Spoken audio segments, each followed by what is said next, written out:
Okay, board members, it is 7:30. Please take your seats.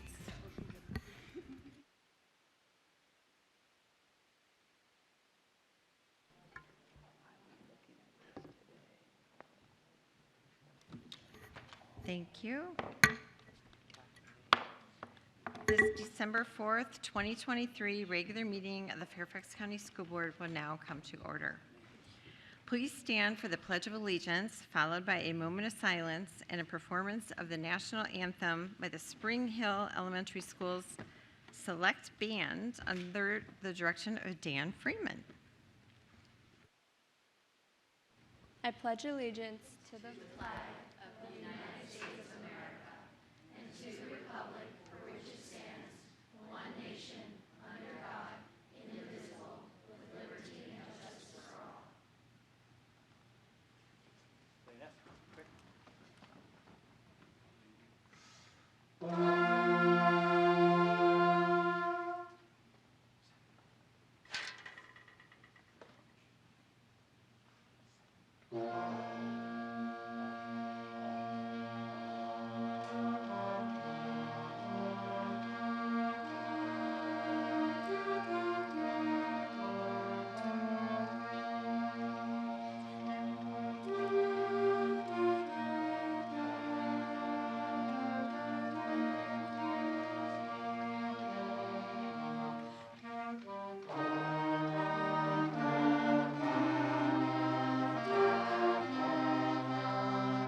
Agenda item 2.02, certification of a closed meeting compliance.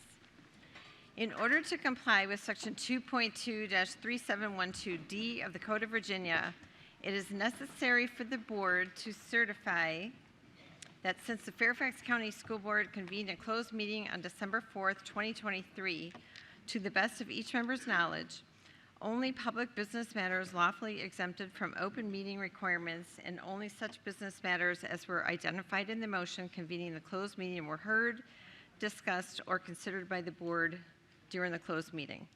Do I have a motion? Mr. Kovacs, and seconded Ms. Colbert Sanders. All those in favor? Okay. Mr. Rochester-Heiser, Ms. Cohen, Ms. Omesh, Ms. Marin, Mr. Kovacs, Ms. Tolan, Stella Bukarski, Ms. McLaughlin, Dr. Anderson, and Karen Corbett Sanders. All those opposed? All those abstaining? Karen Keys Gamara. Madam Clerk, please announce the vote. That would be 10 yes, no, 0 no's, and 1 abstention, and Mr. Frisch is not present. Thank you. Confirmation of action taken in closed session. I call on Ms. Corbett Sanders for a motion. Thank you, Madam Chair. I move to deny the school reassignment appeal of a student who threatened students and staff members at school and damaged school property, and to confirm the disciplinary decision of the division superintendent. Is there a second? Second. All those in favor? Ms. Corbett-Sanders, Dr. Anderson, Ms. Pekarski, Ms. Tolan, Mr. Anakofax, Ms. Marin, and Ms. Cohen. All those opposed? All those abstaining? Ms. Seismer-Heiser, Ms. Amash, Ms. Karen Keys-Gamara, and Ms. McLaughlin. Thank you. Ms. Sutlow?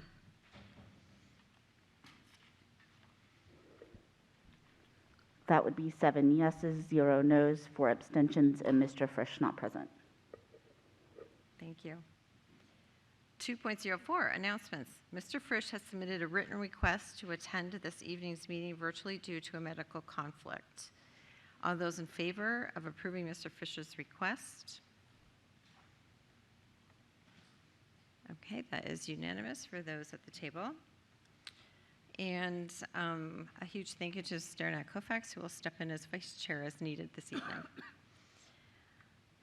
If you would like to review a copy of the agenda and any agenda item that is being discussed tonight, that information may be found at the back of the auditorium or on the website at fcps.edu/schoolboard/board docs.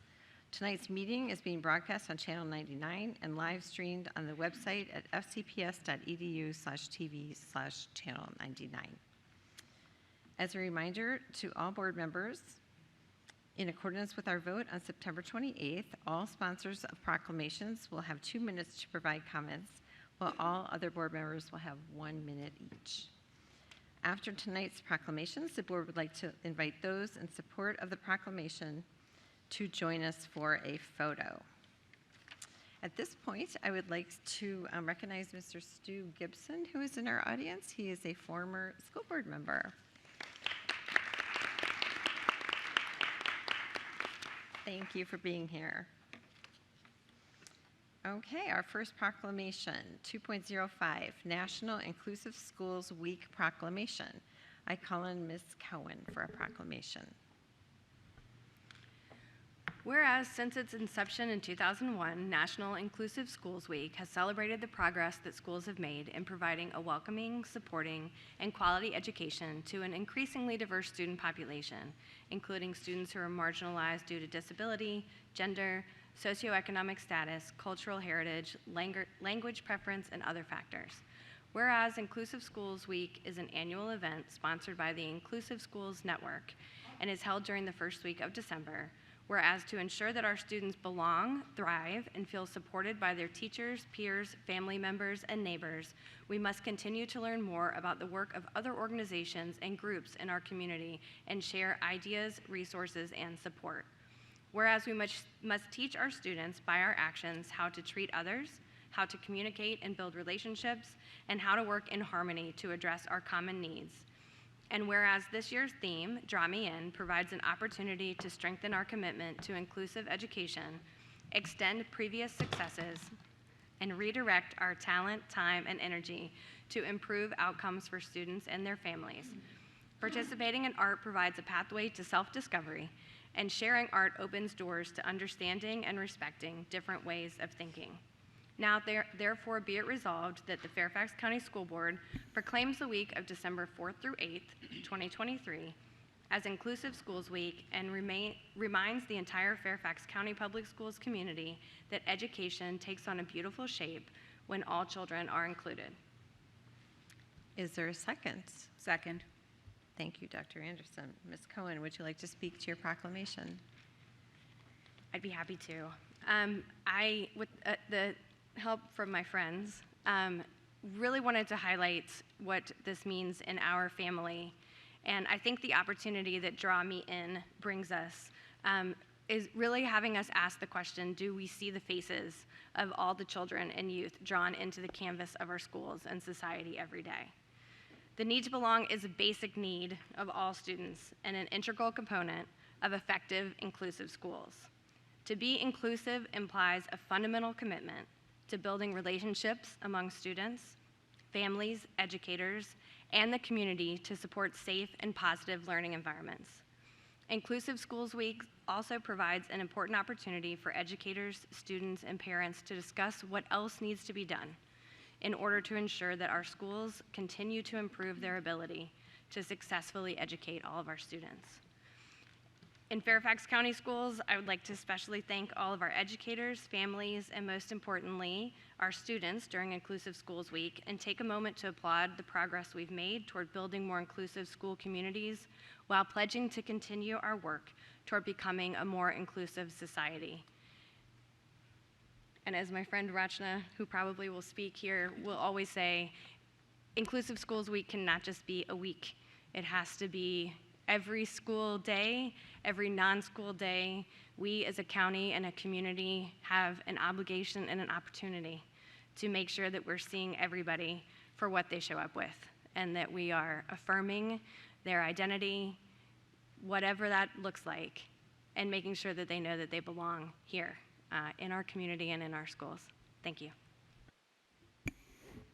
Dr. Anderson, would you like to speak to your second? Yes, briefly. Thank you to Ms. Cohen for bringing this forward.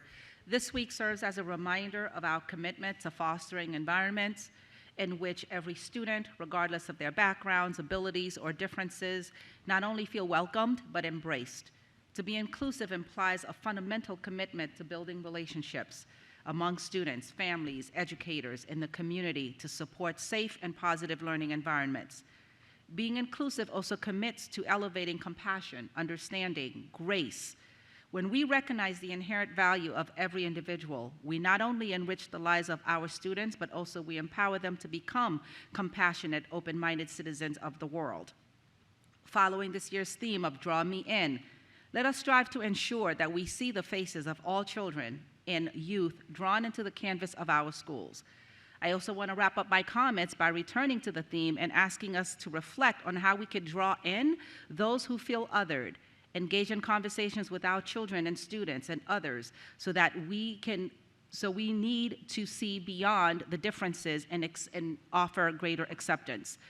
This is a call to action for all of us to identify this opportunity to see how can we draw in others in our actions moving forward, today, tomorrow, throughout the year. And as Ms. Cohen said, this should not be just a one-time opportunity where we acknowledge that there are differences in our community.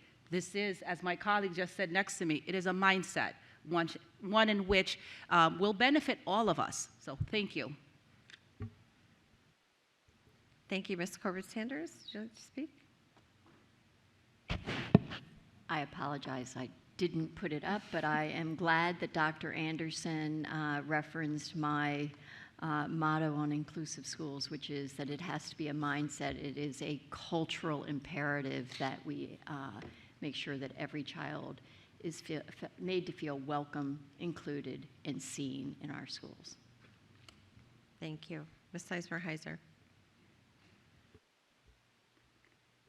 Thank you. I'm glad we're talking about Inclusive Schools Week, but I will be honest, the word week has always bothered me.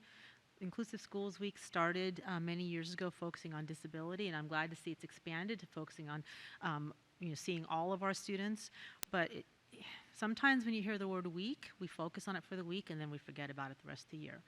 And so I'm glad it gives a space for us to intentionally think about it, but I just wish we could say inclusive schools and drop the week, in my humble opinion. So I'm going to focus on the disability part of it and on inclusion. And I'm going to talk about a recently released HHS Ed policy statement about inclusive preschool. And their justification for inclusion was about disability is a natural part of the human experience. Almost 45 million adults have a disability. Nearly 1 out of 6 children are estimated to have a developmental disability. And what I've always said is segregation in school leads to segregation in life. With autism, the unemployment rate hovers around 70%. The college completion rate is 37%. It is not often due to lack of skills, it is due to lack of understanding. The risk in the criminal justice system for people with autism is incredibly high. It is incredibly high because what we have currently trained our law enforcement on to be wary of, and we're doing much better, are often the hallmarks of autism and almost hallmarks of anxiety. If we have inclusive settings in our schools. If students are educated together where they learn about each other, they learn about different ways of being, different ways of thinking, different ways of behaving, those are the future coworkers. Those are the future public business owners. Those are the future employers, future law enforcement and first responders. That is the only way we can make sure that every single person has the chance to fulfill their dream and become a productive, fulfilled member of society, which actually benefits all of us. Because none of us want to spend our tax dollars supporting somebody who could actually support themselves. And that person deserves the dignity of friendships, of work, and a fulfilled life. And if we talk about Inclusive Schools Week, then are we going to talk about Inclusive Society Week? Or Inclusive Society because it benefits all of us? And I'll leave you with one story. My son, as many know, has autism.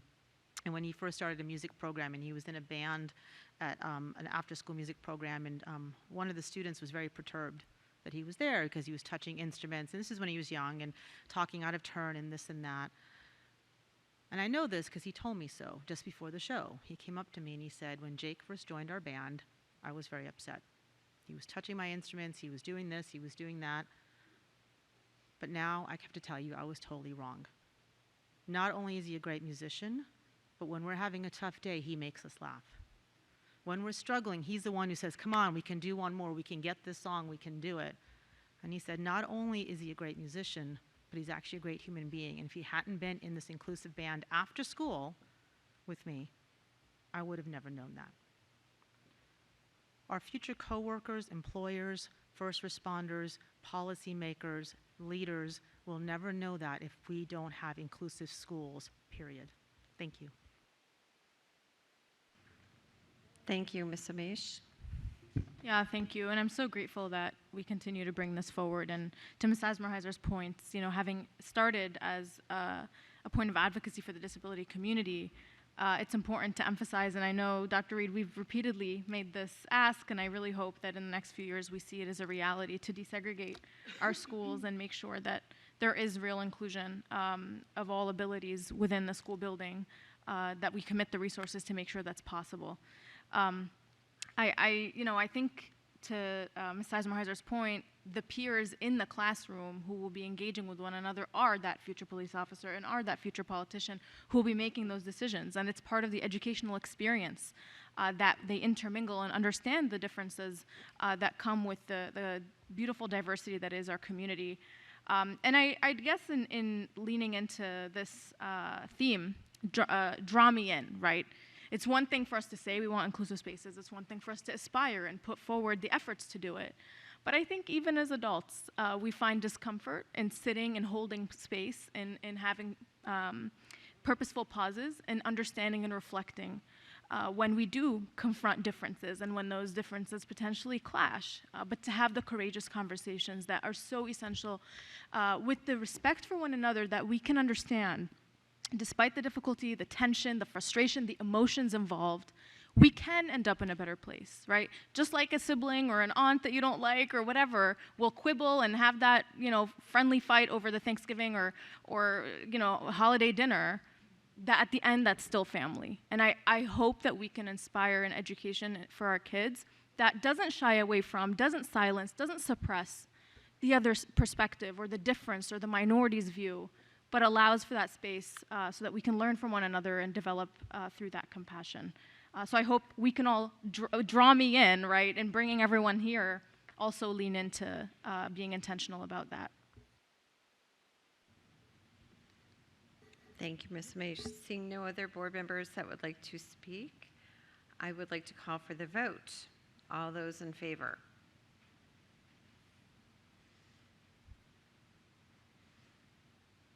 Okay, that is unanimous for those at the table and Mr. Frisch. Thank you. Agenda item 2.06, celebrating our local Native American tribes and acknowledging our historic origins proclamation. I call on Ms. Amish. Thank you. Whereas from the first settlement of Jamestown, Native American tribes are the original story of the state of Virginia, and the Commonwealth has a deep, diverse, and tragic history, with its then over 50,000 Native people, brought to life today through 11 officially recognized tribes who are indigenous to the modern state of Virginia. The Chickahominy Indian Tribe, the Chickahominy Indian Tribe Eastern Division, the Upper Mattapony Tribe, the Rappahannock Tribe, the Monacan Indian Nation, the Nassamand Indian Tribe, the Nottoway Indian Tribe of Virginia, the Cherahaka, the Pamunkey Indian Tribe, the Potomac Indian Tribe, and the Mattapony Indian Tribe. And I really did try to keep those proper. And whereas many of these tribes are indigenous not only to the state of Virginia, but also to Fairfax County, such that this land, now known as Fairfax, has a rich history that predates the establishment of the United States and was originally inhabited by thousands of indigenous people, including the Manahoic, the Pamunkey, the Dog Nations, among whom spoke languages like Siouan and Algonquian, the original languages of Fairfax County, from which names of landmarks like Accotink Lake originated, as well as many names we read on maps and road signs today without tribute to their origins of 10 million indigenous people in this nation. And whereas Fairfax County Public Schools is recognizing and honoring our unique history, contributions, and cultures found in the Commonwealth of Virginia, including the tragic history of genocide, colonial settlements, dispossession of land, and erasure of native cultures, all of which displaced Native American tribes in the area, and recognize that the truths of this painful history contribute to a comprehensive education for all students, which align with Fairfax County Public Schools' commitment to fostering an inclusive and culturally responsive educational environment that prepares youth for the future. And whereas Fairfax County Public Schools is home to hundreds of American Indian or Alaskan Native students and employs Native and Indigenous staff members, including teachers, administrators, and support staff, all a part of Fairfax County's Native and Indigenous population, which is one of the largest in the state of Virginia. And the state of Virginia is where, quote, American Indian Week was first recognized in 1988 to commemorate the history of Native people and the tragedies they faced in the harvest season, declaring that it is imperative to honor the culture and heritage of these Native people by acknowledging our shared history, centering their voices, and fostering spaces of learning and growth. And whereas the school board recognizes the importance of collaboration with local Native American communities, educators, and historians to develop and implement educational initiatives that accurately tell our story and reflect the rich Native American history of Virginia, as well as take intentional actions to empower Native youth and support their culture in our system, now therefore be it resolved that the Fairfax County School Board hereby recognizes and celebrates our local Native population and notes sensitivities of this season through the promotion of November as Native American Heritage Month and the teaching of history of Virginia's tribes in all Fairfax County public schools, as well as acknowledges and pays respect to the indigenous communities, both those who originally owned this land but were historically displaced, and those remaining community members who live here and continue to carry forth their culture in Fairfax County today. Is there a second? Second. Thank you, Dr. Anderson. Ms. Omish, would you like to speak to your proclamation? Yeah, thank you. This resolution was originally scheduled for the meeting before Thanksgiving that our board had to postpone to lend voice to what we can't ignore. As we shared in the resolution, Native history and heritage remind us of important realities in our past, and creating space for reflection around the experiences of our Native neighbors keep our consciences awake and remind us of the importance of learning about the injustices of yesterday and speaking against the injustices of today. The genocide of over 10 million natives in our nation unfolded over 400 years. As we see the genocide of Palestinians unfold today, learning about the Native genocide helps us understand how it is possible that such tragedies still unfold before our eyes. It was not lost on me that our local Native neighbors have been allowed voice, demanding statehood here in our own state of Virginia, drawing parallels for us to wake up when saying, in the words of a Chickahominy tribesman, quote, "We are the Palestinians of Virginia, a people in their homeland without legal recognition." And it has been heartening to see some of our regional chiefs from the United Native Americans and others lead in the rally of over 300,000 people for indigenous rights in the March on Washington for Palestine just weeks ago. And while they know this pain all too well, it is also true that our Native neighbors today are thriving and have triumphed, and we're so blessed to celebrate them today. I want to start by thanking and recognize our FCPS Native community, our staff member, Rick Rufus Kelly, who serves as a councilman in the Nottoway tribe and the chairman of the annual powwow committee, Rick has been instrumental for helping invite members of the community to collaborate and partner on this proclamation. I also want to thank the Fairfax County History Commission for their endorsement, their strong endorsement of this resolution. In particular, my friend and chair, Lynn Garvey Hodge, whose land dedication in the recent county history conference inspired me to speak truth and take this as a historic moment to offer for the first time in official language from the dais, a land dedication for our school properties. And I also want to recognize and thank Rose Powhatan, who is a Native American artist, author, and cultural activist. She descended from both the Pamunkey and the Tuxenet tribal nations and was instrumental in helping with this resolution, as well as Ms. Angel Kurtz and Mr. Kurtz, member of the Nottoway tribe, and her family for being in attendance. Her family she has 5 grandchildren. She's proud are part of our FCPS family at Mosaic and Wapple Mills Elementary, as well as many other family members, Miss Didio, as well as Olivia Didio, and their 3 children, Sunny, Gina, and Ernie. So if you heard your name or if you're here representing this proclamation, please stand to be recognized. We'll certainly be taking a picture after this as well. Our guests here, yeah, please give them a round of applause. We are so, so blessed that you're a part of our community and remind us of the realities of our past in painful but beautiful ways. To be displaced from your homeland, to be violently occupied by an outside force is a great tragedy of modern history. And it's important to learn from that history of the holidays we celebrate, even while enjoying the time spent with our loved ones and our seasonal festivities. Thank you for modeling how we can do that today. We are so enriched by your membership in our community and your original, of course, part of this nation. Dr. Anderson, would you like to speak? Yes, briefly. I think Ms. Omesh did a very good job of speaking to the proclamation. First of all, thank you to our guests for being here. I just wanted to elevate some of the things that we talked about in the first proclamation, which is the opportunity to be seen. While there's some painful histories here that have happened both in the Commonwealth of Virginia and throughout this country regarding the treatment of Native people, I appreciate the fact that we are elevating the opportunity to learn and to be educated, no matter how painful that history. We should not brush it aside. So thank you to Ms. Omesh for bringing this to the forefront. And also in the concept that we just talked about, with inclusive schools, we are looking for an opportunity for all of our constituents, for all of our community to be seen, to be heard, to be included. And that includes acknowledging what has happened in our past. So thank you, and I'm very grateful to be able to support this proclamation.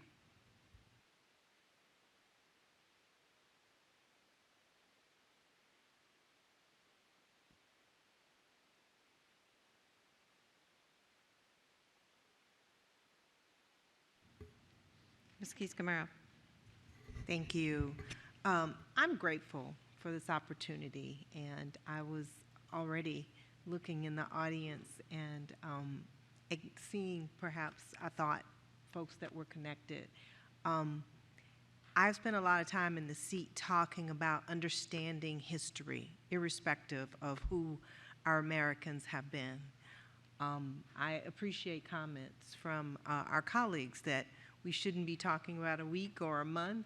We should be talking about education. And so I certainly support including the history of all peoples who have helped to make us who we are today.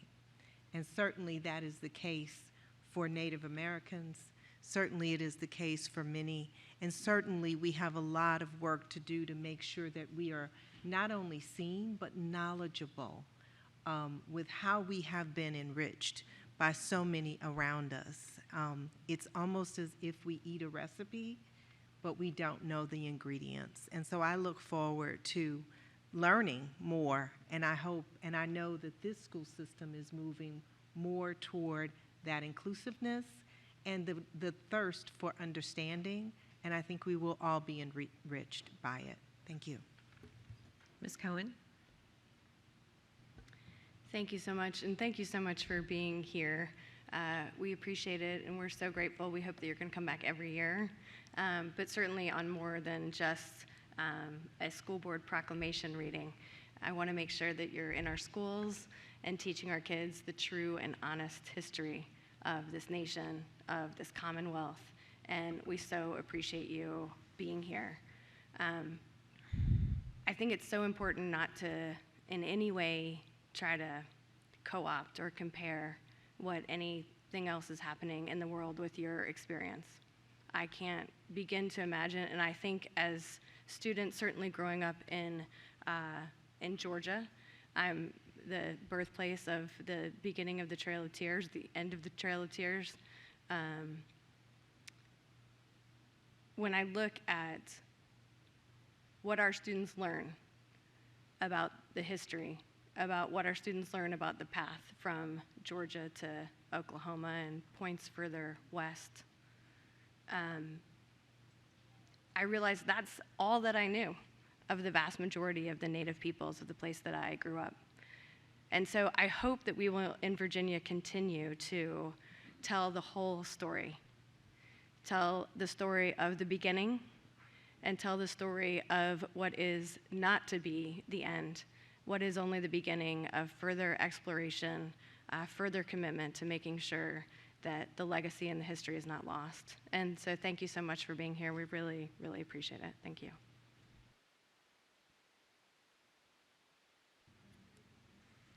Ms. Corbett-Sanders? Yes, thank you, Madam Chair. I would hope that when we offer proclamations from this table, that we have the self-discipline to focus on our conversation about that proclamation. And the importance of this proclamation tonight is to recognize the history here in the state of Virginia and the impact of that history on our ability to be inclusive and to be able to tell the accurate history here in the state of Virginia. I feel very frustrated tonight that the discussion about this proclamation, which got the full support in advance of members of this board because of the spirit of the words of that proclamation, were taken and then used to talk about a global conflict, which we all can agree is a tragic situation. But I would urge, going forward, that when you solicit the support for a proclamation about this important subject, that we stay focused on that proclamation. And so I am really conflicted tonight because I truly believe in the words of that proclamation. I am frustrated that it got spun into another topic. And there is very rare instances when I speak like this from the dais.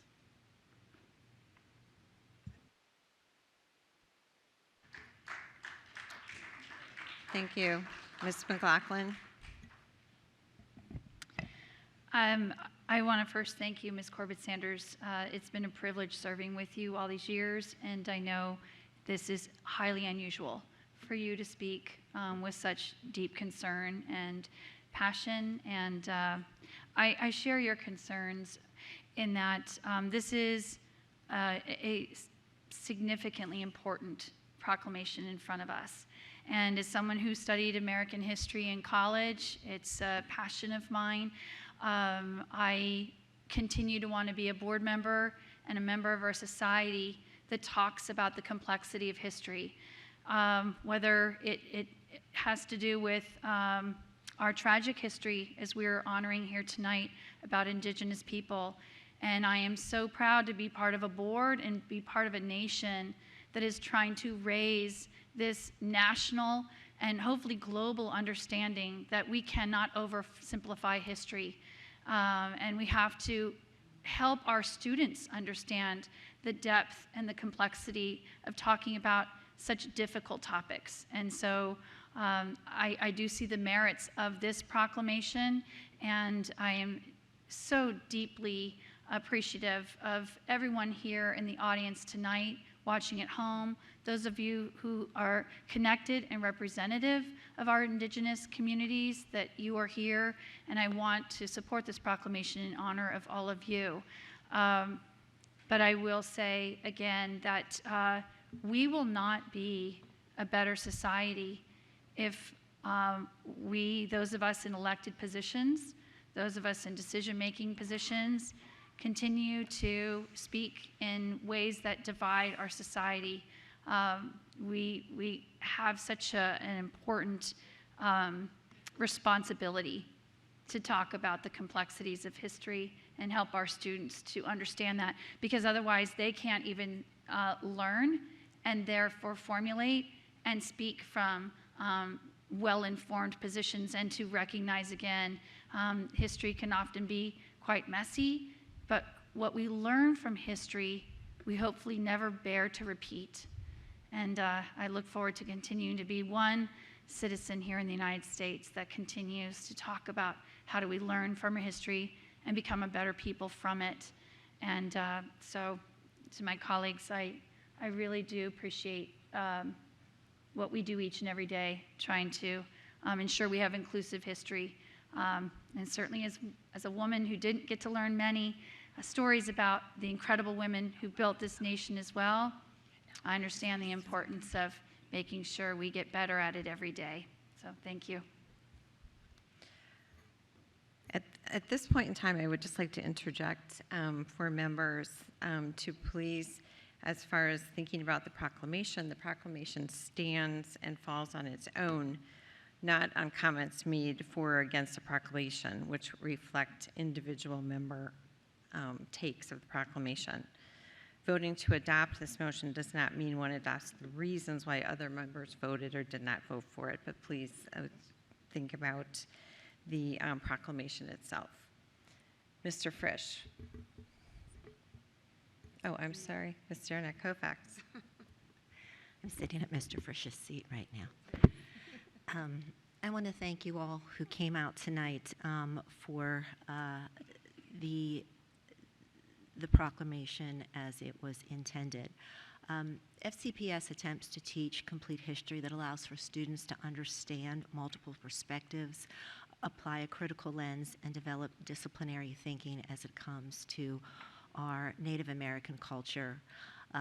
We prioritize rigorous and relevant learning experiences that affirm diverse identities and foster critical thinking and support meaningful relationships. I am going to just take a moment here at the risk of not making this sound light, but when my daughter was learning about Native American culture, she came home and she was so distraught. She's like, this is terrible what happened, that Native American tribes no longer exist, and how can we repair this? And we went on a summer vacation that year that led us through the Trail of Tears.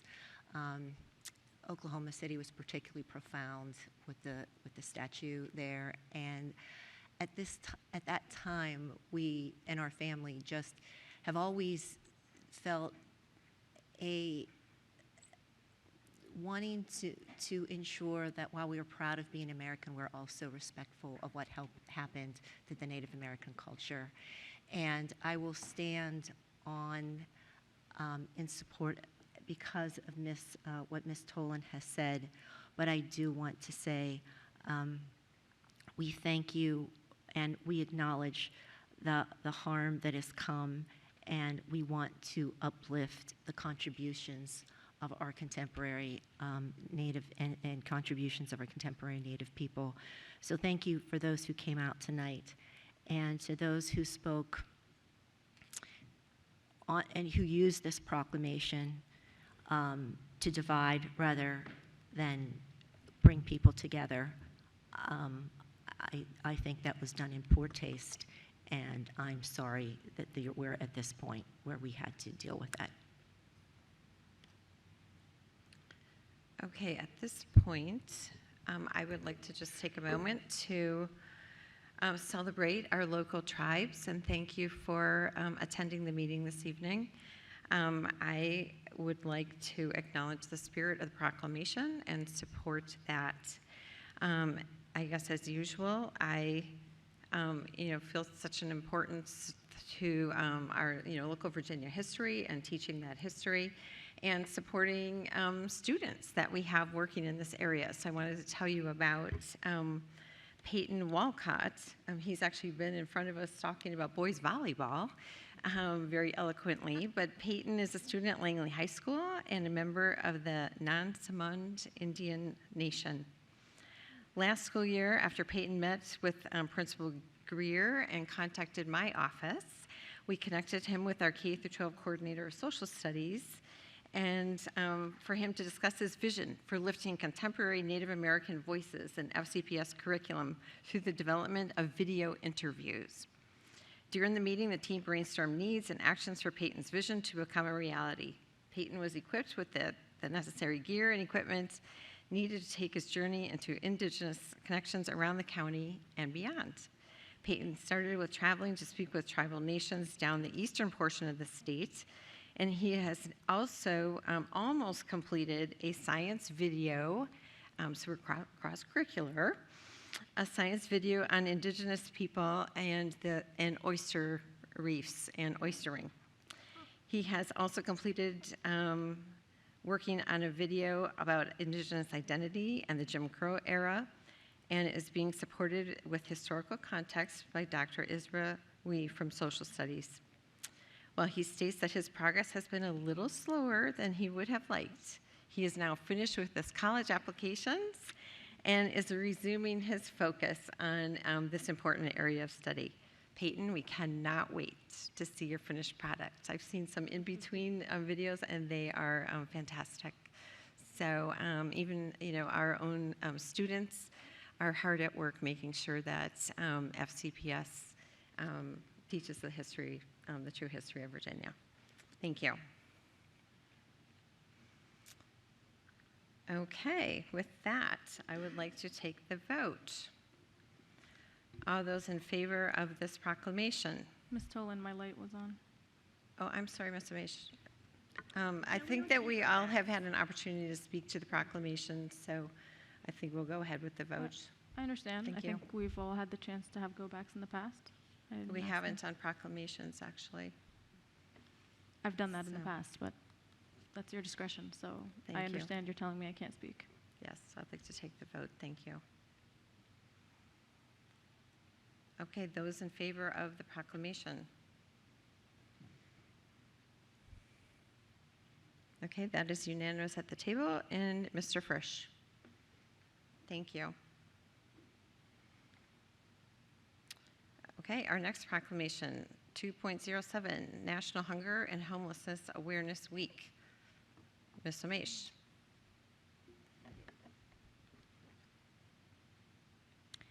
Whereas, while we believe every child deserves a safe, stable, and supportive environment to call home, housing and food insecurity remain pressing in our community, worsened by rising food costs, interest rates, and rents, where the rate of evictions has doubled as hunger has surged and the rate of unhoused families with children has increased by 33% in 3 years, with a quarter of those who are unhoused in Fairfax County being children. We know that housing and food insecurity affect the social and emotional well-being of students and have numerous cascading effects that impact education and student success.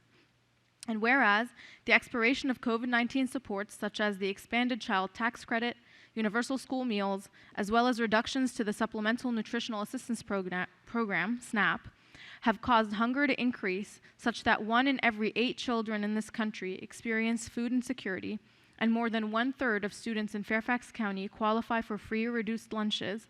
Student hunger negatively affects the ability to learn and focus, leading to lower academic achievement and a higher likelihood of school absenteeism.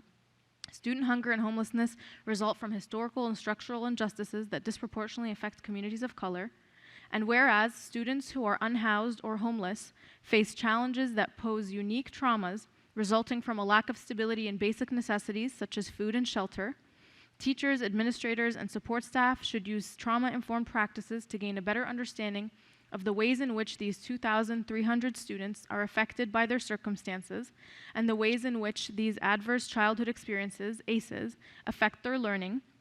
And whereas FCPS educators, support staff, and community organizations and volunteers play a critical role in supporting students who are unhoused, homeless, or hungry, helping them navigate the challenges they face, whereby dedicated special services staff have a long history of service through partnerships with programs like the Weekend Food Backpack Program, Coats for Kids, Back to School Basics, and more, which address the difficulties faced by economically disenfranchised children.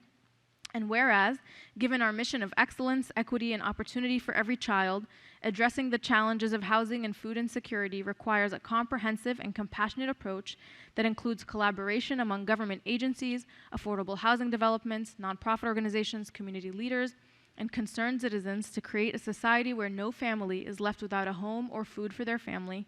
Now, therefore, be it resolved that the Fairfax County School Board recognizes the opening of county shelters on December 1st through hypothermia prevention program, which provides shelter to over 1,000 vulnerable residents each year during the winter months. This is a time to build solidarity and greater understanding around these needs and to develop sustainable solutions through coordinated efforts that combat hunger and homelessness in our community once and for all. Second. Thank you. Ms. Mage, would you like to speak to your proclamation? Yes, thank you so much. Board members every year have the chance to bring 2 proclamations. This is the second that I'm very proud to bring, and it took inspiration from a national campaign of Hunger and Homelessness Awareness Week, which takes place November 11th to 18th, where people come together across the country to draw attention to the problems of hunger and homelessness like we're doing here tonight. I'm proud to be the liaison to our system, to the Affordable Housing Advisory Council, AHAC, and I want to recognize their tireless effort to build affordable housing for all in our community. I want to particularly thank Jerry Poggi for his leadership on the council and his guidance over the years. Thank you for being here tonight and for building bridges between our school system and our county for many years. I also want to thank John Boylan, who is officially representing AHAC's executive committee and was a past president, as well as the Dulles Regional Chamber of Commerce for being here tonight, and Thomas Fleetwood, the Director of Housing and Community Development for our county, as well as other AHAC members who send their regards. I'm sure there may be some others, but accordingly, I would like to thank the Affordable Housing Advisory Council, AHAC, for endorsing this historic proclamation, the first of its kind for FCPS. And I also want to thank Kathy Shuffle, as well as the entire Special Services team. Kathy Shuffle is our FCPS homelessness liaison, and her team of social workers have helped us craft the language for this proclamation. And their tireless work, of course, that the team does over the years is so essential to supporting some of our most vulnerable students. I want to plug that there is actually a drive right now for gift cards to their office for kids in need. More information on that can be found on the website, but I encourage all to partake in the spirit of giving this season. I can vividly recall during the Great Recession of the late 2000s, family, friends, and fellow students losing homes and so much more during that tough financial time. And of course, now living through a global pandemic, we've seen our government suspend mortgage payments, provide rental assistance, expand SNAP, and attempt many efforts given the challenges families are facing, not just in the global pandemic, but always and now even more so in the aftermath. I do want to end by touching of course, on the fact that these hypothermia centers are opening now, part of the timing while we wanted to coincide it with Hunger and Homelessness Awareness Week. It was timely that the shelters are opening today, or this week, and flyers about this can be found at the back of the auditorium, where we hope that you'll help us raise awareness. Students who face hunger and homelessness, as the resolution outlines, do show up to school with unique challenges. And we all know Maslow's hierarchy, right? You can't show up when you're hungry and you're worried about what's going on at home or where you're going to go after school is finished. And these are realities that our kids face every day in the thousands. We think, Fairfax County, we're so privileged to be in such a wealthy county, and it certainly ranks up there on national rankings, but we forget that there are large pockets in our neighborhoods, our neighbors, who are struggling and who now in the winter season will be facing particularly difficult struggles that many of us can sleep warm and at home without thinking about. So I hope that you'll help us raise awareness about these shelters by grabbing a flyer. I do hear that's my time, but I hope that this is a step forward in ensuring our educators are responsive to those students' needs. Ms. Keys-Gamarra, would you like to speak to your second? Yes, briefly, thank you. And thank you for this very thorough report on the state of homeless children and hunger in our community. Some of you may know that in my professional life, I've done a great deal of work as a guardian ad litem, working with various populations.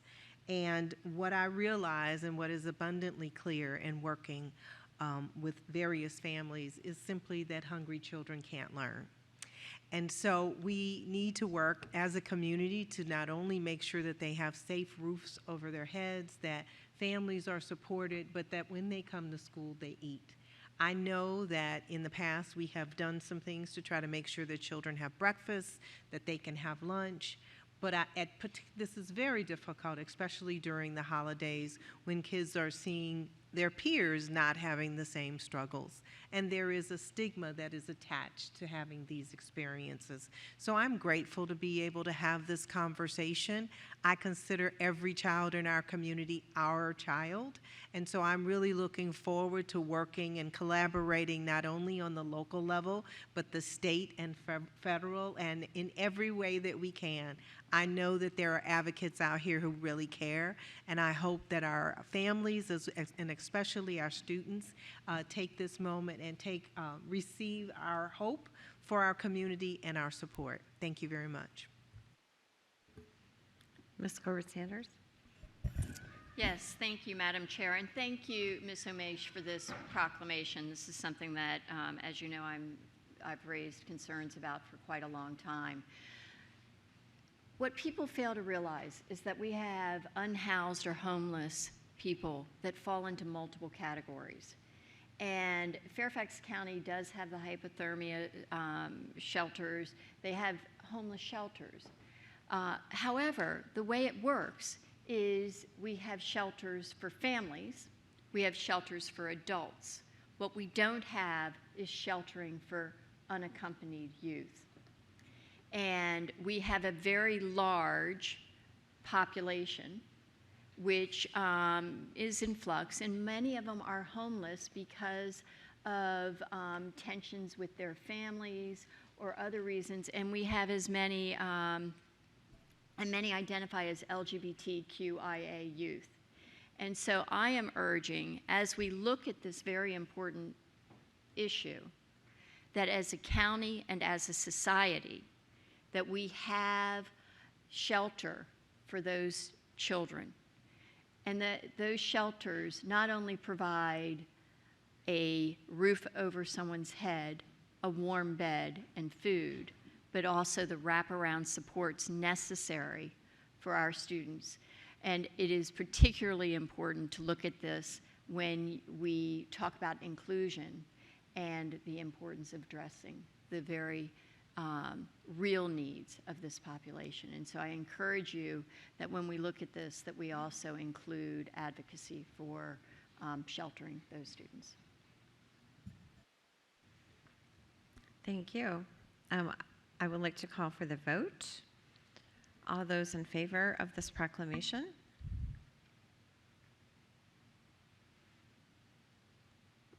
Okay, that is unanimous for those in attendance and Mr. Frisch. Thank you.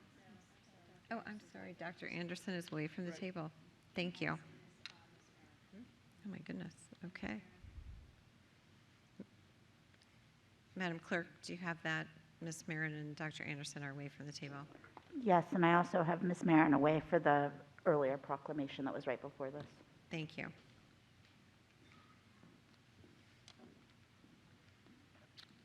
Okay, agenda item 2.08, Robinson Secondary School Student Activities Office Naming Proclamation. I call in Ms. McLaughlin. Thank you, Madam Chair. Whereas Mrs. Edna Clark served as an administrative assistant at Robinson Secondary School from 1994 through 2020, where she has helped teachers, community members, and coaches. Whereas Mrs. Clark worked tirelessly to ensure that athletes and coaches were supported and had everything necessary for a successful season. Whereas Ms. Clark created a welcoming and nurturing environment where our athletes and students enjoyed competing and attending our athletic events. Whereas Mrs. Clark served as a role model when it came to work ethic and professionalism. She went out of her way to provide assistance, mentorship, and resources for new colleagues. And whereas Mrs. Clark was a proud member of the Robinson Secondary School community, one of the school's best supporters, spending countless hours attending events supporting Robinson students and athletes. Now, therefore, be it resolved that the Student Activities Office at Robinson Secondary School be named the Edna Clark Activities Office in honor of this exemplary employee, colleague, friend, mentor, and citizen. Is there a second? Second. Thank you, Ms. Cohen. Ms. McLaughlin, would you like to speak to your proclamation? I would. I am absolutely honored and thrilled to be presenting to you the Robinson Secondary School Activities Office naming in honor of Mrs. Clark.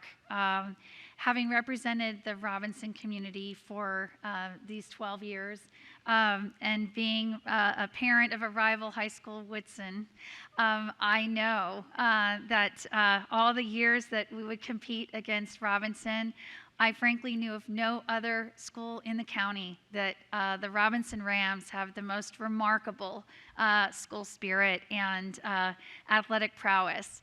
And so it's something that I personally can appreciate.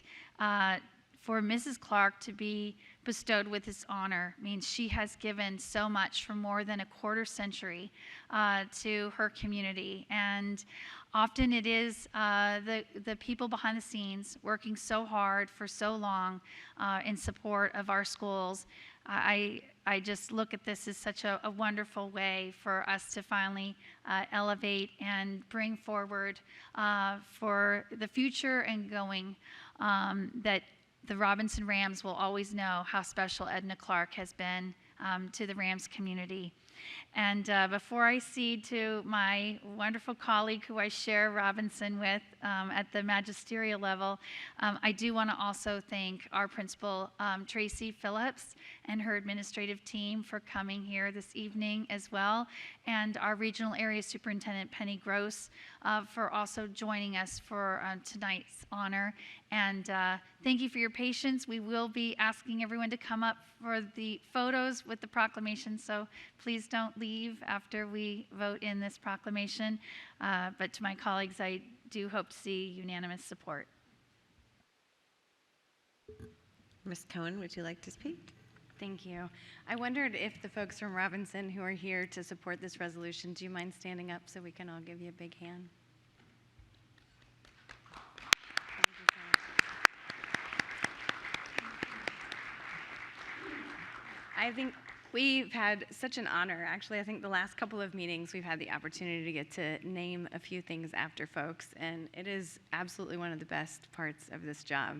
Getting to read letter after letter of people whose lives were really transformed by somebody who just kind of felt like they were doing their everyday job, just being the best that they could be. And I will say from two, I hope it's okay to speak for you, Bruin parents, thanks a lot for making the team so wonderful. We really, though, have seen firsthand when we talk about people who may not necessarily think that they are the person who makes somebody's day. I hope so much that this just reminds all of us that whatever role you play in school, whatever role you play for kids, it's a big one. It means a lot to all of us here. So thank you so much. Really pleased to have the honor to get to bring this with Megan. Thank you, Ms. Maisha. Do you want to speak to this proclamation?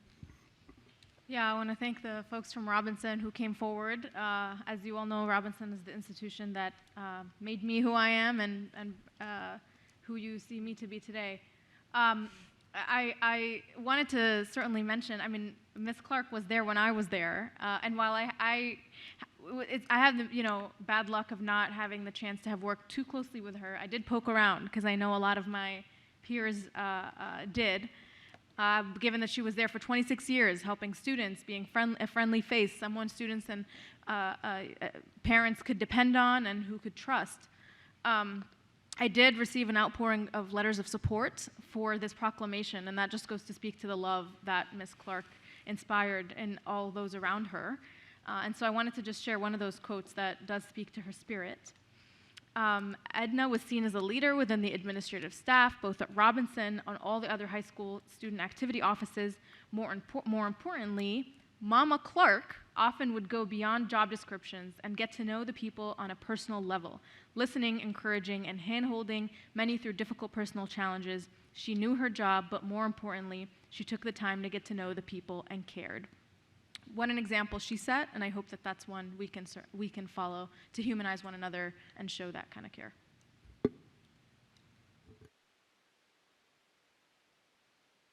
Thank you. At this point in time, I would like to call for the vote. All those in favor of this renaming? Ms. Corbett-Sanders, Ms. McLaughlin, of course, Ms. Bakarski, Ms. Tolan, Mr. Kofax, Ms. Keys-Gamarra, Ms. Omesh, Ms. Cowan, and Ms. Rocha-Sizemore-Heiser, with Ms. Marin and Dr. Anderson away from the table, and Mr. Frisch is in favor as well. All right, so that is through, that is passed. Honor 2.09, honoring the 70th anniversary of Cameron Elementary School. I call on Ms. Derna Kofax for a proclamation. Thank you, Madam Chair.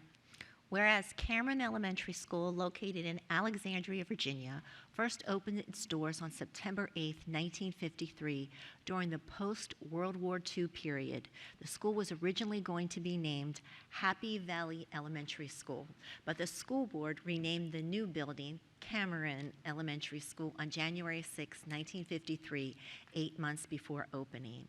And whereas Cameron Elementary School went through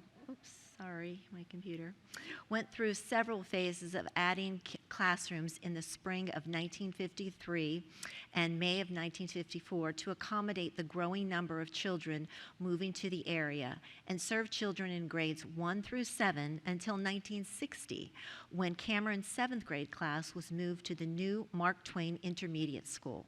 The first kindergarten class at Cameron began in September 1968, and Cameron Elementary School was rededicated on Saturday, June 12, 1972, after construction was completed on the northeast side of the building, which included moving the front entrance of the building and adding a resource area, music room, school lab, gymnasium, central courtyard, and several new office buildings.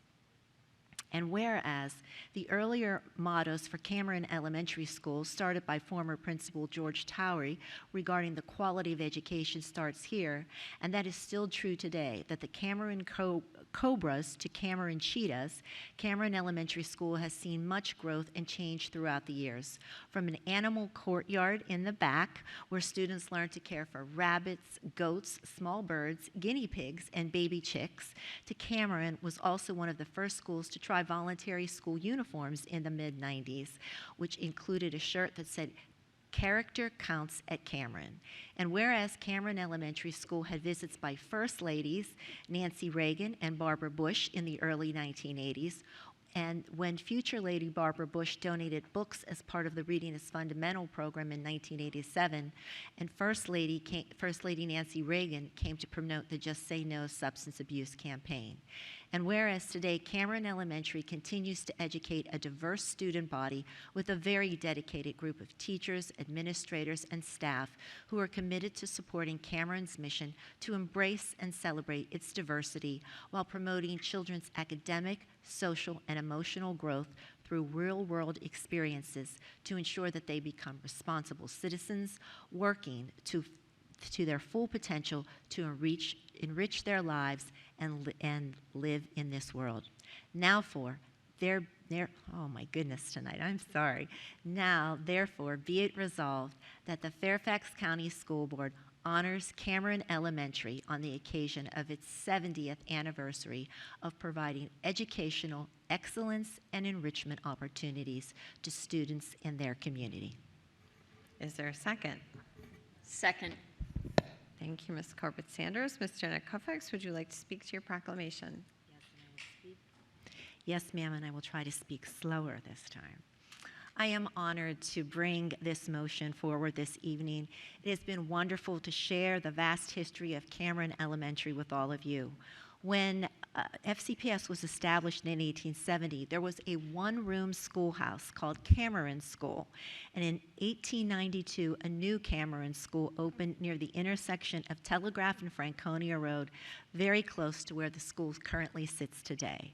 Through the first few decades, the school saw the establishment of intermediate schools, the desegregation of public schools, and the introduction of kindergarten classes, including one of the first early childhood learning and demonstration centers, which was established in 1971.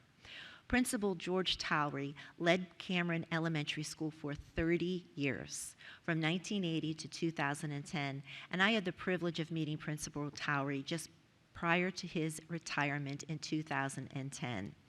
He once said, "I get a glimpse of 27 countries each day when I walk into Cameron Elementary School.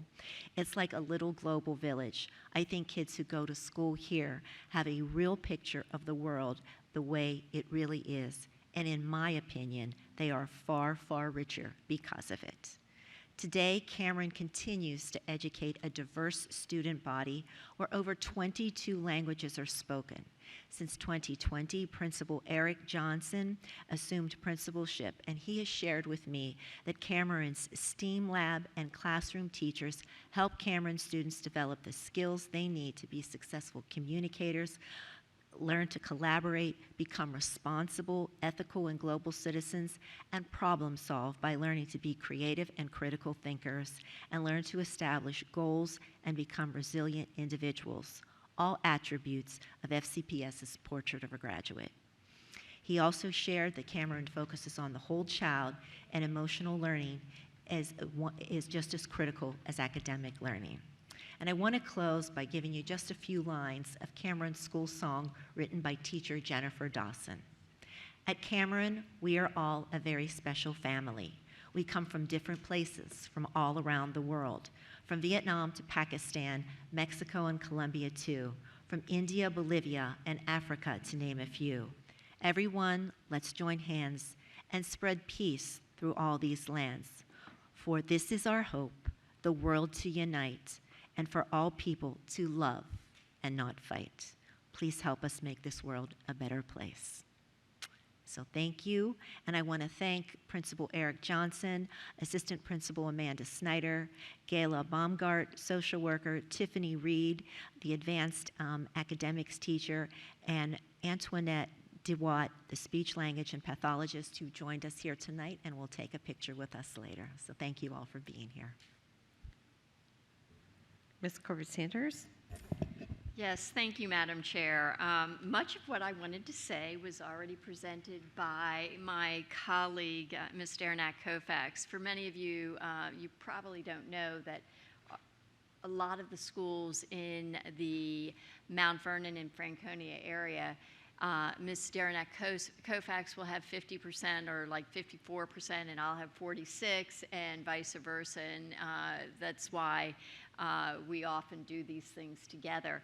I just want to share a little bit about Cameron Elementary as being a microcosm that truly reflects the spirit and the evolution of Fairfax County Public Schools. Many people may not realize that the reason Cameron Elementary School was built was partially because a portion of Fairfax County was moved into Alexandria City, and so we had an area of the county that needed a school. And the area is where Cameron Elementary is, and originally it was going to be named the Burgundy School because there were 350 houses being built in the Burgundy community. What happened, though, was that the Burgundy Farm School president came and said, you know, there might be a little confusion here. So perhaps we shouldn't name it Burgundy. And that's where we got Happy Valley. And before it was actually opened, they decided to name it Cameron after and in recognition of the school, which used to be right at Telegraph Road, and that was the Cameron Valley School. The Cameron Valley School actually opened up in 1893. So we're celebrating 70 years of Cameron Elementary but it's almost like we're celebrating 140 years of Cameron Elementary. It's just grown from that 2-room schoolhouse to the complex that it is today. And that kind of reflects what has happened here in Fairfax County. But most importantly, what happened at Cameron Elementary was a recognition that Fairfax County was changing rapidly. So we not only needed facilities, but under Principal Towery, they actually had a focused, intentional hiring approach to ensure that the people teaching in the school reflected the diversity of the students attending the school. And so what we saw was really an evolution and a very early understanding of the importance for our children to have somebody in the building who they can connect with and that they share those cultural connections with. So in general, or in summary, Cameron Elementary has always been a community-centered school, and a recognition of that community-centered school is not only about Cameron Elementary, but about Mr. Towery, who spent 30 years in the school. And I am happy to support it. I would also just bring your attention to not only the diversity of the people he hired, but he actually hired the very first Spanish family liaison in Fairfax County. That shows the wisdom and the foresight that he had in that capacity. Thank you very much. Thank you. At this point, I would like to call for the vote. All those in favor of this proclamation? Ms. Corbett-Sanders, Dr. Anderson, Ms. McLaughlin, Ms. Pekarsky, Ms. Tolan, Mr. Nakofex, Ms. Keys-Gamarra, Ms. Omesh, Ms. Cohen, with Ms. Marin, Mr. Frisch, also positive, with Ms. Marin and Ms. Rochester-Heiser away from the table.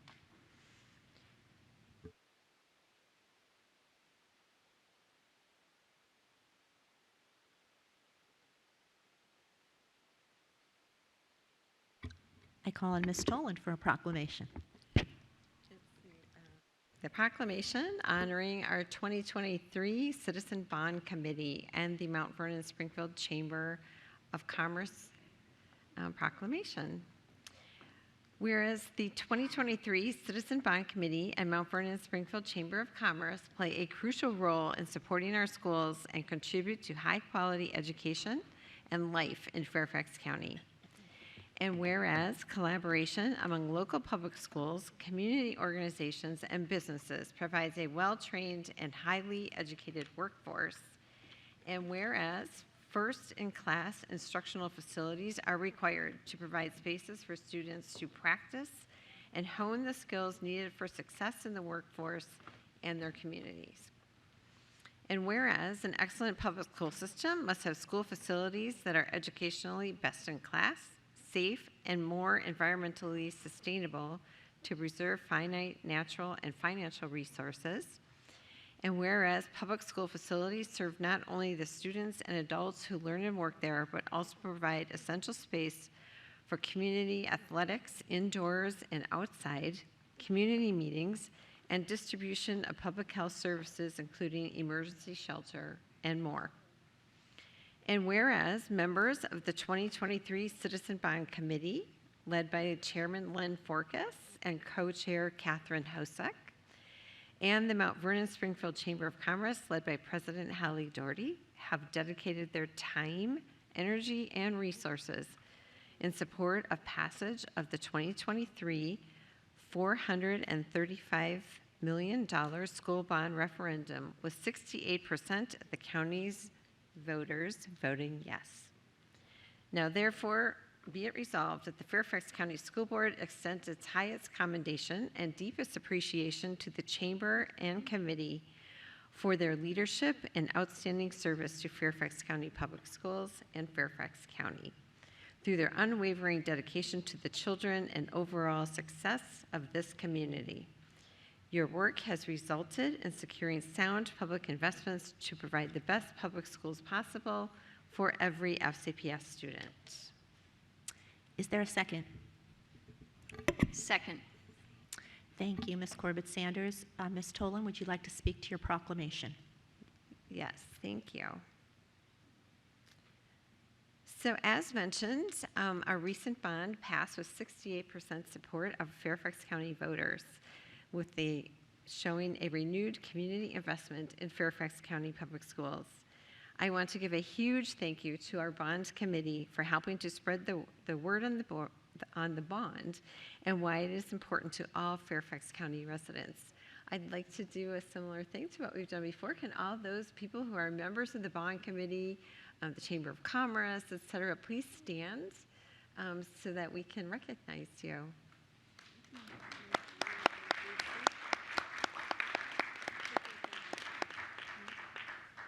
Thank you. So we, as voters, Fairfax County voters, approved the sale of $435 million in bonds to fund the building and renovation of schools. Bonds spread the cost of capital improvements over a number of years and are expected to fund future constructions and renovations and enhancements and planning for 16 schools across the division. I'm excited to say that they include renovations for Drainsville Elementary School, Herndon Elementary School, and Armstrong Elementary School in the Drainsville district. And also Franklin Middle School, Lee's Corner Elementary School, Brookfield Elementary School, Cub Run Elementary School, Waples Mill Elementary School, Poplar Tree Elementary School, Virginia Run Elementary School, Willow Springs, Center Ridge, Union Mill, Bryn Mawr Park, Sangster, and Saratoga Elementary Schools. It's a long list. Our facilities folks are going to be busy. Renovations across FCPS provide enhanced safety and security features, improved technology access, and environmentally responsible features, including outdoor classroom spaces. School facilities are a huge community asset valued at nearly $6.5 billion. We estimate millions of visits by students and community members as they attend classes, camps, and other programs run by Fairfax County government agencies and FCPS facilities, as well as many, many community events at our schools.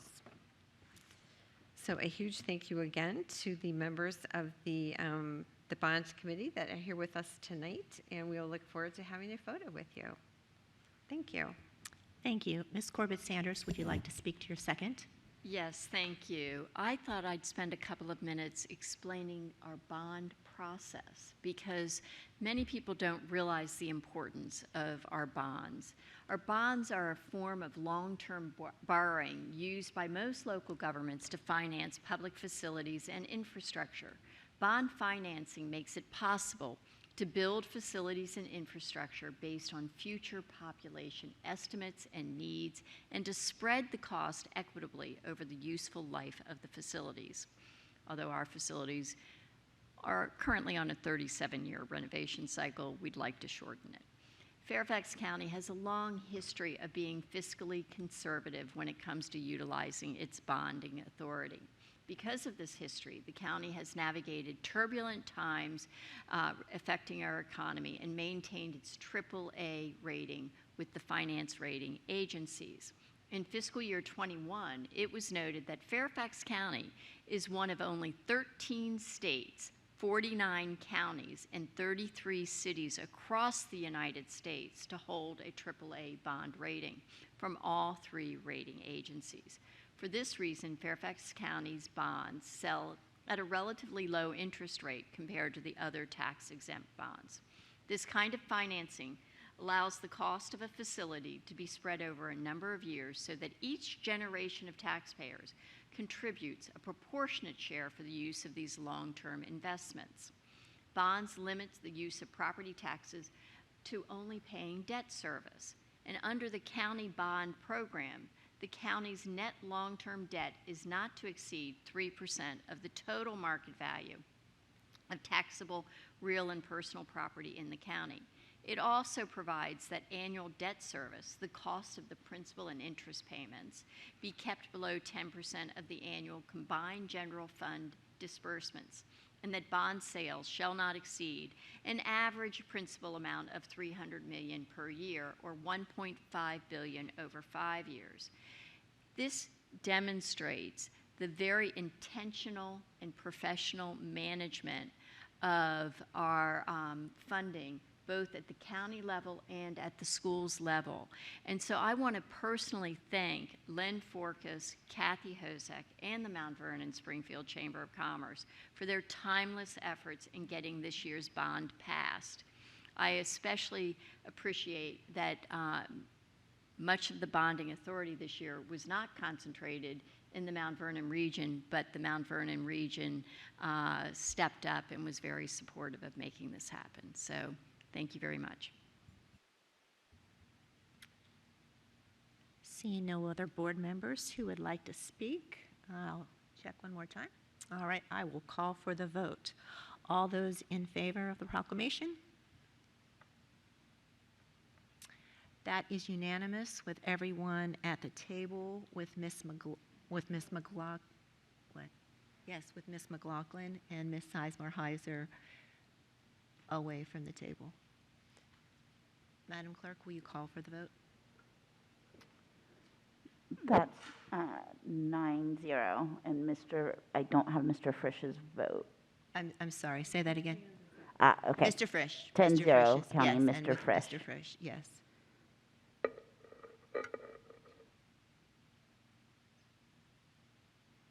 All right. I would like to invite those who are here in support of the 2023 Citizen Bond Committee and the Mount Vernon Springfield Chamber of Commerce proclamation to join us at the dais for a photo, and then Ms. Setlow will call up the other groups after that photo is taken. Thank you, and thank you all for being here tonight.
I would like to invite those here in support of the 70th anniversary of Cameron Elementary School proclamation to please join the board for a photo.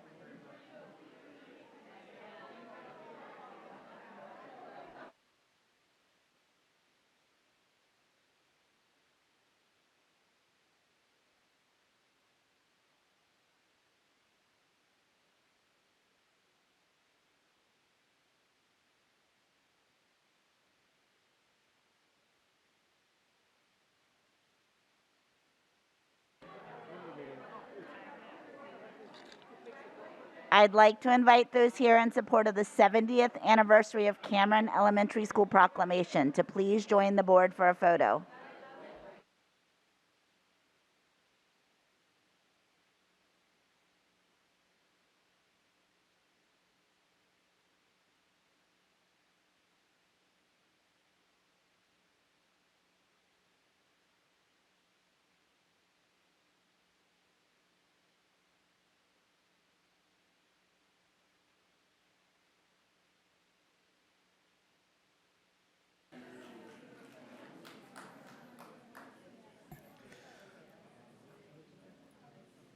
I would like to invite those in support of the Robinson Secondary School Student Activities Office naming proclamation to please join the board for a photo.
I would now like to invite those in support of the National Hunger and Homelessness Awareness Week proclamation to please join the board for a photo.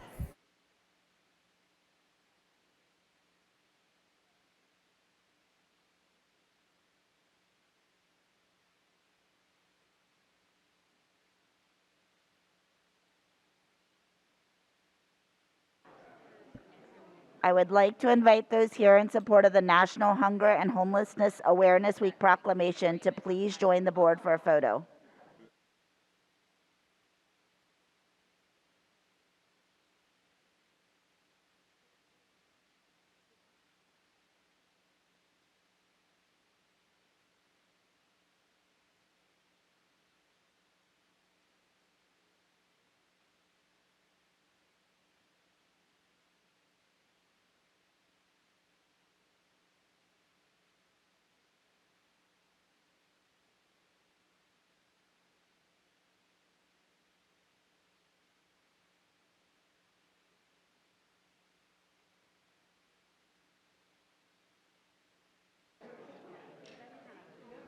All right.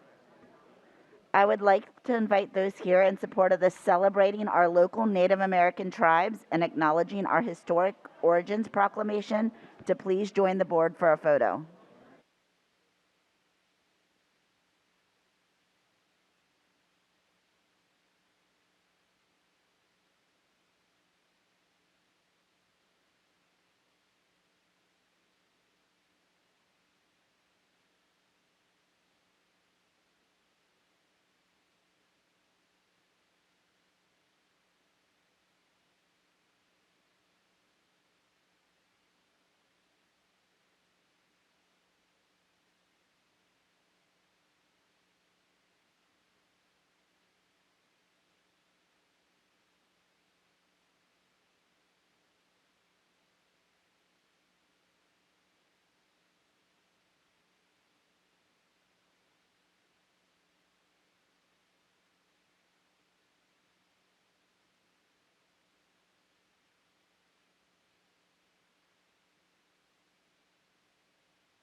I would now like to invite those in support of the Inclusive Schools Week proclamation to join the board for a photo.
All right, on to agenda item 3.01, community participation.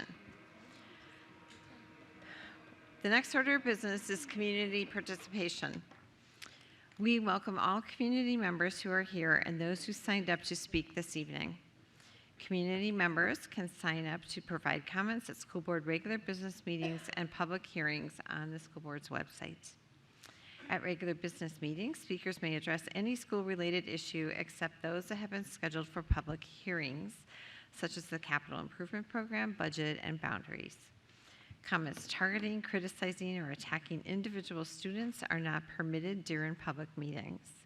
Complaints regarding school-based employees should be directed to the appropriate school principal or other school officials. Speakers should not use personally identifiable information in connection with an individual student or school-based employee. Additionally, speakers should be respectful and observe proper decorum in their statements, avoiding profanity, inappropriate gestures, shouting, and comments that run counter to the spirit and letter of the school division's non-discrimination policy, which protects students and staff from discrimination based on age, race, color, sex, sexual orientation, gender identity, religion, national origin, marital status, or disability. Speakers must limit their remarks to no more than 2 minutes, direct their comments to the school board, and should remain at the podium until concluding their remarks. Additionally, only the speaker may stand at the podium. They may not be joined by others. Speaker substitutions are not permitted. A speaker may not yield their time to another individual. At the conclusion of 2 minutes, the microphone or video will be turned off. School board members will be listening but not responding. We ask audience members to be respectful of one another. Shouting and outbursts will not be tolerated.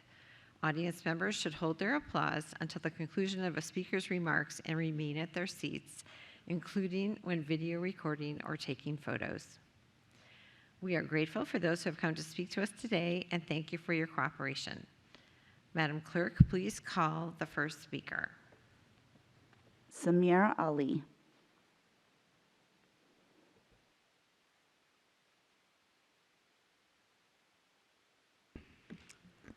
Good evening. My name is Samir Ali, and I'm a student at Anadole High School. I want to first say that I appreciate the administrative staff at my school. They're extremely helpful with school events and spirit. However, since one of the policies that they have implemented has not seen any change despite many of my classmates and teachers disagreeing with it, I found it necessary to come here and discuss it. Here at Anadole, our grading policy is that 90% of our grade will come from tests, while only 10% will come from classwork and quizzes. This policy was implemented last school year, and the outrage was big. People's grades started dropping 5, 10, sometimes 20 points because of failing one test, despite participating in class and getting 100s on all the classwork and quizzes. My friend recently told me about his experience in physics last year. He came in excited to learn and excelled in class before getting a 90 on his first test. While annoyed, he studied, retook the test, and improved. However, this happened again on the next test, and the next test. It became an endless cycle, and by the end of the year, he stopped caring about the class, only studying to minimize his potential grade drop. Therein lies the problem with our grading policy. If we're only graded on our tests, why do we need to try for the 10% that is our school classwork? Why do we need to turn in our classwork? If we're trying to evolve past standardized testing, why are our grades so dependent on it? Of course, we've advocated for this change in the past year. Meetings with our principal, assistant superintendent, petitions, and yet nothing. It always has to do with statistics. The percentage of Fs in our school has gone down. The average of grades has not changed. But these statistics do not account for the nights my classmates and I have spent stressing over the grade we will get on the next exam. And until this grade policy changes, we will not stop fighting for a more equitable grading policy. Thank you.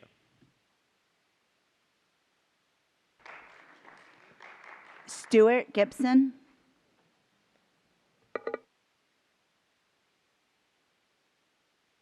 Good evening. I'm Stuart Gibson, and for 16 years I served the people of Fairfax County as a member of this board. At every meeting and public event, I wore this button, "No Hate," to remind us to treat each other with respect. I come before you today to condemn the actions of Ms. Omesh as a member of this board for expressing Jew hatred and anti-Semitism following the terrorist attacks by Hamas against innocent civilians in Israel on October 7.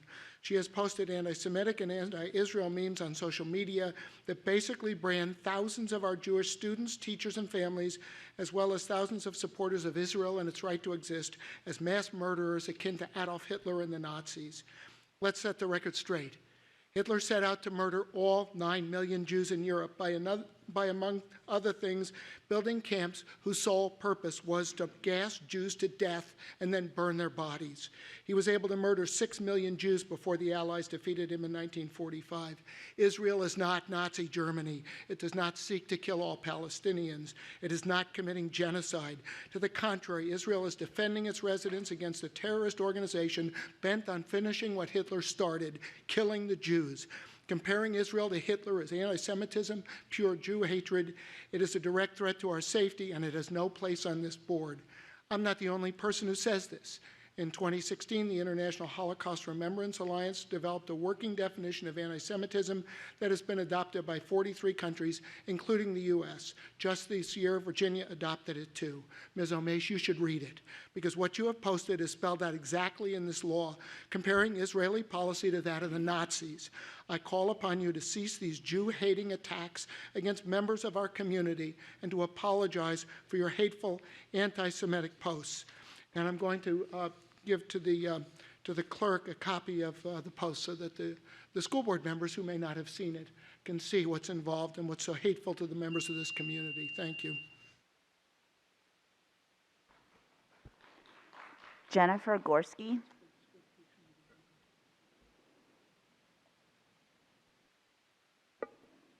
Jennifer Gorski. To Jess Tessave.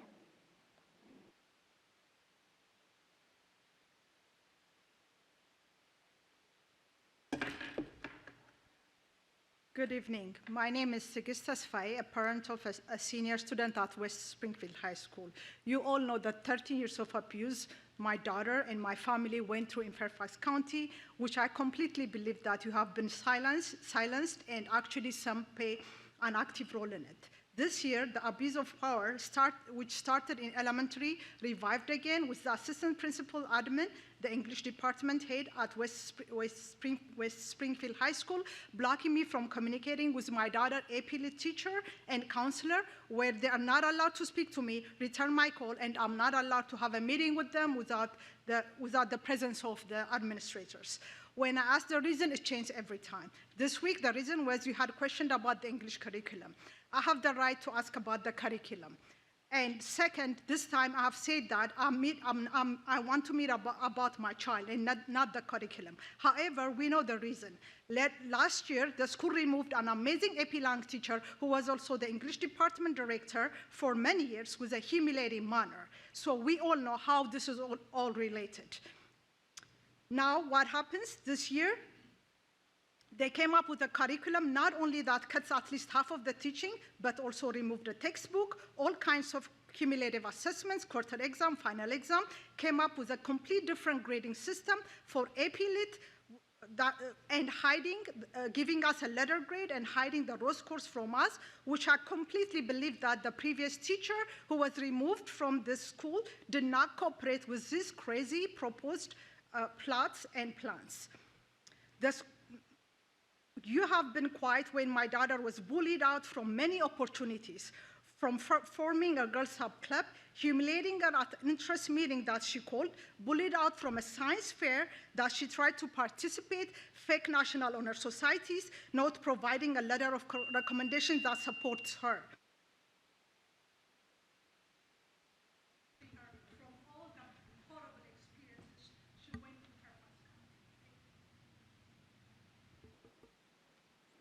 Gerald Poggi.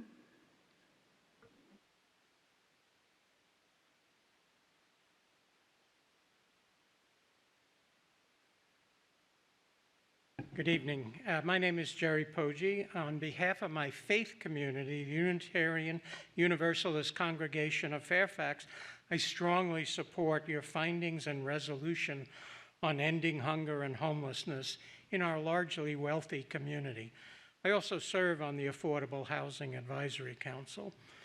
Your proclamation is cogent and compelling. Please work to ensure that every school child, parent, guardian, teacher, administrators, staff understand and embrace its message. Help recruit our boards of supervisors into parallel collaborative action. Make this year's effort perennial for at-risk neighbors from birth to senior status until we achieve affordable, accessible homes for all. Sadly, more than 2,300 FCPS children are homeless. Some lack parental and guardian support. Some have parents who themselves remain homeless. Some await homelessness upon high school graduation. President Ann Kress of Northern Virginia Community College states that 15% of her 90,000 young college aspirants are homeless, and security expels them every night at 9 p.m. when they would rather sleep in their cars in the parking lot. In February, my faith community, partnering with 4 others and the nonprofit Facets, embarks upon our 3rd decade of hosting week-long hypothermia sheltering, providing breakfast, lunch, and dinner, and a warm sleeping space for unsheltered neighbors. Many more younger partners are needed to ensure permanent homes. AHAC is grateful for the inaugural leadership of at-large member Abraham Mesh for organizing your proclamation, and I hope that she will help us grow our capacity to bring young people.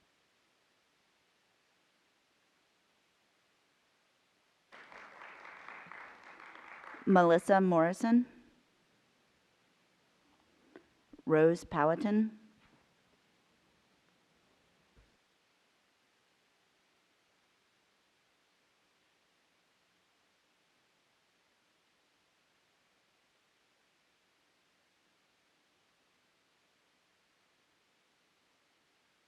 Winkapo, I just gave you greetings in Algonquin, which is the original language of Fairfax County's indigenous people, the Dog, the Toxinit, and the Pamunkey. Although some people have written that we have been annihilated, you're not speaking to a ghost. The Toxinit and Dog were members of the powerful Powhatan Paramountcy, which stretched all the way from the borders of today's North Carolina to today's Washington, D.C. And I think it's very important that Fairfax County school children know their local indigenous people first, before they learn about others who may be hundreds of miles away from them. I'm descended from people who quarried stone used to build iconic buildings in our nation's capital, such as the Monument and the U.S. Capitol building. Toxinit and Dog leaders attended caucus meetings on today's Capitol Hill. Caucus meant a gathering of leaders, indigenous leaders at that time. And I just find it sad that people continue the practice of document genocide in writing us out of the history books, in preferring to laud it over Native people from other parts of the country instead of giving respect to those of us who are here at home. So please, let's start at home first.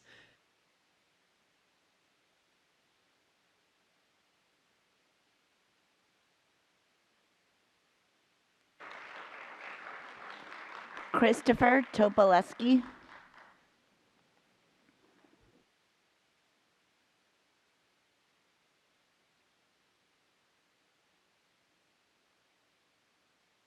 Good evening. I'm Chris Topoleski, Director of Government Relations for Reston Strong. We support the proclamation on housing and hunger. I'd like to take a few minutes to give you a sense of who we are and what Reston Strong is doing in our community. Reston Strong was formed in March of 2020 to make a difference. When our worlds came to a screeching halt with COVID, our founding members came together to create an organization that would step up and fill a void. Reston Strong is a 100% volunteer-powered 501c3 nonprofit founded to celebrate community by creating avenues to inspire, advocate, and fundraise. We are a BIPOC-led organization with 50-plus volunteers in leadership roles. Our purpose is not to replicate services, but to support and fill gaps wherever possible. Our only limitation is our service area. We are truly local and operate solely within Reston, Virginia. Our diverse network of over 3,000 followers and volunteers includes senior leadership executives, business owners, federal employees, past and current neighbors in tents, and service industry workers. Just this year alone, Reston Strong has provided over 100,000 pounds of food through our food rescue and diversion efforts to our neighbors in tents, Embry-Rucker Shelter, Cornerstone's Food Pantry, and others in the area. We also provided 160 no-income and unhoused families with fully cooked Thanksgiving meals through a partnership with our local elementary schools. Housing for all is not a luxury, but a basic need as well. While we are focused exclusively within Reston, homelessness is a countywide issue as evidenced by this meeting tonight. As stated earlier, there are a number of children in our communities who are runaways or unhoused as a result of failures in our foster care system. Without diligent and rigorous outreach efforts, there truly are unhoused and unseen youth. When we leave today and go home into our heated cars, walk into our safe and cozy homes, sit at the table with our kids to help them check their homework, I urge you to remember the children sleeping in the shelters, on couches, in cars, and lastly, in back alleys. Thank you for your time this evening.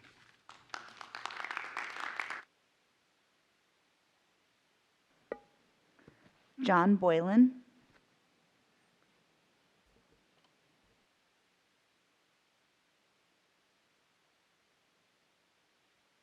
Good evening. I'm John Boylan from the Sully District. I'm a member of the Affordable Housing Advisory Council in Fairfax County. I'm also a past president of the Dulles Chamber of Commerce and served on the superintendent's strategic alignment team. It's my honor to speak tonight in support of the proclamation on hunger and homelessness. Journeys begin with a statement of intent, a proclamation. This is a good first start of the journey to prevent and end hunger and homelessness. The hard work and the hard decisions will follow. This is not a journey for the school board alone. It must be a community effort, including the county government and businesses. The first meeting of the alignment team, it was a review of FCPS data. The results were wonderful programs for gifted students, and it was quite evident. Unfortunately, the cliff dropped off at the end, and that was clear. It was the children in foster care and homeless. In fact, tonight there are students looking for a fourth or fifth blanket to cover them in the back of mom's minivan. They aren't worried about math or homework. The foster child in the second or third home this year will not have someone to read to them or check their spelling homework. I was reading a new book, in fact, just came out several weeks ago, about solutions for homelessness, When We Walk By Kevin Adler. And it points out that 36% of the homeless children will experience homelessness as an adult. We need to address and fix the problems now with the children. No child should be hungry or homeless, and I stand tonight to let them know that there are adults who care. I'm proud of the work AHAC has done to support building more affordable housing. This proclamation will build awareness and support for children experiencing hunger and homelessness. Let's fix this problem together. Thank you. Lynn Garvey Hodge.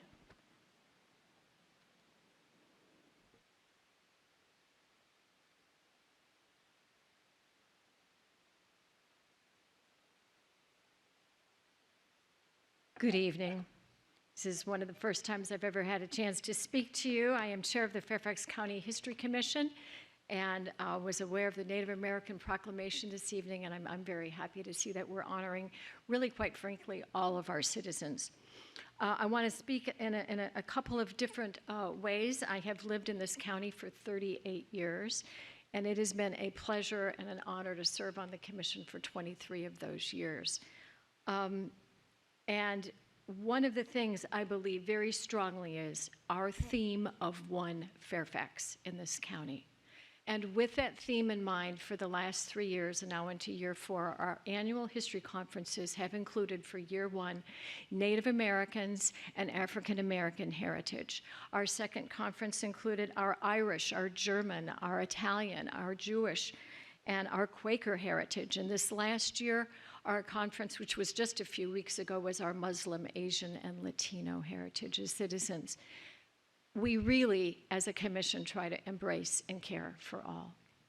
I'd like to take a moment to sort of take off my hat as chair of the History Commission and also share with you, I've been a member of Burke Presbyterian Church for as many years as I've been a citizen. We are a very inclusive family of faith, and one of our very favorite congregations that we have interfaith services is Congregation Adat Re'em. And I'm, as a treasured friend, former Rabbi Bruce Aft is on my list of special people. This last year we celebrated, just a few weeks ago, an interfaith service of 11 faith communities.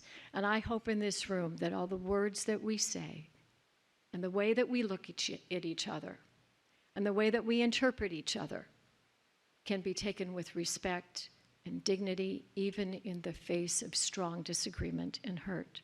Our country and this world is hurting right now. It's up to us to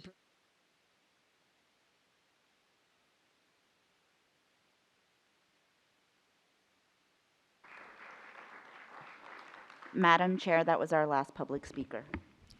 Thank you, Madam Clerk. I now call on Dr. Reed to share academic matters.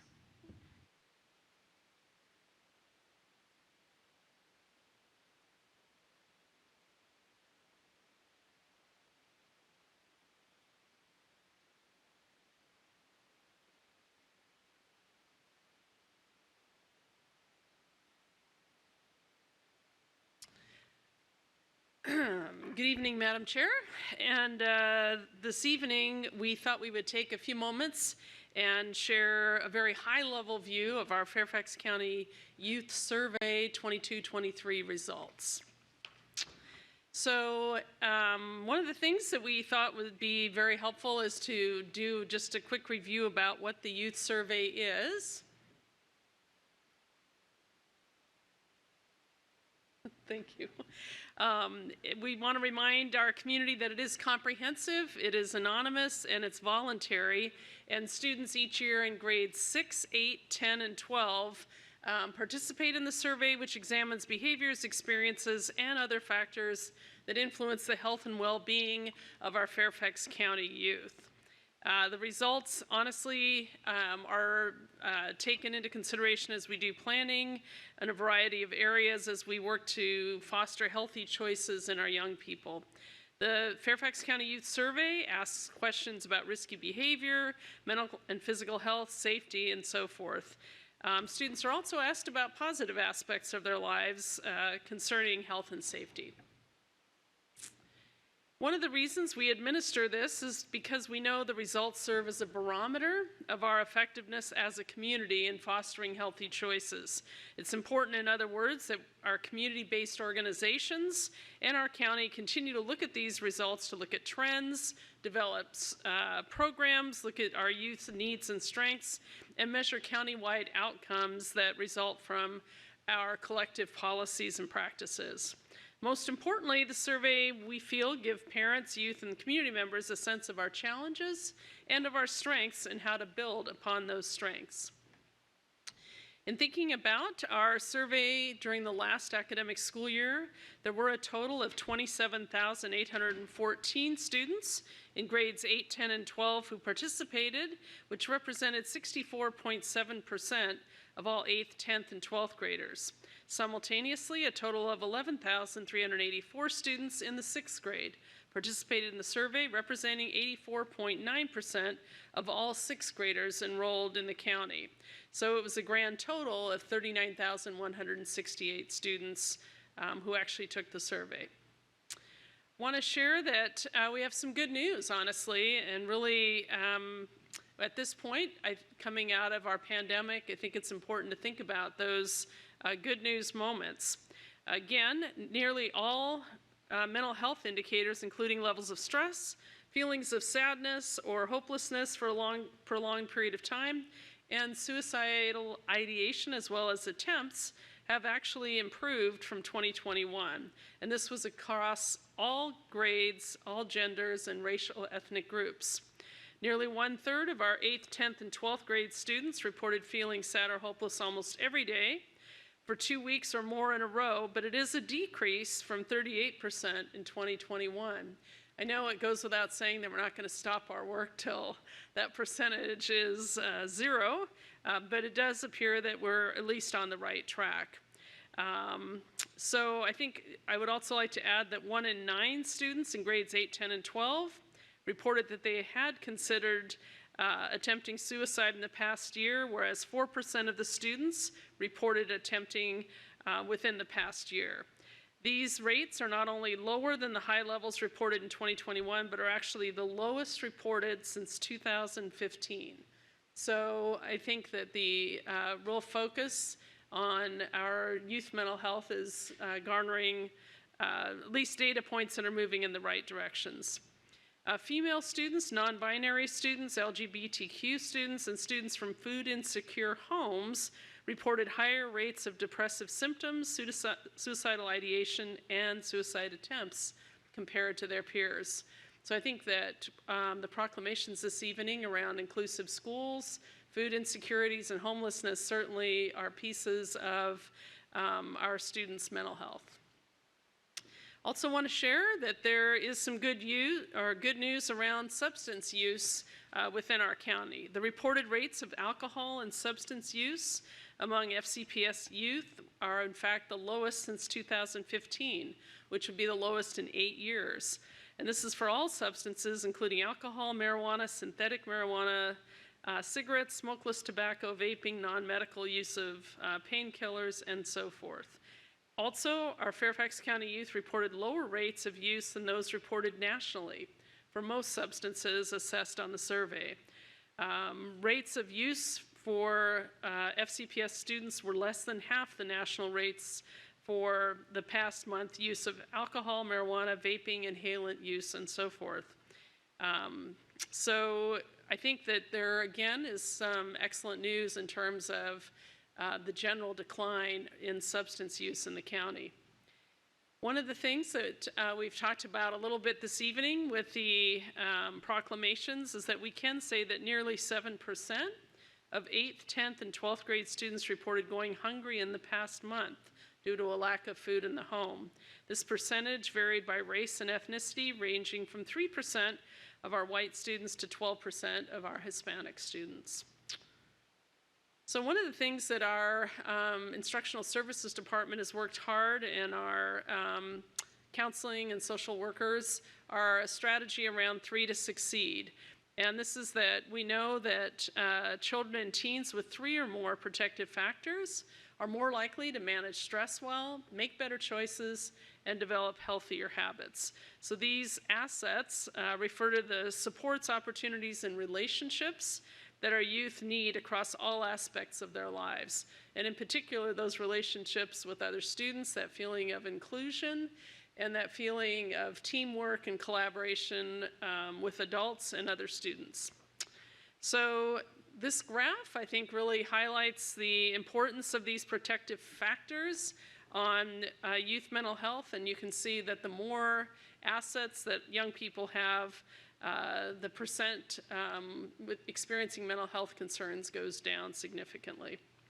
So lastly, just want to share that there are website resources for families and community members and staff who would like to see this youth survey website in more detail. And Madam Chair, that is academic matters for this evening. Thank you, Dr. Reed. All right. Yes. Yeah. Well, it's great news. So, I mean, you know, like anyhow, so I'm really proud of our staff and our students and our community partners and families. Okay, board members, you have to excuse me. I was so enthralled with the good news. I did not keep you in order here. So I will start with Ms. Keys-Gamarra and work my way.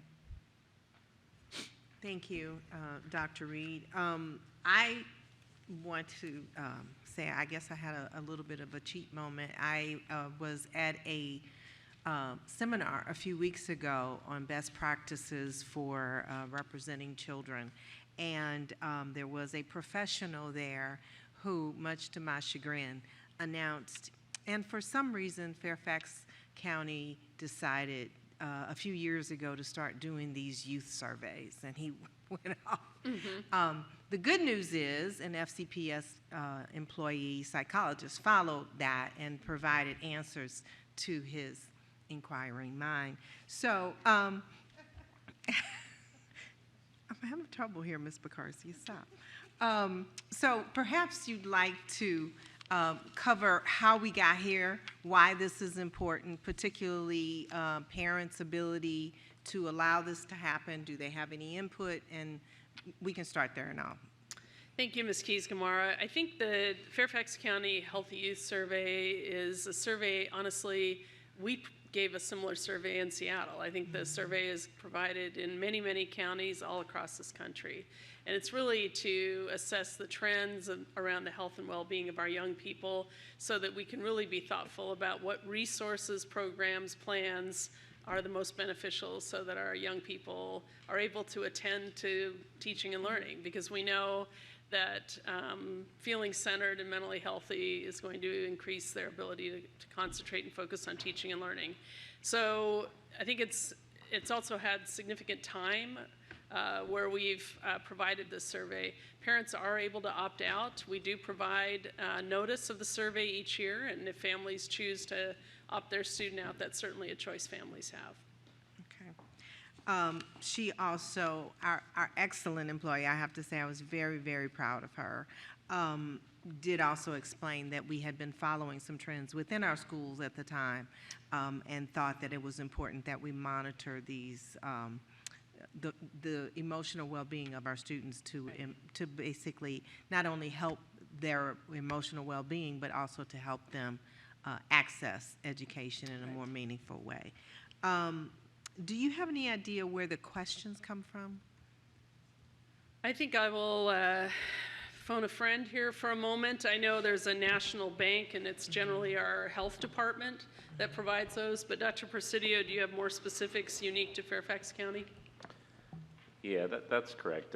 It's a partnership between FCPS and the county, but the survey items are based on 2 national surveys, as Dr. Reed mentioned, that are widely given across the country. one developed by the CDC and the other developed by the National Institutes of Health. So they're evidence-based, research-based, widely used, and we've been giving the youth survey in Fairfax County since I think 2001, so it's been quite some time. Oh, thank you. I do appreciate this, and I think it's been very important to do this sort of thing. And I wonder if, of course people say things, but I wonder if perhaps we could do a better job of making parents aware, maybe on our website or something, to perhaps take a look at how that information is conveyed so that they understand what their rights are, understand that their children, why we're doing it, etc. So that would be my only suggestion, but I'm glad to see the good news here. I do know and firmly believe that those that are emotionally well have a better opportunity to learn, and so this is really critical work in order to make sure all children can access education. So thank you. Thank you. Thank you, Ms. McLaughlin. Great. I know it's late, but Dr. Reed, I just wanted to provide a few thoughts. First of all, as someone with a mental health specialty in this field, I'm thrilled that Fairfax County government does choose to participate in this national effort. We cannot know how our nation is doing, and we cannot know how our localities are doing if we don't have a universal survey, and that's why it's done in this manner. And to Ms. Keys-Gamarra's question on, so how are those survey questions done, it is in keeping with that national survey, and then we can customize, but anytime we do customize, then we pull away from being able to do an apples to apples comparison. So I appreciate that Fairfax County Public Schools continues to partner with our county government that is engaged in this work. So I do think, as Ms. Keys-Gamarra said, helping our families all understand the why and why it's important is good. I also restate that we want to make sure that when we issue the survey in schools, that we ask our teachers and educators to really help students understand the value and the merit and the importance of this, to take it seriously, and to try to answer as honestly as they can, as maturity is a part of taking this survey, and we want to make sure students know why it's valuable to hear their honest answers. And then finally, with the presentation, my only request going forward, slides, and the slides aren't numbered on what got printed out. I'm not sure why, but I think starting with maybe slide 5, if we can get to 5 during my remarks. It would be really helpful anytime we give percentages that we have the N number. So when I know it's out of the 39,000, but 29% when the slide doesn't have, nobody's doing the math. But I think it'd be very impactful for people to still understand, because we're such a large district. 29% is good to see the decrease, but it's still a lot of kids. And so that's what I would hope to see going forward in that. Next, slide 6. Same thing, where it's the 90% and 92%, that's good, but also keeping in mind that depending on the age level, I don't want us to lose how many seniors we have, how many juniors we have, and that sort of thing. And so we just really sort of have a little bit better frame of reference on it. But otherwise, it's a very dense report, and I appreciate that you chose to spotlight this and the slides that you did give us.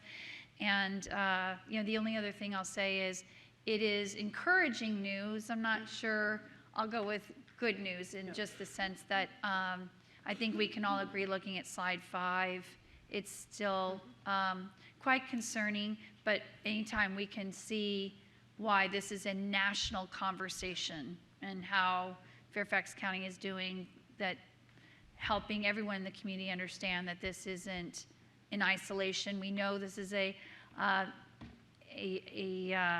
community that prides itself on high achievement, and that we also have a tale of two cities with the poverty and trauma, and so there's a lot that's here, and the different factors.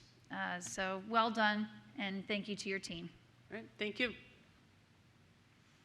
Thank you. Dr. Anderson.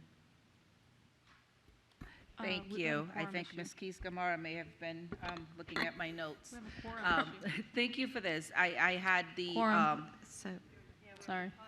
hold on one I'm second. so sorry. Thank you. Board members, can board members please return to the dais? We do not have quorum. So I believe, according to Mr. Foster, we can continue without quorum since you are not taking a vote.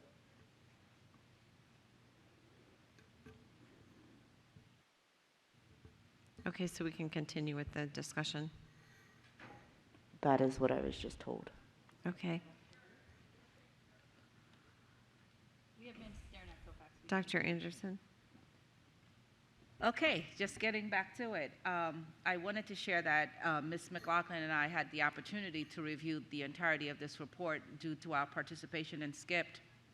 And most of the inquiries that I have been already addressed, but I wanted to raise one point.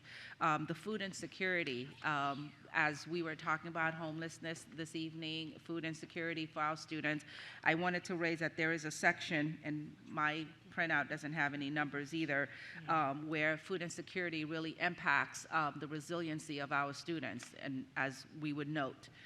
So that's one. The other piece that I really wanted to speak to, I know this is not our wheelhouse, but I was hoping you would know, this survey, as we've determined, is not FCPS written. It is something that we administer to our students. And as a parent, I know I receive many notices to ask for my children's participation from the beginning of the year to when the administration of the survey is about to occur. So there's a lot of opportunity for me to withdraw my students, my personal children, if that's my wish. As we're taking a look at this number, the 39,000 that participated, those are only FCPS students, correct? Those do not include private school students, homeschool students, et cetera, as far as you understand. Yes, ma'am, that's correct. Okay. I just, thank you for that. The only other piece that I wanted to ask, particularly because we do so much work in this area, some of the good news that you shared regarding some of the risky behaviors decreasing, the mental health impacts, feeling hopeless, stressed out, et cetera. Can you speak a little bit more in greater detail to some of the activities that FCPS engages in that could have impacted this data? Well, I think that, again, this is from 2021, which I think was coming right out of the pandemic. So I'm thinking part of this is just time elapsing since the more extreme isolation that occurred for many young people during the 20 and 21 school years. Excuse me. I do know we've also made a concerted effort to add staffing in areas that would support students' mental health. We've added the telemental health since 2021, which was a last year, I think, endeavor, which we also know had translatability, so students were able to access mental health, at least our high school students, in ways they weren't previously able to access. And I don't know, Dr. Presidio, would you add any other program interventions? I mean, I think those are the major ones. I mean, I would say to Dr. Reed's comment about coming out of the pandemic, we knew that, there was a great need for social emotional support and behavior support for our students, and that was a very intentional focus in all of our schools. And teachers and administrators worked really, really hard at this, and, we developed lessons and supports for students. And I think we're seeing some positive trends and results from that work, and as well as the other programs that Dr. Reed mentioned. Thank you for that. One of the things that you mentioned during your presentation is that this is the best data since 2015. And I'm very curious to see, did we unpeel the onion on this to determine what occurred from 2016, 17, 18, 19, I get it for 20, that resulted in the data just going in the wrong direction for our students here in FCPS? I don't know, Dr. Presidio, you've been here throughout that time. I have been here. I mean, I think, one of the things that we tried to mention in the report is that, both the county and FCPS look at the results, and then we try to respond accordingly. So during that period of time, for example, we saw rising issues around vaping with students, and that was something that, we partnered with the county to develop anti-vaping programs for our students and really talked about that in our schools and talked about that in the communities with families. And as a result, we've seen that, trend come down a little bit. But, again, I think obviously, as Dr. Reed mentioned, as the data shows, there's still a lot of work to do. But that's how the county staff and that's how FCPS staff really respond to the results, is really thinking about what are those issues of greatest need and how can we be more supportive of students and families in those areas. No, I appreciate that. I didn't want to put you on the spot, but I'm very curious as to what some of the impacts, the causes may have been. Thank you both.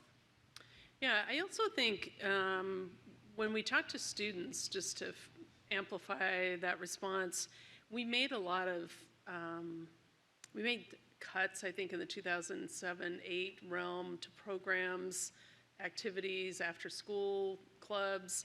I think bringing back ways for young people to connect and reestablishing those opportunities is really important for student mental health and that feeling of connectedness, which I think is critical.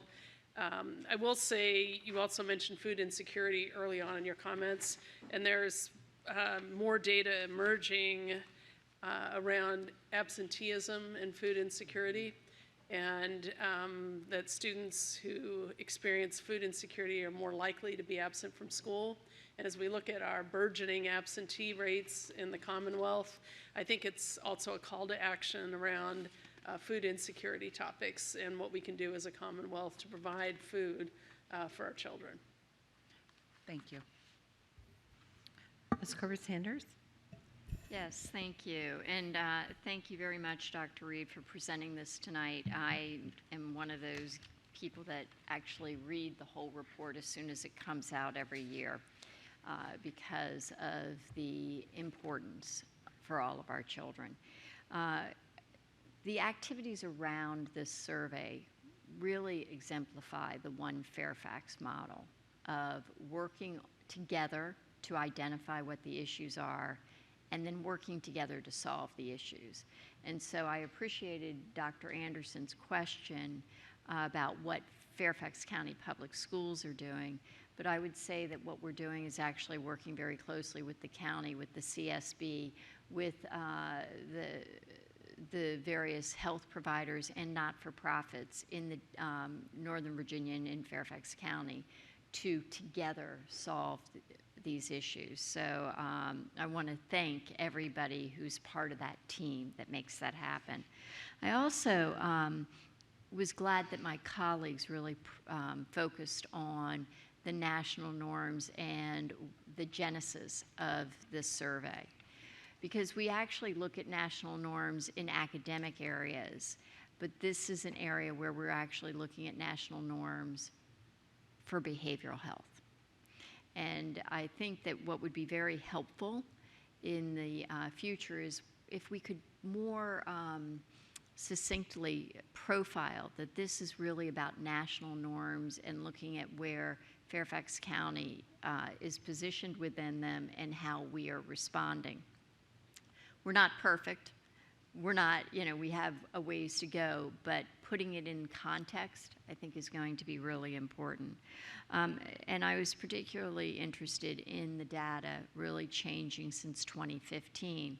And I think some of the areas that were not mentioned tonight were getting the cell phones out of our schools, because we knew that that was adding stress points for our kids.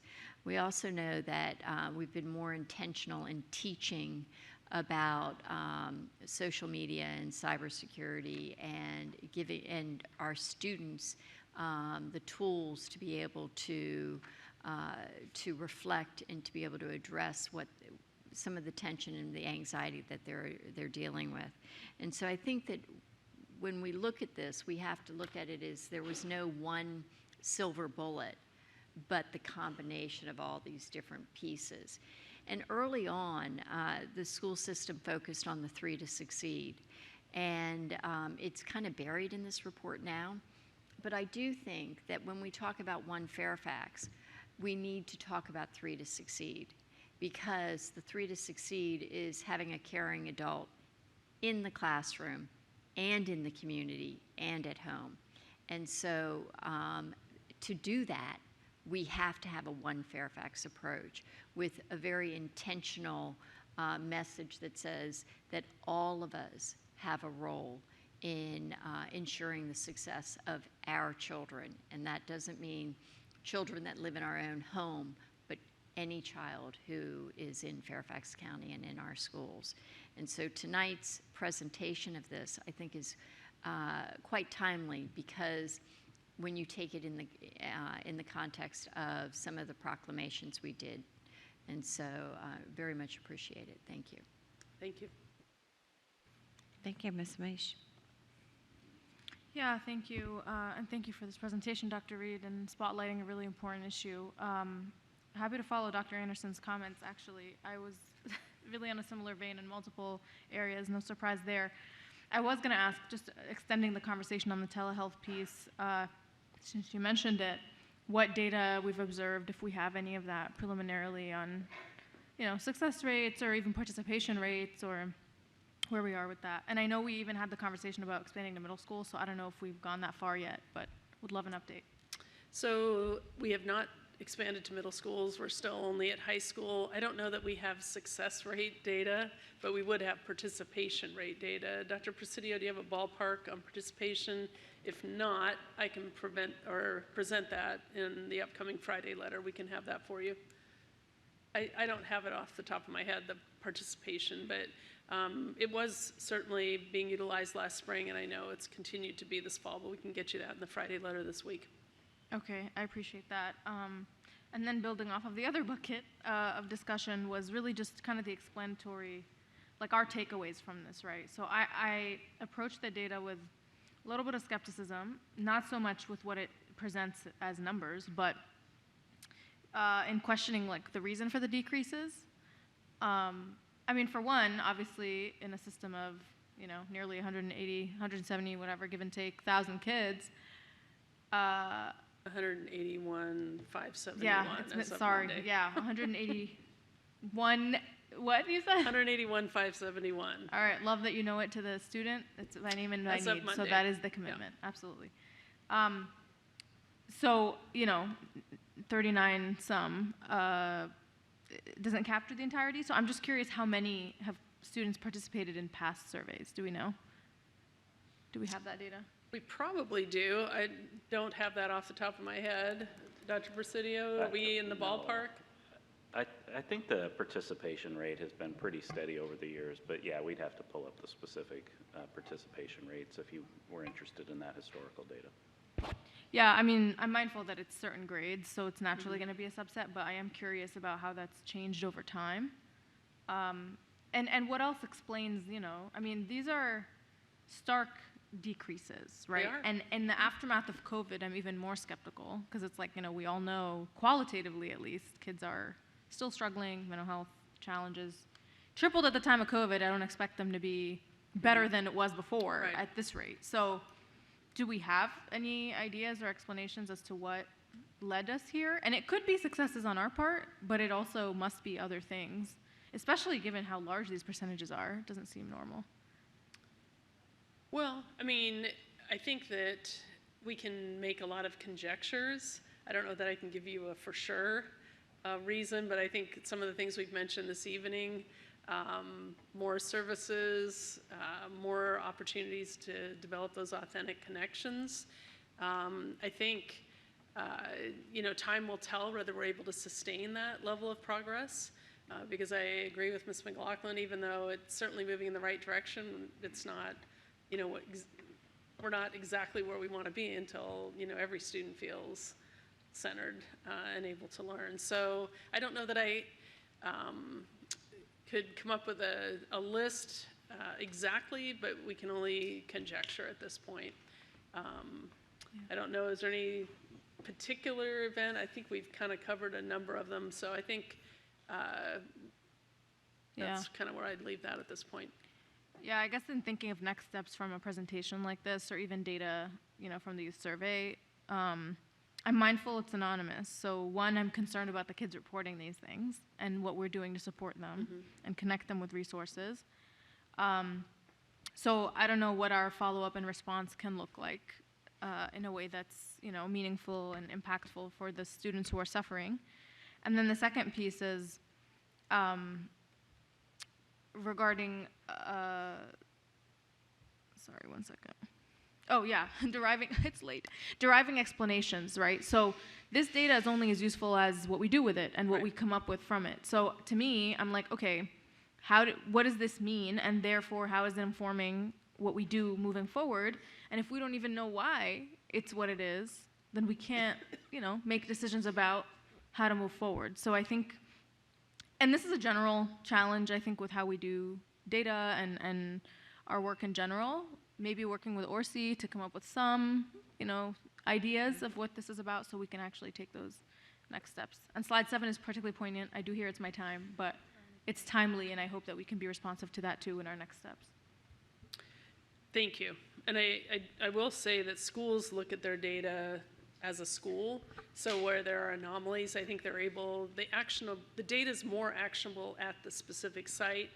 And then we're looking really this evening at a very high level macro division data points. Okay, thank you. Thank you, Dr. Reed. Can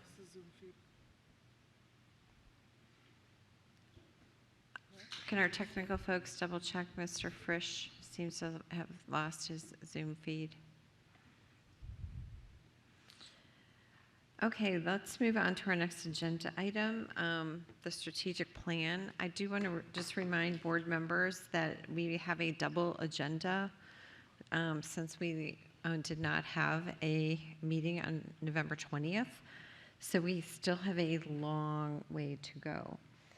So if there are some questions that you might have that could be asked during your weekly time with Dr. Reed or in the Friday letter, maybe just keep that in mind. Dr. Reed, we understand you have an update on the strategic plan. I do. Thank you, Madam Chair. Kevin, are you able to work with us, or Christina? We lost internet. Yes, so we've lost Wi-Fi, and Mr. Frisch just let me know that we are not available on Zoom, and because we've just lost Wi-Fi, we're having trouble presenting right now. Okay, so are you recommending that we take a short break while that is repaired? Yes, please. Okay, thank you. We will do that. Okay.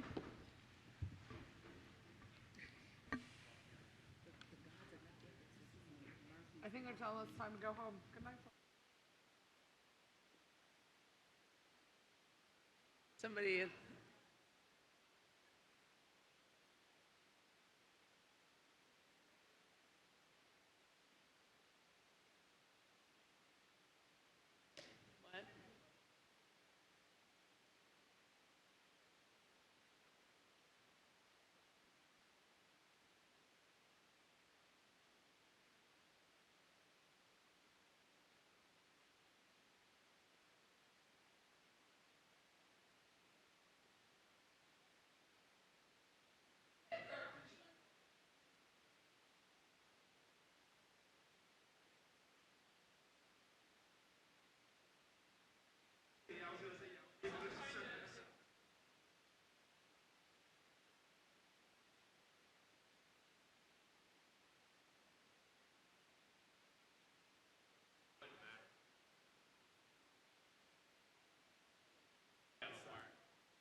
So, Madam Clerk, are we able to start?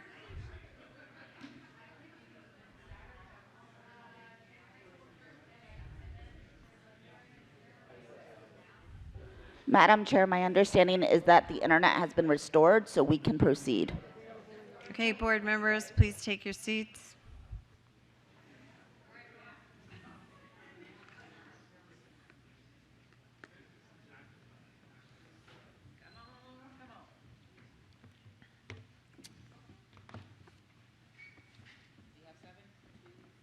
Yeah, we're all here.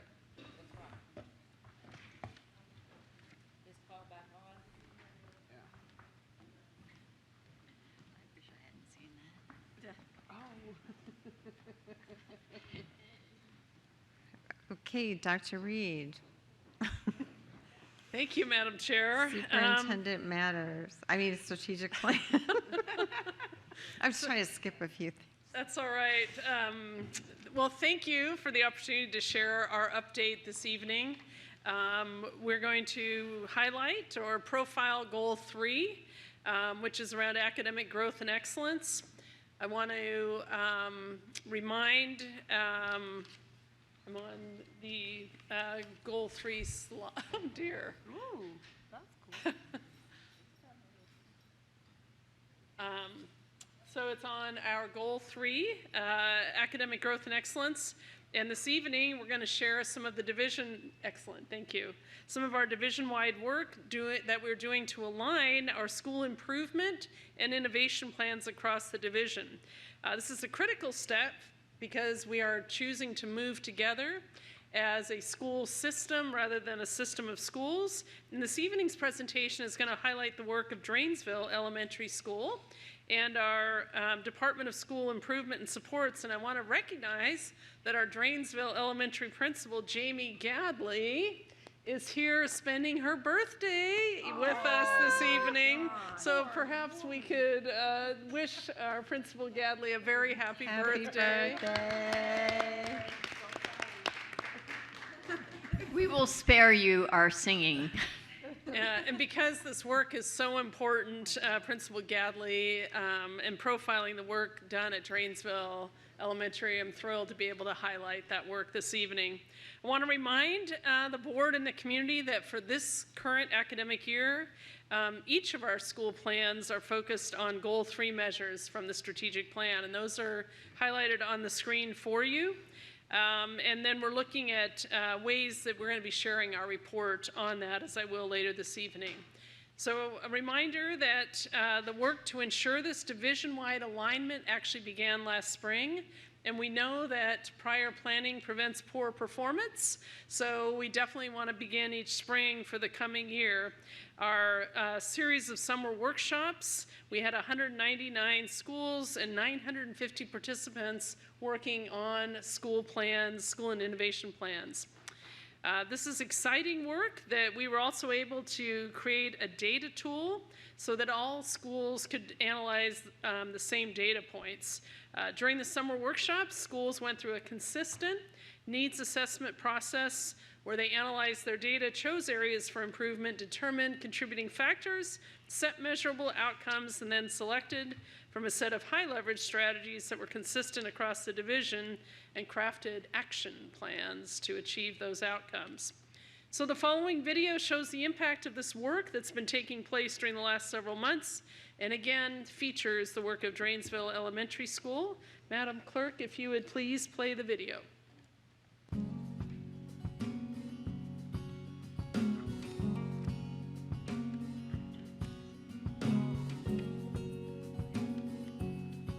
So what's exciting about the school improvement planning for this year is that we're directly aligned to the strategic plan. With that, we know that every school may look different, every group of students within a school may look different. Teachers may use unique and different ideas within their classrooms about the way they're helping students meet those goals and the school meet their goals, but that we know that what we're focused on are research-based best practices for students, and that with this focus, all students in Fairfax County will be successful. Poly does not mean a size necessarily, it means a quantity. that means how much of something. Here at Drainsville, 33% of our student population are English learners. If y'all are good with this draft pacing. So when we developed our school improvement and innovation plan, we had a selection of, I think it was 12 strategies for reading and 10 for math. So what we did here at Drainsville, we visited with every grade level team and we looked at all of our data. Our controlled vowels are another syllable type we can recognize. We were looking at unlocking English learners' potential. We wanted to create more opportunities for students to engage in discussions because we know that has benefits for academic growth. And that's one of our strategies that we're using to achieve that. And it's really cool to see the impact that's now having on students. It was really powerful to hear the alignment between our teachers' goals and our division's goals. We're all working towards the same direction. It takes at least 4 to 7 years for ELS to develop that academic English and that academic language. So looking at ways to scaffold our instruction, to be explicit about teaching vocabulary, and to really elevate opportunities for students to engage in discourse is specific to our Drainsville community, not only supporting our English learners, but all of our students, regardless of where they are in the continuum of learning. And it may look slightly different at another school. By having all schools focusing on the same goals, it creates several new opportunities for us. One, we can look at the strategies that different schools are using and identify which ones work best for maybe which schools with which students with different needs, and then be able to adapt over time to make sure that we are meeting the needs of each and every student. And so we know that this is just our first year in trying to implement these changes in our school improvement plans and also implementing our strategic plan, and that over time we will get better and better. Excellence, equity, and opportunity.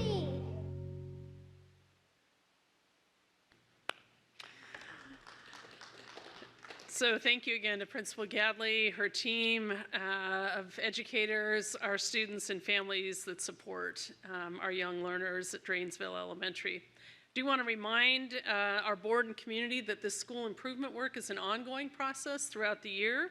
Schools receive feedback throughout the year from region leaders and those of you on the board who have region presentations as well. I really actually appreciate the engagement of our elected board of directors that are very, very well versed in the work that's going on at the school level. The feedback is calibrated, they're quarterly reflection cycles, and we're engaging in school and central office leader discussions about how these plans are working. And division leadership will continue to analyze the data along with other division data points to make sure we know how we're doing as a division. So, for those who want to stay informed about our strategic plan work, a reminder that December 12th, our work session will be on Goal 1, which is a strong start, PK through 12, and we're really thrilled to have the opportunity to review Goal 1. This evening, as you know, we're going to be taking a high-level look, review of our Goal 3 report that was done at a recent work session, but the alignment right now is very tight. We're getting those arrows moving in the same direction, and with that level of alignment, I know we're going to see some focused outcomes that show dramatic improvement in the next several years. So thank you, Madam Chair. Thank you, Dr. Reed. Dr. Anderson. Thank you. Thank you for this. And I very much appreciate the alignment. I think having it be in the strategic plan, be part of the SIP, will only provide a focus on the work. So to that end, my question is there an expectation that that thread will continue from the strategic plan to the SIP plan to the principal evaluation and to the teacher evaluation?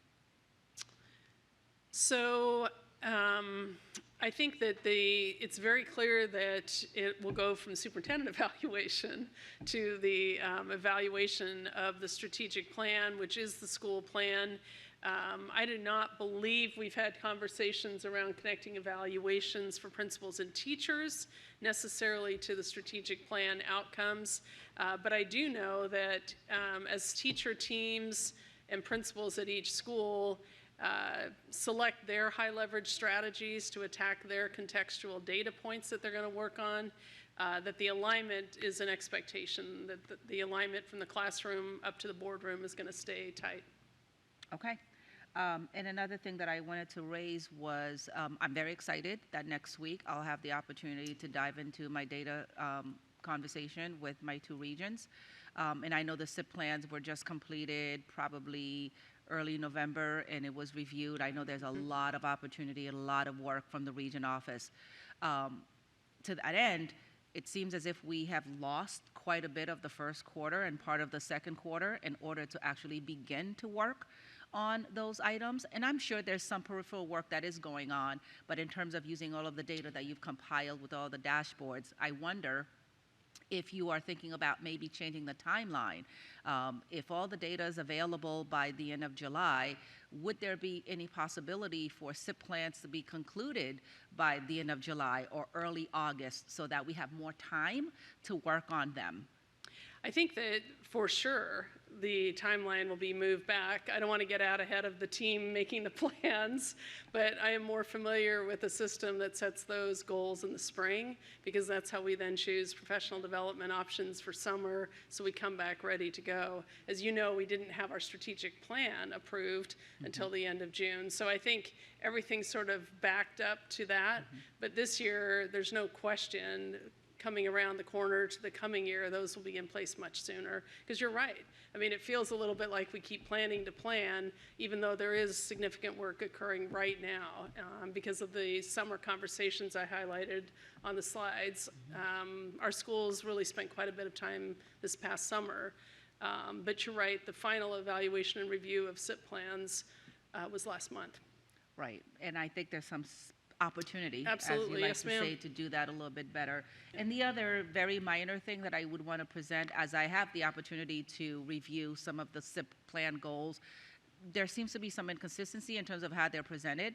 And again, as a parent who may have children in multiple schools, I think there might be some it might be helpful to have some uniformity in presentation. I'm not saying the goals have to be the same, just how they're presented. You know, these kids will do these things by this date, and they will move from this number to this other number. Right now, it tends to be a little bit all over the place, and there's some discrepancies with percentage increases versus point increases, or percentage points increase. Right. So I just wanted to toss that out for your consideration, but thank you. Yeah, thank you. And I think this is our first year with the new plan, and I think as we share best practices across the division, I think we're going to see more alignment in how that's presented. So it's a fair point.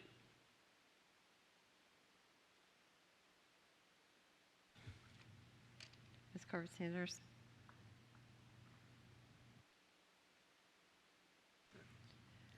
Okay, thank you, Dr. Reed. Thank you. All right, 3.04, Student Representative Matters. Thank you. Thank you. Last month, I had the opportunity to attend our first annual food show, the Food and Nutrition Department.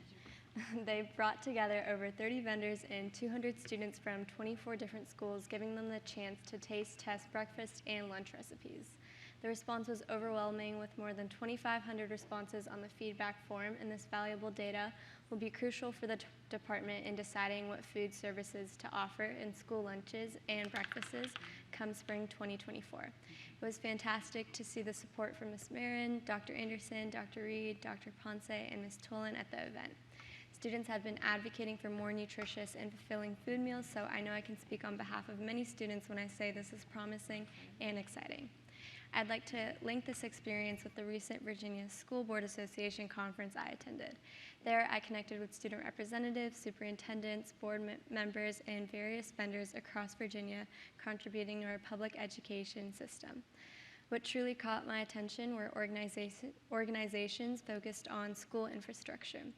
These groups revamped schools from the last century, introducing flexible seating, better lighting, and other elements that attract students. The renovations have shown tangible results with improved attendance rates, something our strategic plan focuses on, and a more welcoming school environment. I'm actively reaching out to these organizations to explore the possibility of learning more about their innovative ideas and sharing it with Fairfax County, something students would likely find intriguing and beneficial. As for community participation, Samir A senior at Annandale High School, also our SAC president, has highlighted a critical concern regarding the school's grading policy, which heavily prioritizes tests over classworks, resulting in a split of 90% summative and 10% formative. This approach has caused widespread frustration among students and has negatively impacted their educational experiences. To uphold our commitment to fostering growth and performance as outlined in the Strategic Plan Section 3A, it's imperative to take students' feedback seriously and reassess the grading policy not just at Annandale but across all schools. These policies take a toll on students' mental health, and it's imperative that we prioritize that.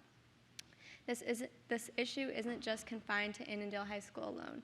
Edison High School is also operating with a grading split of 95% summative and 5% formative, notably in IB schools where the curriculum is already demanding. This problem extends beyond these specific schools to encompass others, including those with AP programs.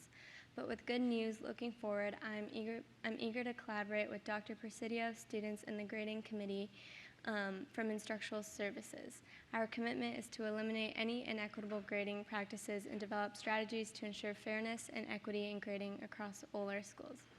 Lastly, today, December 4th, marks the start of Computer Science Education Week, a time to emphasize the importance of computer science in education. Recently, the Department of Defense Education Activity granted $2 million to FCPS.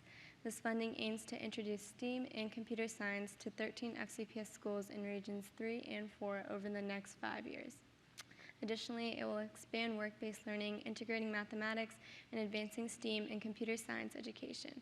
This strategic move prepares students for the evolving job market where many roles will revolve around CS, AI, and STEM in general. I'm enthusiastic about this direction as it equips our students for the future, considering that many jobs of today might become obsolete in the upcoming years due to technological advancements. CS Education Week serves as an annual initiative to inspire K-12 students to explore CS, achieve equity, and acknowledge the contributions of students, teachers, and partners in this field. In the upcoming days, on board docs, resources will be posted for parents, teachers, and students to utilize. It's promising to witness the alignment of our curriculum with the demands and opportunities of the future. What is also fulfilling is the initiatives our students here in FCPS are taking. TYE, a nonprofit founded by the SEALs, is focused on expanding STEM and CS education in elementary and middle schools. Their contributions to our schools is profound as they have established 8 teams of over 10 volunteers throughout the county and have reached over 500 kids. Thank you.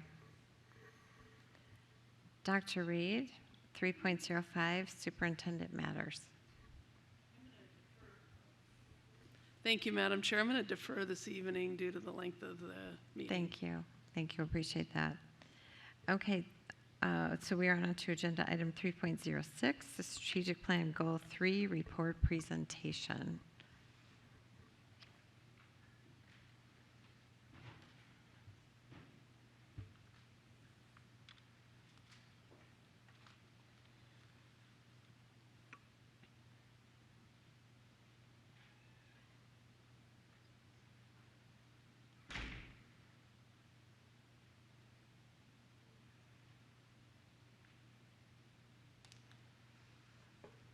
Thank you, Madam Chair. This evening, I'll be presenting the Baseline Goal 3 Report Summary presentation. So this is an abridged version of the work session PowerPoint. And for those watching from home, the full Goal 3 report is actually attached to the board agenda. So this is a high-level look. It is also the first of 5 goal report presentations that I'll be making this academic year.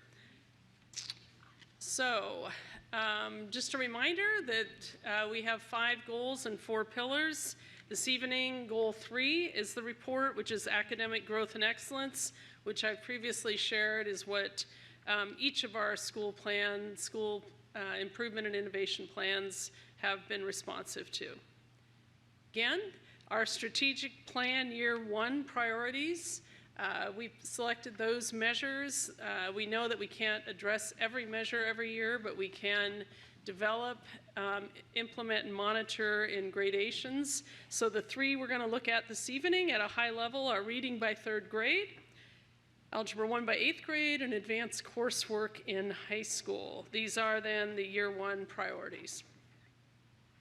As we think about charting our course to 2030, which is our strategic plan 7-year journey, I want to remind the board this is a journey of many steps. This isn't an overnight event. The planning and preparation is critical, and as you can see, we've kind of tried to create a graphic that describes the development of strategies, implementation of those strategies, and then the monitoring of those strategies. So it's really important to know that we can't develop everything in the same year, nor can we implement all things in the same year, because we only have limited resources, either financially or time-wise, to be quite honest. So this phased approach allows us to focus intentionally on key strategies. So the baseline reporting approach, we're going to be using cumulative averages to identify the starting point for this work, and wherever possible, we have 3 years worth of data. The report also establishes the final targets, which is what we would plan to achieve no later than 2030. For our student goals, the final target is to have all students in all student groups at or above 90% on each of the metrics discussed. So we'll take a look at the highlights and share baseline data, starting with 3rd grade reading, the first priority. So the importance of 3rd grade literacy really is a key milestone for student success. We know that this represents a transition where students move from learning to read to reading to learn. We also know that students who are not on grade level by 3rd grade have difficulty comprehending the content that will be taught in subsequent grades and can fall quickly behind, not just in their language arts, but in other content areas as well. In fact, there is research to indicate that 3rd graders who lack proficiency in reading are indeed 4 times more likely to become high school dropouts. So we know that's connected. We also know that 3rd graders who are reading at standard graduate and attend college at higher rates than their peers who are not. These key accountability metrics then are clarified under pass rates for the grade 3 SOL reading exam and the percent of schools that increase the percentage of students reading on grade level. It's important to note that the vast majority of our students are taking the SOL, but we also have a small percentage of our students take an alternative assessment in lieu of the third grade reading SOL, known as the VAP, which is the Virginia Alternative Assessment Program. Both of these assessments are not equivalent, and the data is presented separately in the full report to show student achievement on the VAP as well. While we do still have significant reading gaps among student subgroups, there is data to show that we are making progress. For example, last year's iReady data showed a 12% increase in students making grade level reading growth, and our Lexia data showed the percentage of 3rd graders performing significantly below grade level decreased to only 18%. So we are starting to make some data, and I apologize, my page turning, some of these have the second page of notes from that slide. So if we can stay on this slide for a minute, no, one more, thanks. And then I'm on the people slide, Kevin. So it would be slide 12. I'm trying to move through this fairly quickly. Yeah. So 3rd grade reading, see that's your 12, but it looks different than my 12. So can we go to the slide back one? There, perfect, we stay there, thanks Kevin. This slide shows the current performance of FCPS and then also all of the subgroups. And we've also taken a look at intersectionality data, which is something the board has asked for. So we can go to the next slide. Thank you, Kevin. This is our intersectionality data, and many of us have looked in particular at the economically disadvantaged data and how that connects across all subgroups. So we're looking at the state pass rates as well as the disaggregated data, and our current data shows that 69% of all FCPS students who took the reading SOL in 3rd grade received a passing score, which is above the state, but not as far above as we would like to be. Next slide, please, Kevin.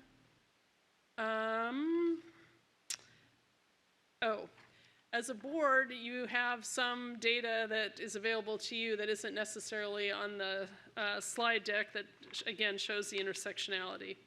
So some of the examples of division-wide work to improve the reading performance, again, is about the alignment and the ongoing equitable access to literacy plan that our ISD is developing. We also have new kindergarten through 6th grade curriculum guides.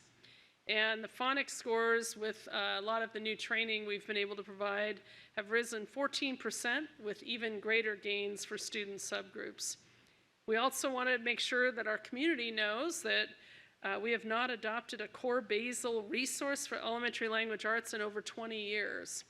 This has led to some inconsistent practices across the division, but we're very excited that after 20 years, we're going to be adopting a new basal resource to serve as our Tier 1 curriculum for all kindergarten through 6th grade classrooms across the division. This resource will be chosen from the VDOE approved core materials aligned to the science-based reading research. The intent is to have high quality instructional materials and students receive evidence-based literacy instruction. So we're very excited about all of that work going on. We're also providing letters training for staff. This year, approximately 1,500 teachers have engaged in letters training, which is language essentials for teachers of reading and spelling. And Orton Gillingham training, we've had approximately 2,000 teachers that have been trained in Orton Gillingham in that approach. So that's our highlight for reading by 3rd grade. The second year 1 focus in goal 3 is successful completion of algebra by 8th grade, algebra 1. We know that's another key milestone for student success. We know that student enrollment in advanced math in 9th grade increased by 30 percentage points and increased in 11th grade by 16 percentage points. It's a significant gatekeeper course and a data point that the Office of Civil Rights monitors. The key accountability metrics for Algebra 1, Kevin, run. Thank you. The key accountability metrics, we want to make sure the board knows that we have 2 accountability metrics. First is the percent of students who receive a verified credit in Algebra 1 by 8th grade, and the second is the percent of schools making expected progress toward increased student enrollment in Algebra 1 by 8th grade. Our current data shows that 51% of our students are successfully completing Algebra 1 by 8th grade, and this is currently above the national average of 24% reported by the Department of Education. While we're ahead of national data, there is still much work to do. So as we look at our performance measures by demographic, we're now in the multiple, yeah, thank you, Kevin. Similar to the 3rd grade reading measure, the slide shows overall as well as student performance by intersectionality data. As you can see, the 51%, you have a varied, very varied, honestly, access and opportunity for students by demographic for Algebra 1. And I'd like to continue thinking about the work we're doing to improve Algebra 1 by 8th grade. And again, the Algebra Access Network Improvement Community. You might recall that on October 26th, we discussed the work of this Algebra Access Network and had our math lead for the division here. It's a group of about 15 middle schools that are partnering with our central office to increase student enrollment and success in Algebra 1 by 8th grade. We know that focusing on academic advising is a subset that's occurring in these middle schools, and that the division's overall enrollment in Algebra 1 or higher by 8th grade increased to 64% this school year. So we're up from 51% year over year. And that is headed in the correct direction. So we have open enrollment PD, professional development, and are looking at ways to improve student and family advising practices as well as professional development, sessions with elementary and middle school staff to share best practices. So we're very excited about that work. The third data point I want to share with you this evening is advanced coursework. And the successful completion of advanced coursework is one of the measurements for Goal 3.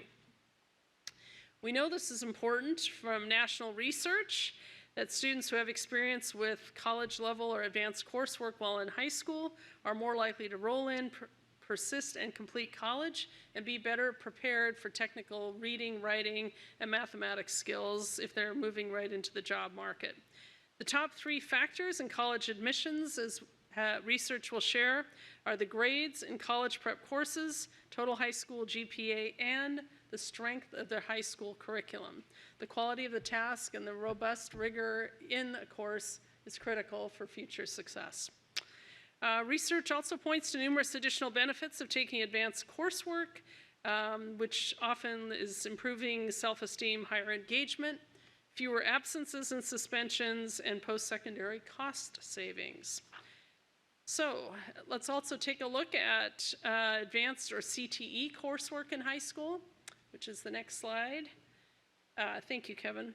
So we know that there's some data points here that are fairly critical, and the 2 accountability metrics that we're using to measure this particular goal are the percent of students in the senior cohort who earned a C- or higher in at least one AP, IB, or dual enrollment or other 1.0 weighted course, and or CTE finisher status before graduating, and the percent of schools that increase the percentage of students succeeding in advanced or CTE coursework by graduation by 5 percentage points. So those data points, our baseline data at this time shows that 85% of our students in the senior cohort in fact met the first criteria of a C- or higher. So while we're starting out, I think, pretty solid in some aspects, we certainly have work to do. Kevin, we're at the, thank you. So this slide shows the current performance, and we are thrilled to share that many of our student groups are already very near or at the 90%, but we do need to say that when we look at our intersectionality data again, we struggle a little bit with percentages. We're at our English learners are at 39%, which is not where we want them to be when so many of our other students are at or above the 90% range. So the examples of division-wide work to improve performance in advanced coursework, we've talked a lot about AVID and its success. It was a prior Academic Matters. It's currently in 28 middle and high schools. As we want to reach the metrics we've talked about, we're going to need to increase the number of schools that are participating in AVID. We also know the AVID research says that 85% of free and reduced lunch students participating in AVID are successful in these dual enrollment and college level courses.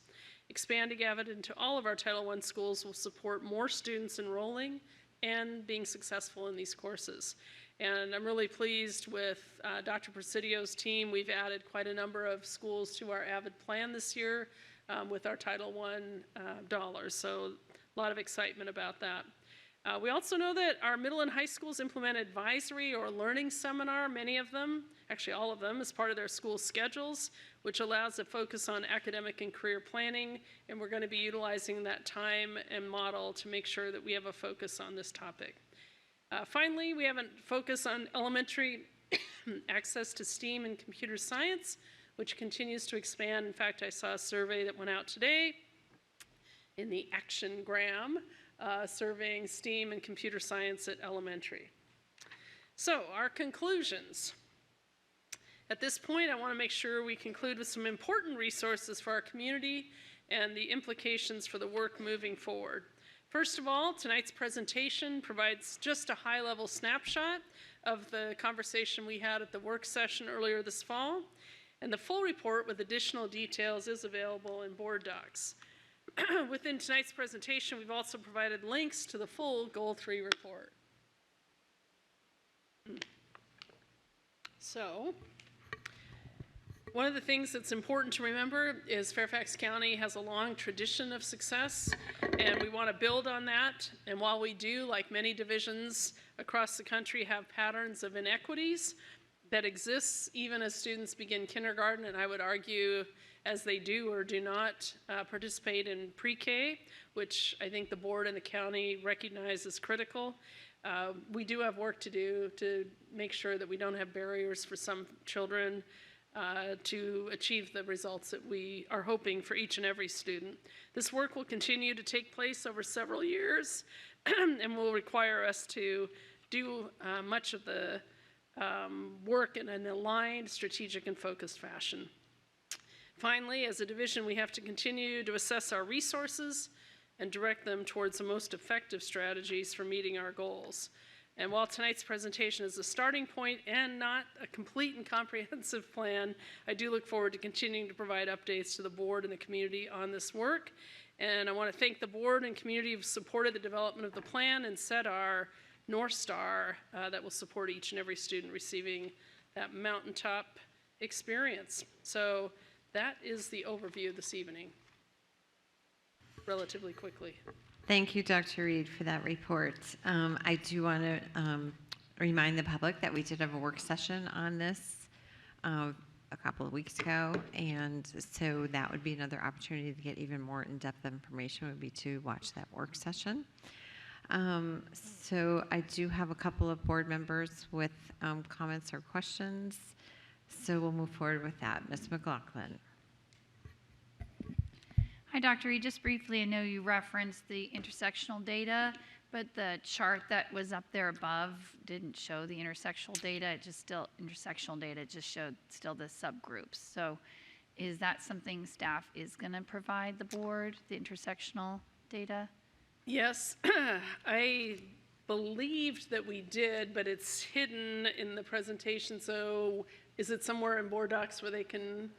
Yep, Dr. Reed, the full intersectionality data is in the report that's posted on board docs this evening.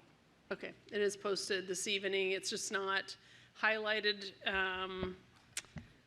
so I can hand it to you. It's So I'll just be a broken record for this and one last board meeting before I depart the system.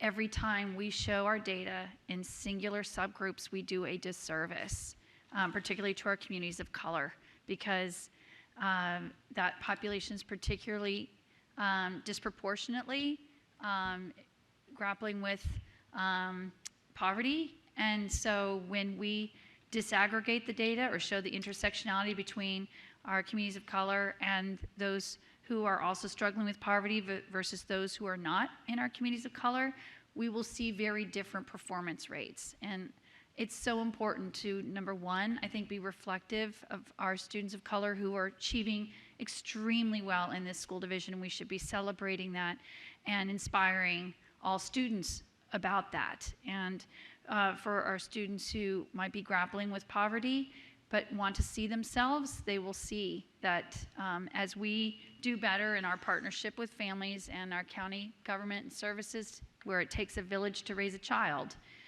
all students can hopefully feel hopeful. But I can't understate how harmful it is when we keep doing the same thing year after year after year, showing singular subgroups. I really hope we'll stop doing that. And I was just giving one example, but we have intersectional in terms of poverty, race, and also ELL and special education. I mean, all of that's there. And I think when we talk about closing gaps, we need to help both the board, the division, and the community understand where kind of like the inverse of 3 to Succeed, when students have a multitude of different challenges, then we can understand why the gap efforts are going to be complex, and we need complex solutions for that. So I do appreciate everything you and your team are doing from a leadership standpoint on that.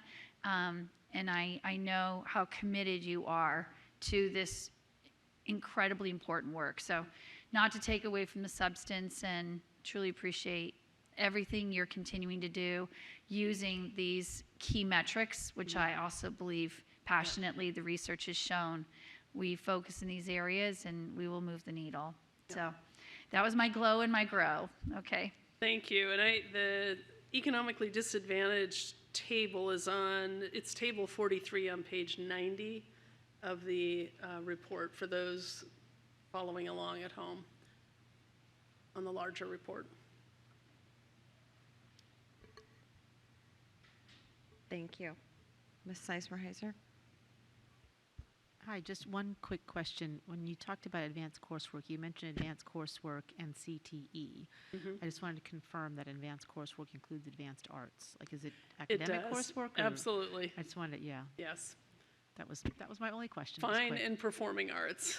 Yes, Absolutely, correct. And but- completers for CTE. Thank you. Yeah, thank you. I think I'm zipping through this so quickly that, but yes, It good came catch. up at the, I just want to make sure we're recognizing all the ways our students are 100%. showing advancement. That's all.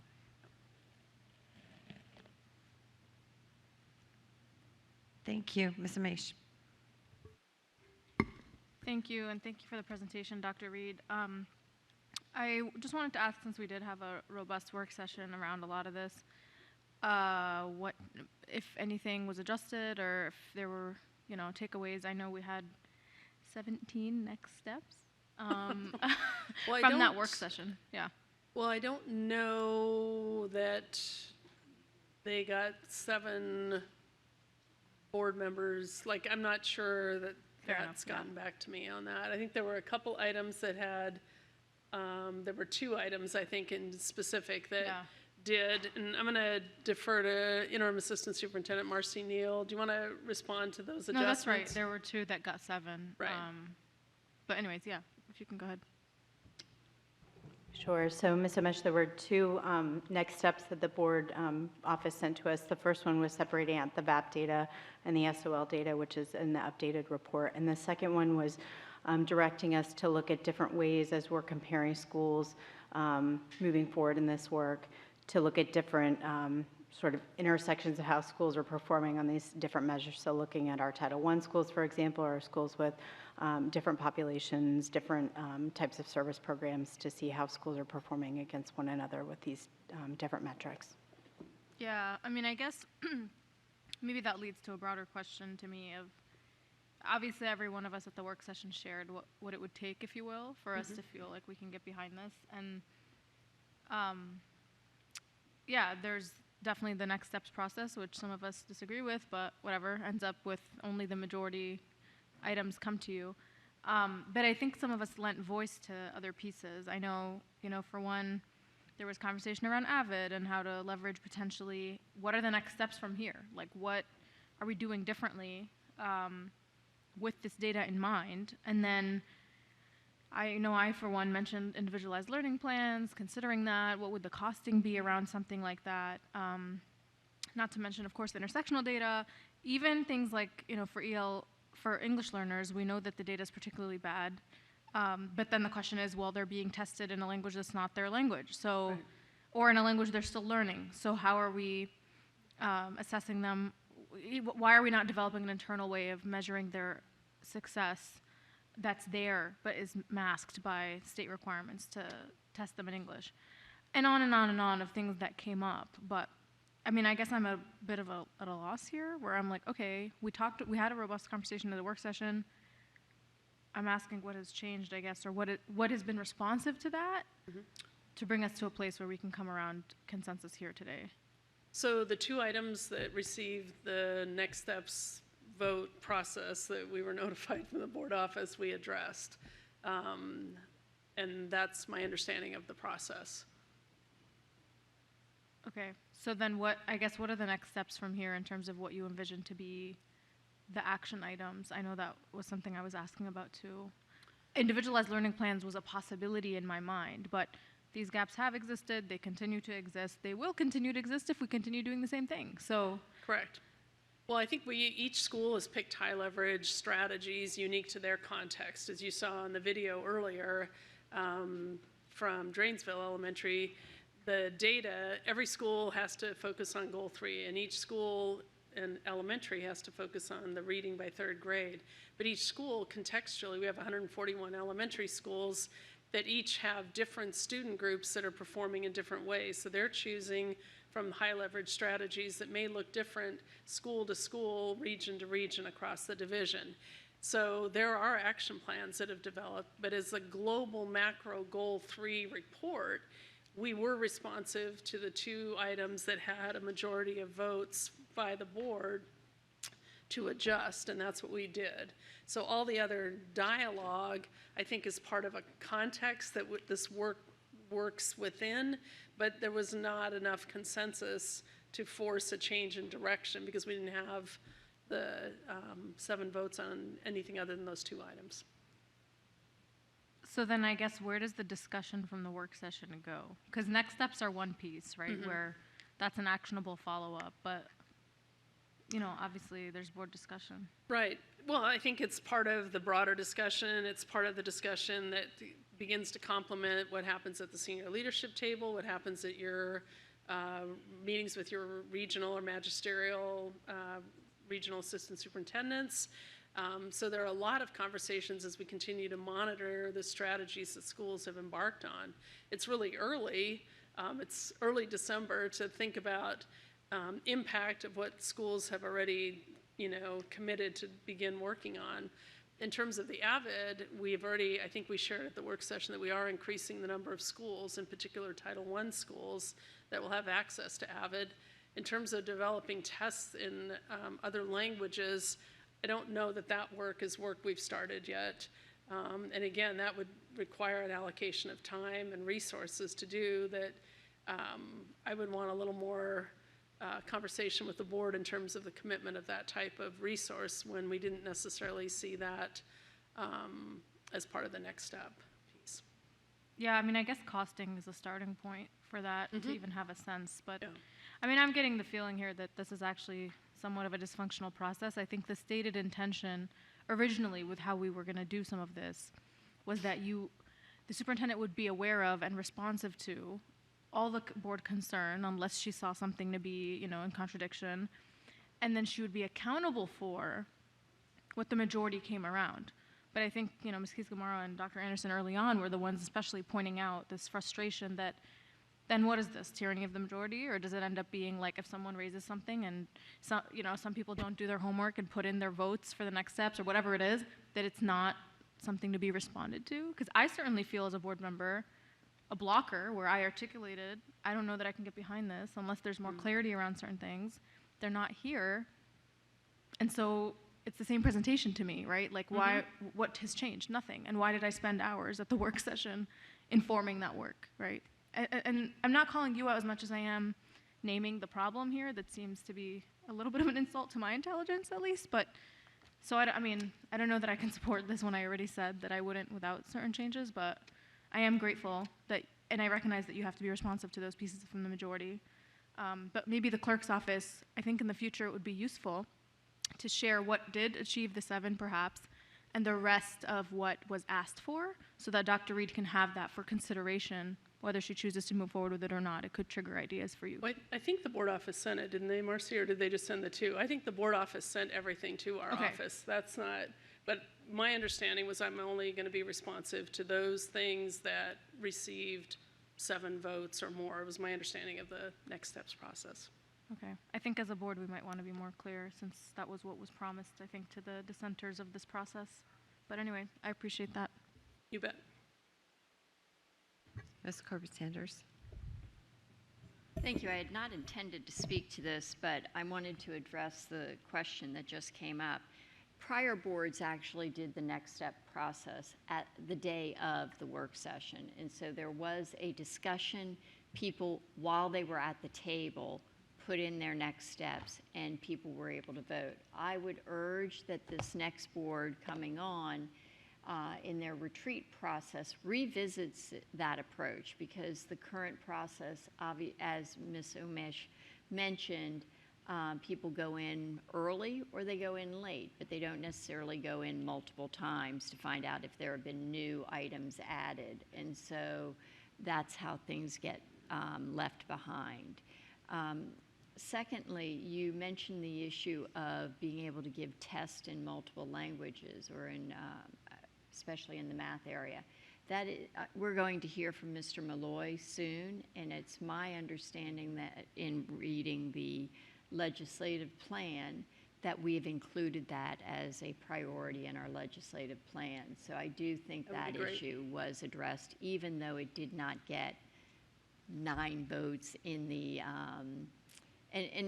let's be clear, these are not votes. We do not take votes via electronic means, but it's a consensus building tool, and I would just suggest there are other ways that the board can more effectively reach those consensus. So maybe taking a look at how things worked in the past, that's how we can inform the future. Thank you. Thank you, Dr. Reed. Okay, we'll move on to the next item.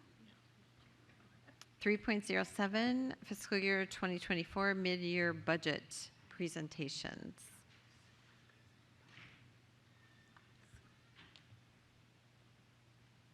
Dr. Reed, do you want to do an introduction to the budget presentation?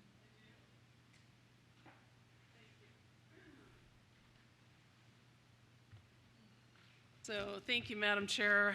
This is an important budget presentation, and our Chief Finance Officer, Lee Burden, is going to present the mid-year presentation that we have reviewed. So, Ms. Burden.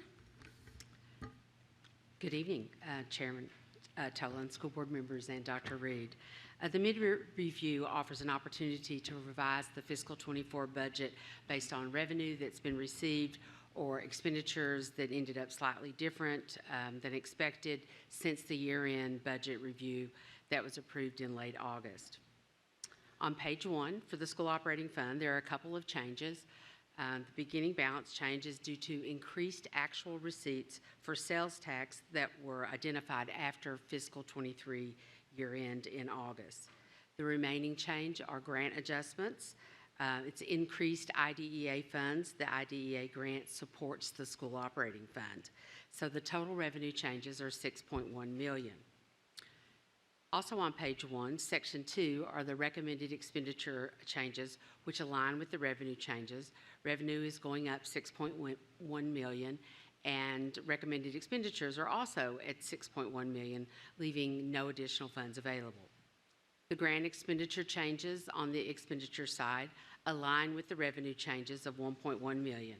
Again, this is just an increase in the IDEA grant funds that we were notified about after the year end was completed. On page 2 are other recommended adjustments. The first one is the elementary school security cameras at $0.8 million for 9 elementary schools. And you should know that prioritization is determined by the building age, the number of existing cameras, the number of incidents at a school location, as well as access to uninterrupted power. The item C is background checks. $0.4 million is being set aside to expedite background checks for current employees, so this work is completed sooner. Originally, we were going to do half of this work in fiscal 24 and fiscal 25, but we'd like to complete that this year. Item D is the client communications platform replacement. $0.3 million is being earmarked to replace the current client communication platform with another that provides much greater functionality. Item E is the Woodson High School renaming. $0.1 million is proposed as a placeholder to be allocated for costs of renaming the Woodson High School. Historically, renaming costs have typically been about $300,000, but many items at Woodson just say Woodson, so those items will not have to be replaced. Item F is funding for restorative justice, and they have asked for $88,000 to provide training, coaching, and training materials for restorative justice interventions. And then the final item in the school operating fund is a facilities testing room enhancement.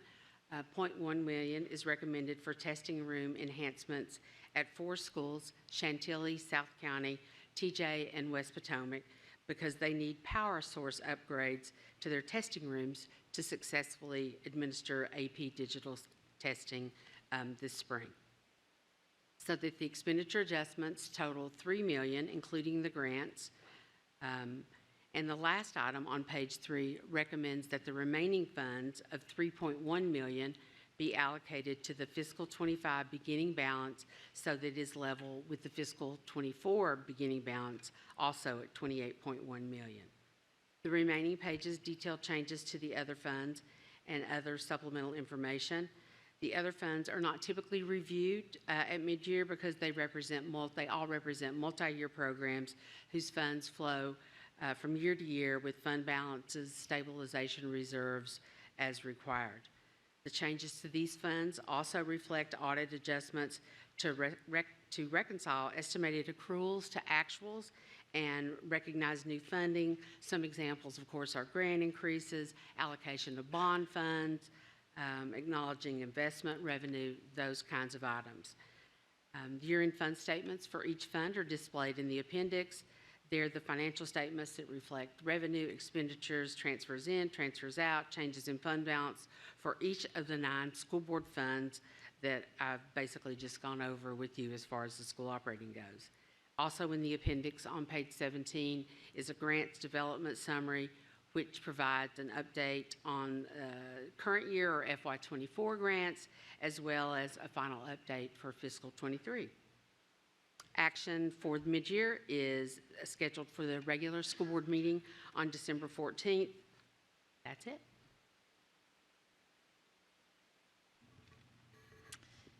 Thank you. I have a few board members that have clarifying questions. Ms. Corbett-Sanders? No. Ms. Sizemore-Heiser? Ms. McLaughlin? Yes, actually I do. Dr. Reed, I have a couple questions that either you or Ms. Burden could answer. First of all, I noticed that there is some carryover funds that would go into, I think you said fiscal year 25 budget to carry over? Yeah, the beginning balance. Yeah, beginning We balance. generally like to try to keep the beginning balance around the same level as it is in the previous year, because otherwise, if it's less than that, then that just increases the local request to the county. So we like to try to keep that level. And so typically at mid-year is when we allocate additional funds, if we got any, to be able to bring that beginning balance up to the same level as the current year. Yeah. So, Dr. Reed, I know that you and the board have listened through public speakers as well as through countless emails for even preceding you a number of years now that, and I'm only going to speak for the schools I've been hearing from, but in particular Woodson High School, and Ms. Szymanski, who oversees facilities, is well aware of this also. When we're talking about several $100,000 in facilities, maintenance repairs that our school communities have brought forward year after year after year, and our school division tells them that it's finally going to happen, and then it doesn't happen.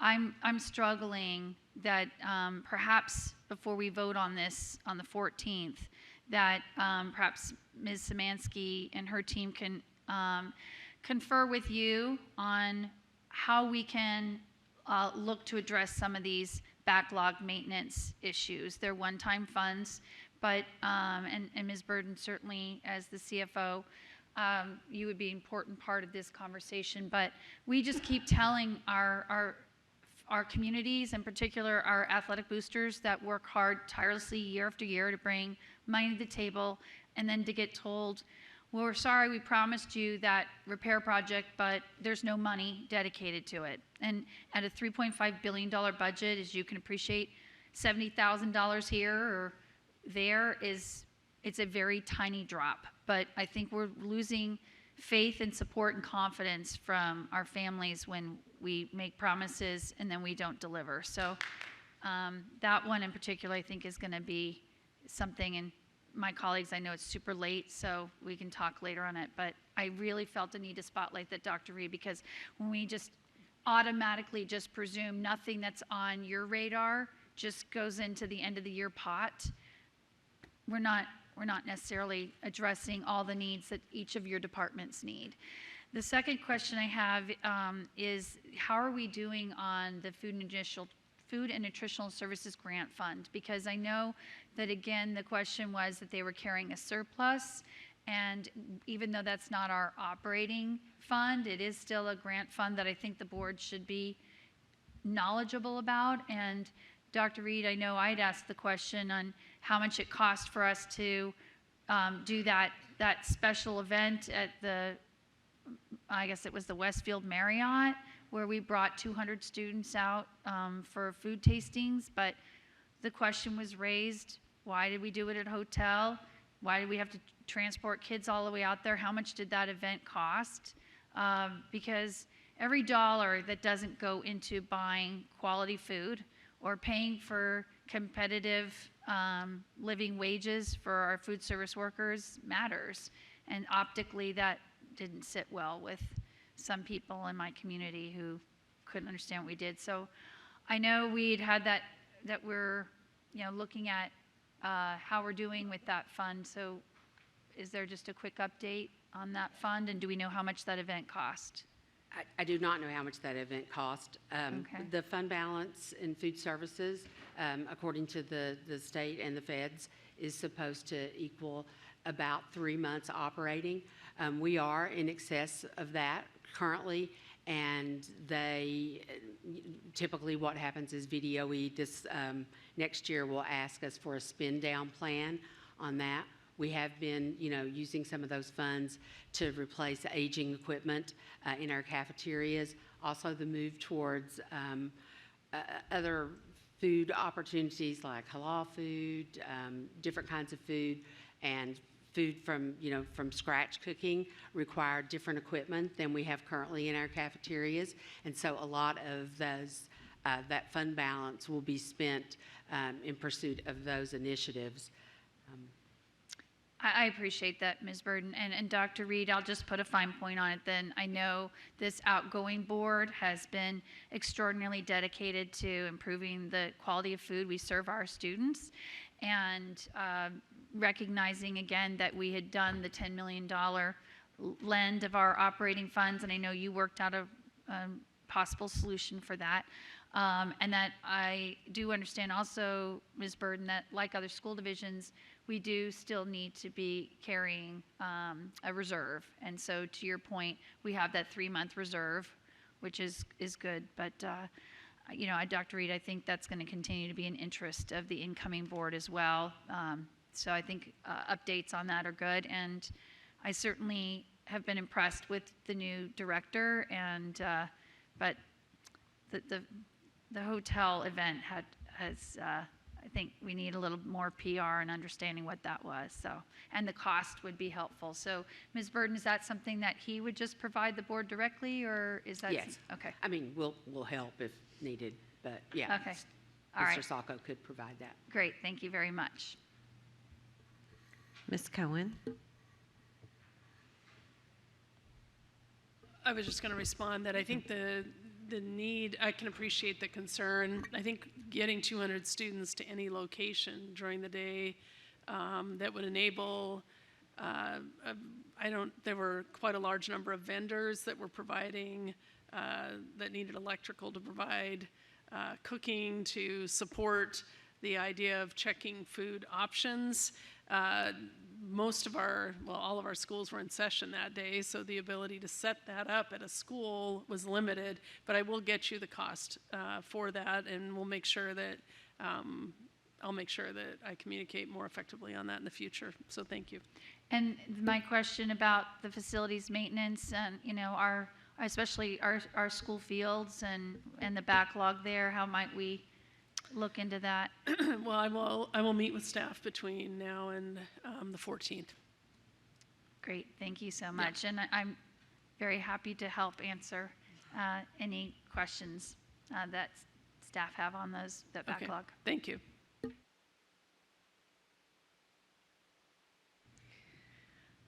Thank you again so much always for the great detail that you go into for us. I just wanted to ask with reference to what Ms. McLaughlin spoke about, some of the backlog of the maintenance at some of our schools. I know like the Woodson press box has been an issue for a long time. When we did the joint CIP committee, the county committed that they would give us a portion of their end of the year capital sinking fund. And I wondered what had happened with that specifically, and if maybe there were, and I know that's more of a long-term project for Ms. Zemansky, but like a rated projects list that I know we can't count on that money, but that we have kind of, okay, hey, here's our list, which you may well already do. And so I just wondered where we were with that. Yeah, they gave us the funds that they said they would. It was $9.9 million. It's included in the construction fund in the mid-year that you see tonight, and that was 25% of what they had available. But their year-end falls after our year-end, their final approval, so we couldn't include it in our year-end, which is why we have it in mid-year. But yeah, it was $9.9 million. So I don't know what the plans for those funds are yet, but Ms. Szymanski.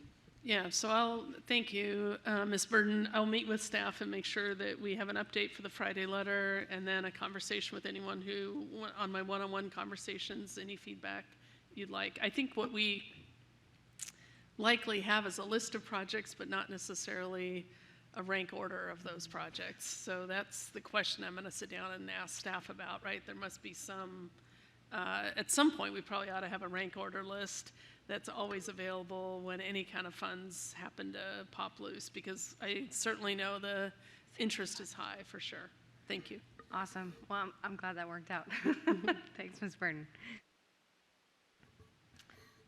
Okay, I have a question. First of all, I just wanted to thank you, and I'm very excited about the money in this document related to elementary school cameras. And I know that at this point in time, I think we've got 3 different ways that we're trying to fund, that safety and security equipment. So one question that I had was if there was any way we could get any kind of transparency as to how we rank the schools or choose which schools that we'll be funding. Yeah, my understanding is, we recently got the VDOE Stronger Connections Grant and VDOE Security Equipment Grant, which funded security cameras, or will fund security cameras at 8 elementary schools. And the criteria for the grant usually prioritizes based on building age, the number of existing cameras that are already there, the number of incidents at a school location where a camera might have been helpful, as well as access to uninterrupted power. But we do have Mr. Vaccarello on virtually if you wanted more information than that. Tom, did you want to add anything? Sure, I'd be glad to. Good evening, everybody. Can you hear me okay? Yes, we can.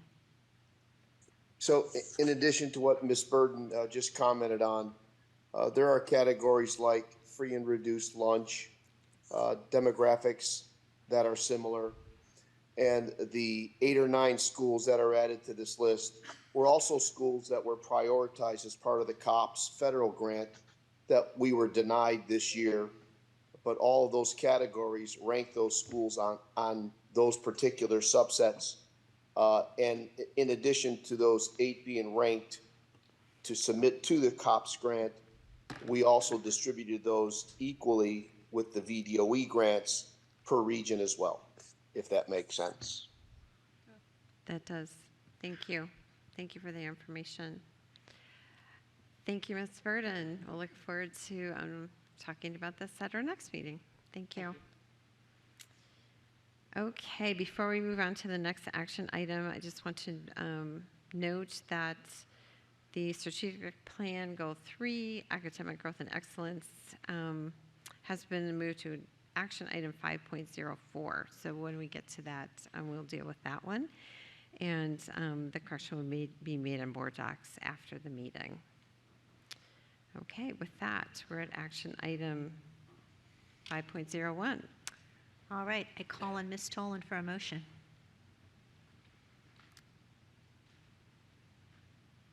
Okay, I move to adopt the FCPS recommendation of scenario B as presented to the community and posted in the attachment.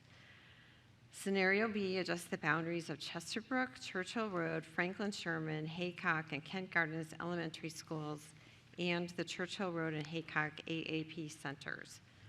The adjustment will not change the middle and high school boundaries. In addition, the following phasing plan will implement the boundary change. Rising kindergarten and first grade students will be reassigned to attend the newly assigned school for the 2024-25 school year. Rising second, third, fourth, fifth, and sixth grade students have the option to attend the newly assigned school or remain at their prior assigned school for the 2024-25 school year and until they matriculate to middle school. Well, is there a second? Second.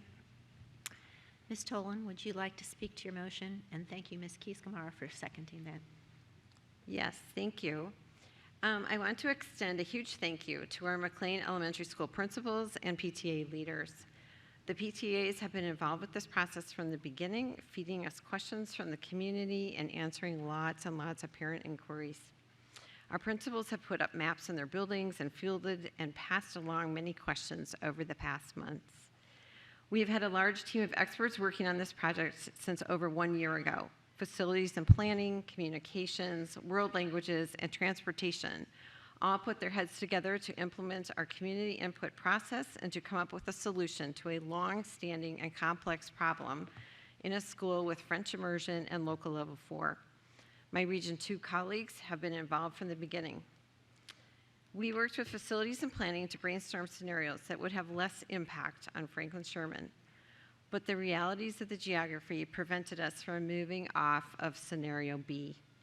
After the public hearing, we worked to think about ways to alleviate most of the concerns raised by families. Region 2 stands ready to work with our principals to make sure our children are managing this transition and making new friends. Our principals are already jointly planning open houses for January 25th to receive any new students and families with open arms. Information on continuing efforts will be on our webpage. Given community input and continued analysis by facilities planning and FCPS transportation, even through conversations last Friday post the public hearing, we are still left with scenario B making the most sense overall. As mentioned, the impact of this scenario is significant to Franklin Sherman Elementary School. With the location of Kent Gardens to the east of its attendance area, it was hard to move students from the eastern side of the attendance area to Chesterbrook, since most of those students are walkers. Transportation specifically requested we not move any walkers due to the shortage of bus drivers. In order to be sure we did not overload Franklin Sherman as we moved students from the northwestern side of the Kent Gardens attendance area, we needed to move Franklin Sherman students to Chesterbrook Elementary School.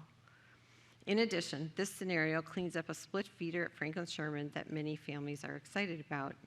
Those students will move to Churchill Road Elementary School. The recommended phasing is the same phasing that was used for the Glen Forest area boundary adjustments done last year. This works well in this situation too, since the French immersion program begins at first grade and those students will not be moved. Most of the comments we have received about this entire process were questions around the treatment of siblings. Our world languages staff have worked with facilities staff and Region 2 to answer most of the questions posed by families with older siblings in French immersion. That information is on the webpage designed for this project.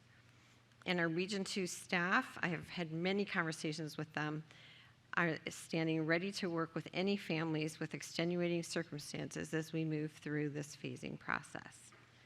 I ask my colleagues to support the recommended solution of scenario B and the phasing plan as suggested by our facility staff. Thank you, Ms. Tolan. Ms. Keys-Gamarra, would you like to speak to your second? Yes, I first of all would like to commend my colleague for working so diligently for an extended period of time. More than a year ago, I started attending many meetings with you to discuss this with parents, with staff members within our schools, with staff members within our central office. I know that you held a number of meetings. I attended some of them. And I know that you also sought guidance from the Comprehensive Planning and Development Committee, which was an opportunity to come together with other board members, with community members who participated in our FPAC committee, etc. And as a result of those conversations, you helped us to develop a process by which we tried to bring fidelity to the communication process. So I am supporting you today because I know how much work you have done, and I know how hard you have worked to try to get the community and bring about a consensus to the best of your ability. And we all know that that is very difficult with this type of topic. So congratulations that we have reached this point. I think with a solid process that I commend you for. And I hope that I heard from some of your community members who also recognize that. I understand that there are those who have a different opinion, but even in our public hearing, there was no one opinion. And so we oftentimes have to balance and we have to communicate, and you have done that. And so for that reason, I believe that you have done everything you can to reach a fair solution for your community. And you have provided excellent work, not just to your community, but on behalf of this board. Thank you. Ms. Omesh. Yeah, thank you. I echo Ms. Kizgamara's remarks. Thank you, Ms. Tolan, for being diligent. I know you do your best in these situations, and it obviously shows. The only thing I wanted to add was to just address, I know that we heard some remarks from the community, and so to offer a little bit of context, you know, this whole conversation started when we were even talking about the renovation queue and how we're going to address overcrowding and a previous CIP process. And Ms. Tolan, you were right to courageously identify Kent Gardens as an area where a potential boundary adjustment is needed, which is never easy to do and lead in the community.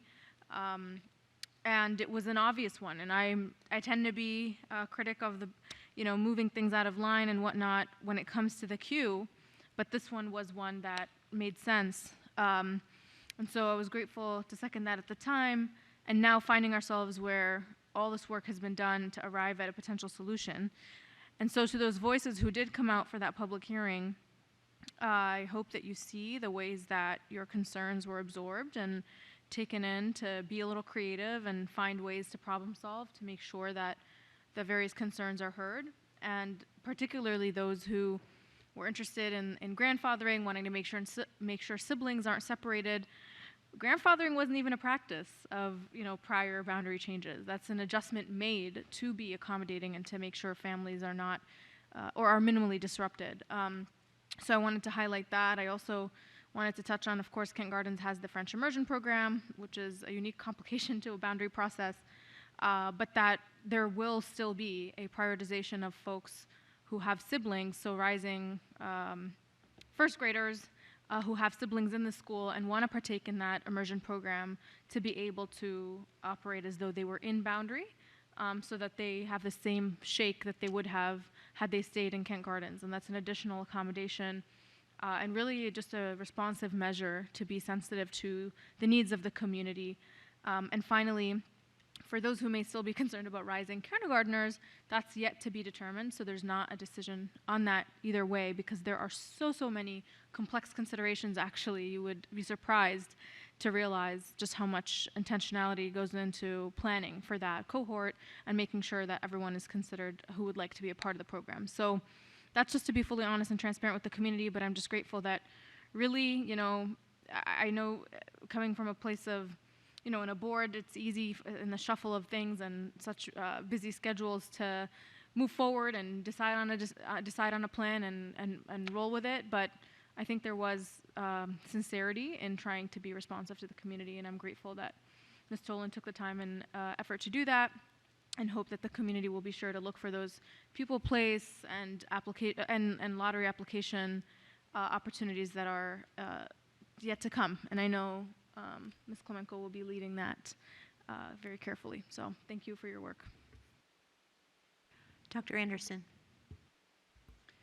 Thank you. I do want to express my thanks to Ms. Tolan, because we know these are never easy. There's never going to be that perfect solution that creates happiness with all parts of the community. But I think, as shared by both Ms. Keys-Gamara and Ms. Omesh, that you have done certainly your part to ensure that everybody is heard. It's very thoughtful of you, the way that you go through this process. It seems as if we keep following each other in this process, because we will have the Glasgow conversation coming up, I hope sooner rather than later, because we do know that community's been waiting for quite a while.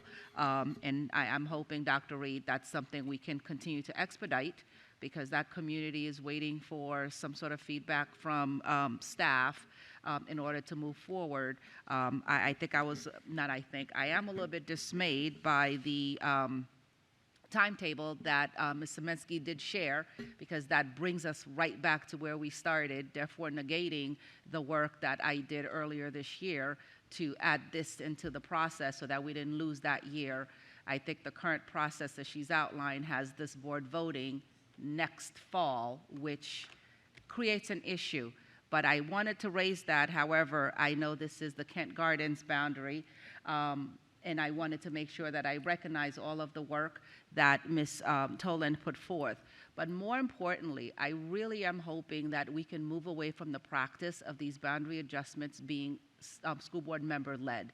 It is an undue burden to folks who are not subject matter experts. We have got to find a way to move the practice to one that is prioritized by the experts that we have on your staff in a very neutral, objective criteria, so that we can prioritize our work. At this point, the continuing efforts by all of us, we want to be cordial to each other, but we are still elbowing for a seat at the table of action when it comes to this work. And it should not be that way. And I would love to hear your thoughts in terms of how quickly can we move forward into a different process? I think that we certainly can look at a different process. I think we already have a rank order list of schools by overcapacity percentages, and those schools I think we could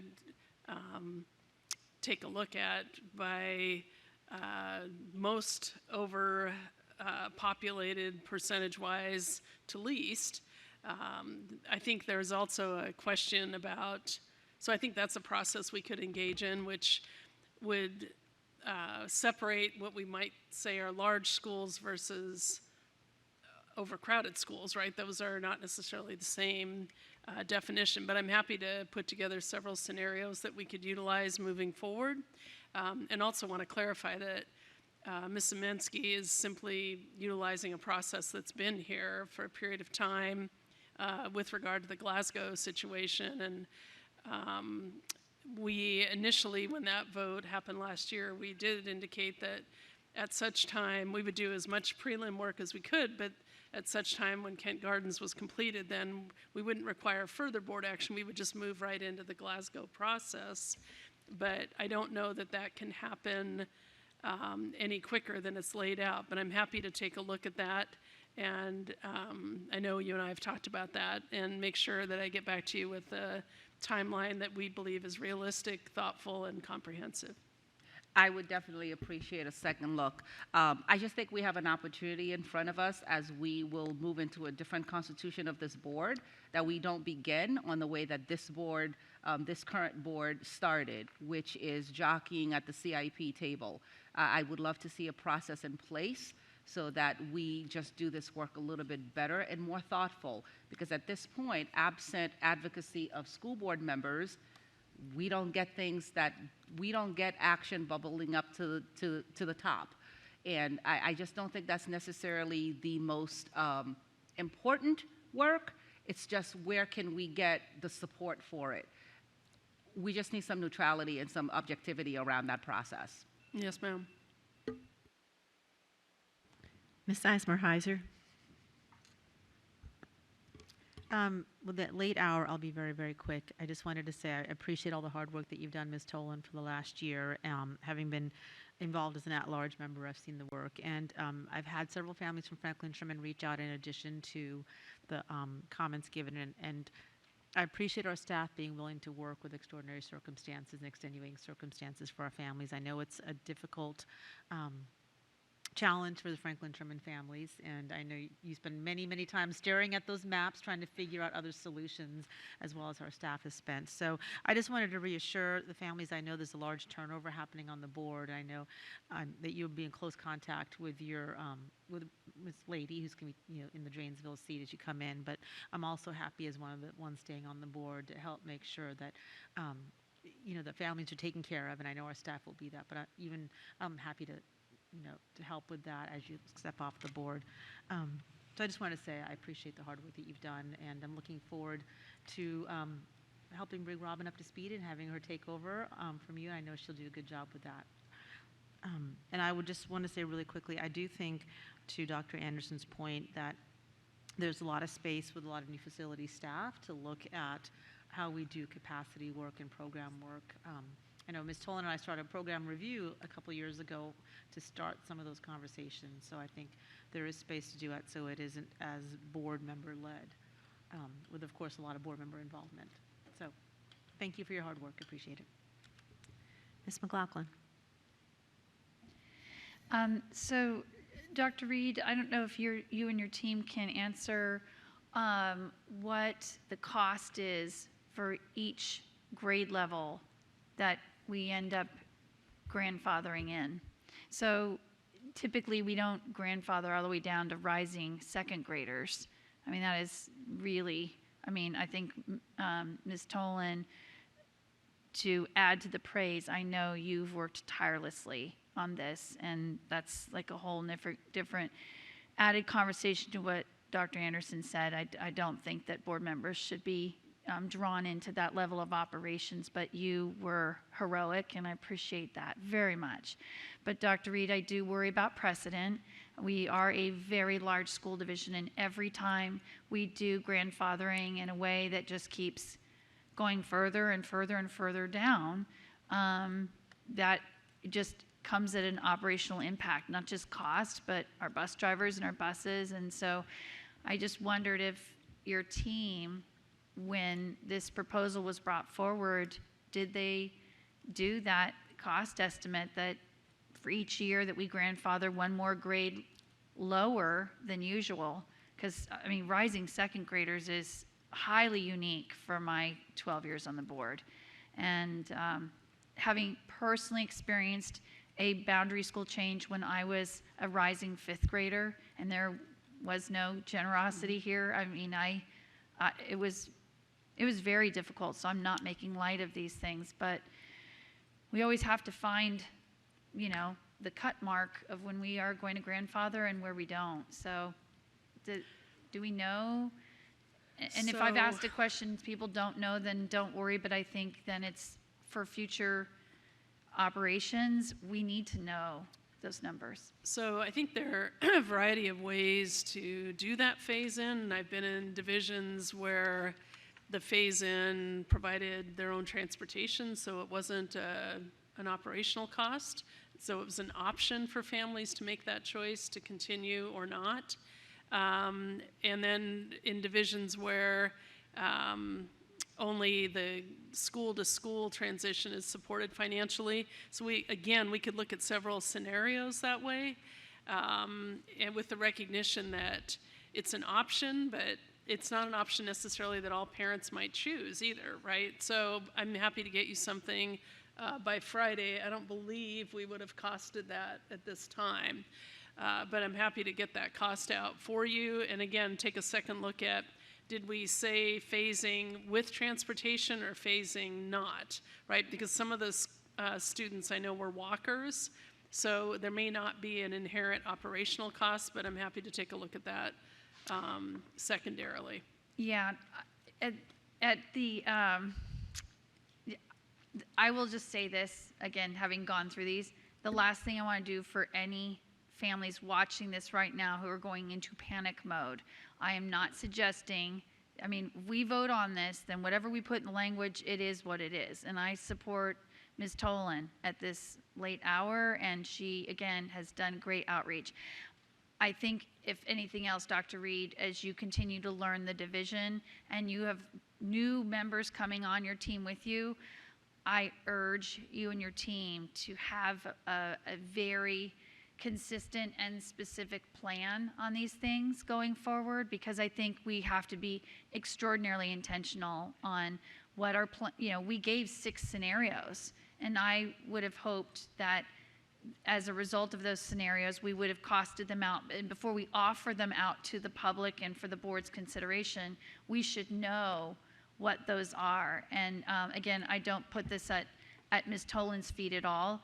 I know the bell is telling me my time is up, so we can talk some more offline, Dr. Reed, because I do think there are some ways, and Dr. Anderson just said I may just do a follow-on motion, again, just for guidance from the board on expectations going forward. Yes, ma'am, and I think that adding those operational costs is something that I certainly can provide, and appreciate that can be part of our calculus moving forward. Yeah, and to lower the blood pressure on my colleagues, I'm not doing a follow-on motion at this late hour either. I'm just going to vote yes, okay? Thank you, Ms. McLaughlin. Ms. Corbett-Sanders.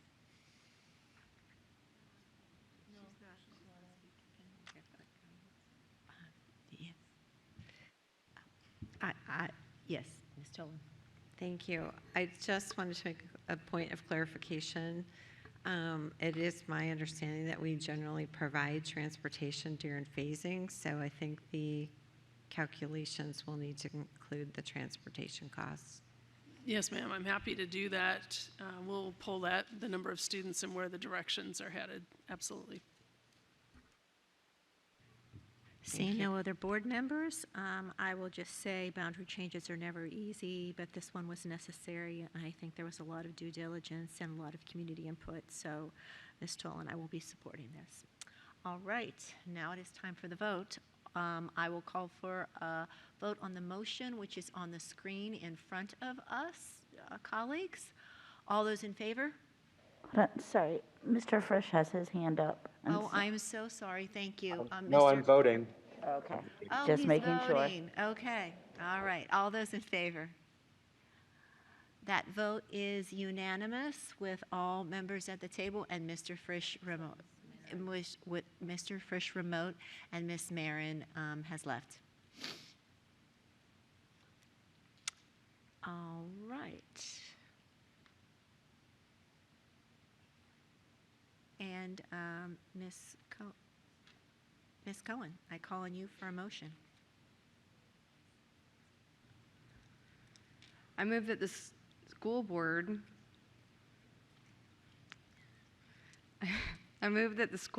adopt the 2024 Fairfax County School Board state and federal legislative program.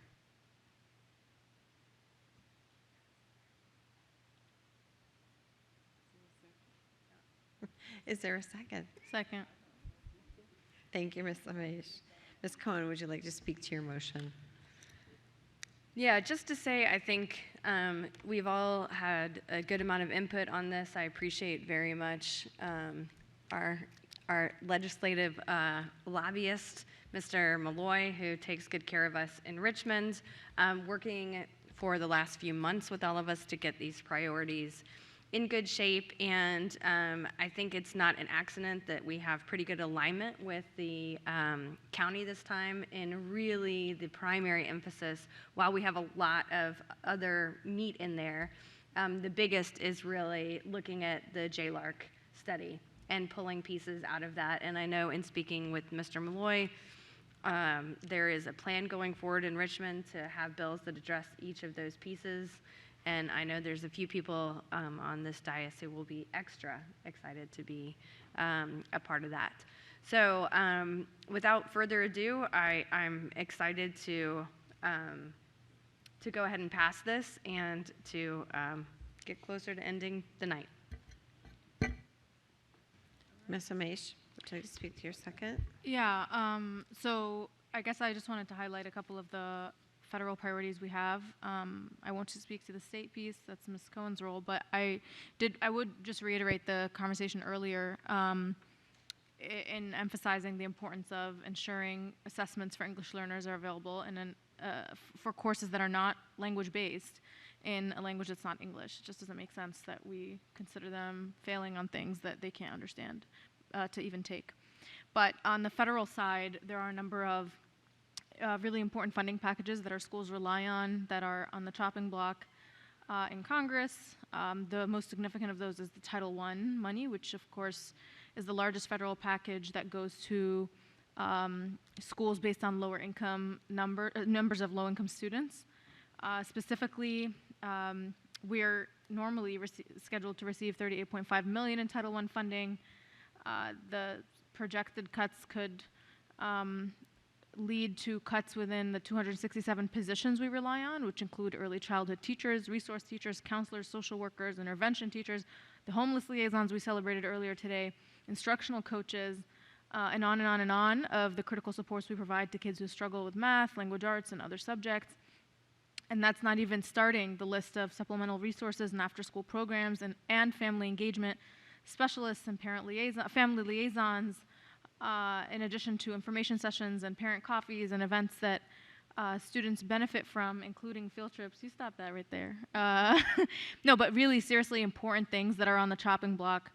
And so it's just critical for us to make sure, those of you who are listening, if anyone is at this hour, to contact our Congress folks to not only vote in the right way on this, but to be vocal and highlight just what's at stake.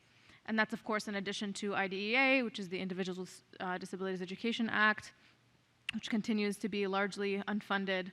And then the final one I'll highlight is the federal meals reimbursement, which we all know, with COVID, we received a lot of wonderful support to provide meals to kids who deeply depend on it. We saw that just in the presentation in Academic Matters today, the racial disparity, significant racial disparity within who experiences hunger. And as well as what we talked about earlier with the proclamation. So this is something that's exacerbated the problem, and we need the support to be able to continue supporting our kids. The rest of it is posted on board docs. I know my colleagues are antsy and they're making it very clear, so I'll stop there. But join us on Wednesday, 8 a.m. at the Gatehouse Cafe. If you're interested in learning more, you can observe. We're going to be speaking to our legislators about what we hope they'll be advocates on.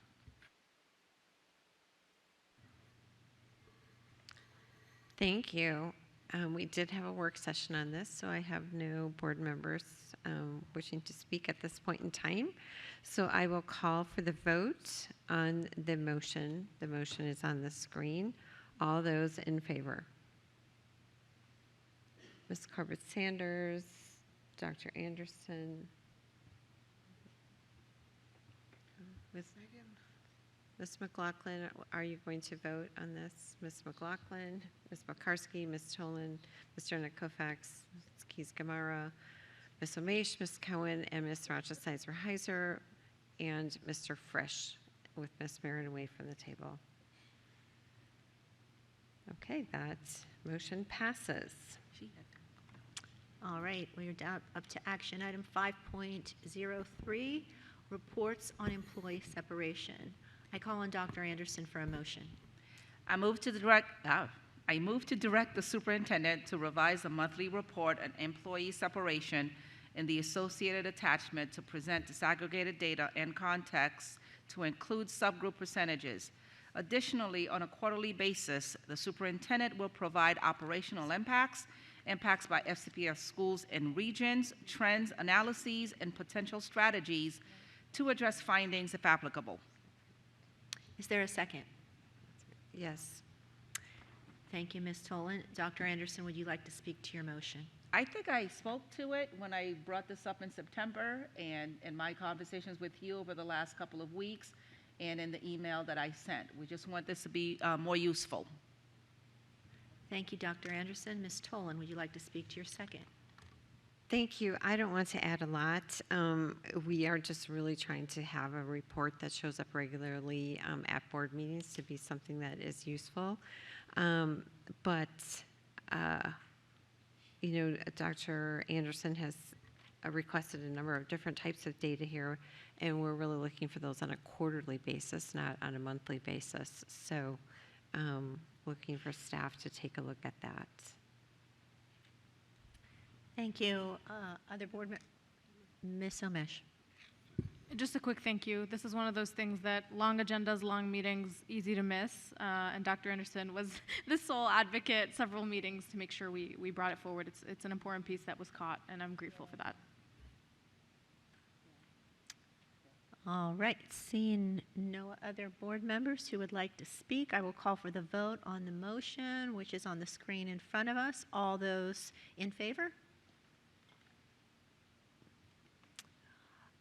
That is unanimous with Mr. Frisch, at everyone from the table, Ms. Marin absent, and Mr. Frisch virtually. Thank you. Thank you. 5.04, Strategic Plan Goal 3 Report, Academic Growth and Excellence. I call on Ms. Keys-Gamarra for a motion. I move that the school board approve the Goal 3 baseline report as the division's baseline data that will serve as a starting point for the work toward achieving the goals in our strategic plan 2023 through 2030. Is there a second? Second. Thank you, Ms. Derna-Kofax. Ms. Keys-Gamarra, would you like to speak to your motion? In a very limited fashion. We have had a work session on this. This is a starting point. This is how we will measure our progress, and we certainly need those baselines, so I am in full support. Ms. Derna-Kofax, would you like to speak to your second? Just what Ms. Keys-Gamarra said, this is our approving baseline data toward achieving the goals, which we talked about tonight in Goal 3, reading by 3rd grade, Algebra 1 by 8th grade, and advanced coursework in high school. So we have had lots of discussion on this, and I look forward to having my colleagues approve this. Thank you. Dr. Anderson, would you like to speak? Just a quick point of clarification. This was posted under performance review. Will that vote not be happening? I just want to get clarity in terms of, are we just voting to accept the report? We are Or is voting it part of the performance review? Correct. We're voting to accept this as our baseline Goal 3 report. Okay, so we'll need to make adjustments to board docs? Yeah. Thank you.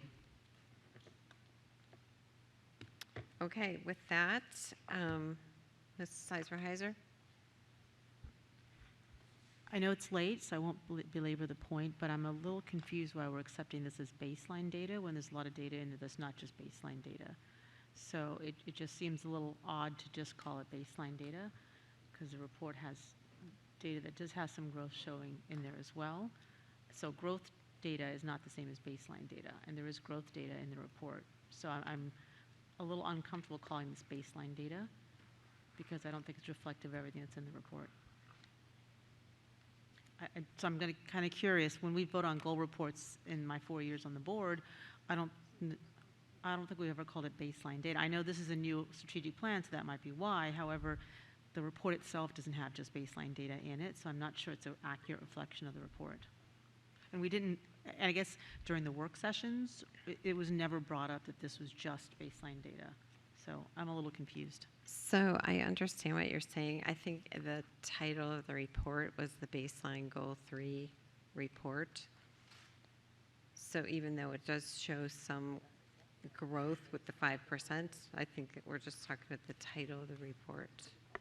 I guess to me, this is a baseline of going forward, but it's not just baseline data, right? And there's, to me, a difference between baseline data and this is our starting point going forward. We're already seeing some growth, so we're already seeing, even in this year, some movement towards this, right? Because it's been, 6 months almost since our strategic plan. So we are showing some growth from the time we passed it, but this is our baseline from where we're starting going forward for report to report. So I'm not going to belabor the point. It's late. I just think we need to be careful with the words we use. Thank you. Are there any other board members that would like to speak? Okay, I would like to call for the vote on the motion. The motion is on the screen. All those in favor? Ms. Corbett-Sanders, Dr. Anderson, Ms. McLaughlin, Ms. Vokarski, Ms. Tolan, Mr. Derna-Kofax, Keys-Gamarra, Ms. Cohen, Ms. Sizemore-Heiser, Mr. Frisch. All those opposed? All those abstaining? Ms. Mach, are you opposed or abstaining? I mean, I'll oppose it. Opposed. And with Ms. Marin away from the table. Okay. That motion passes.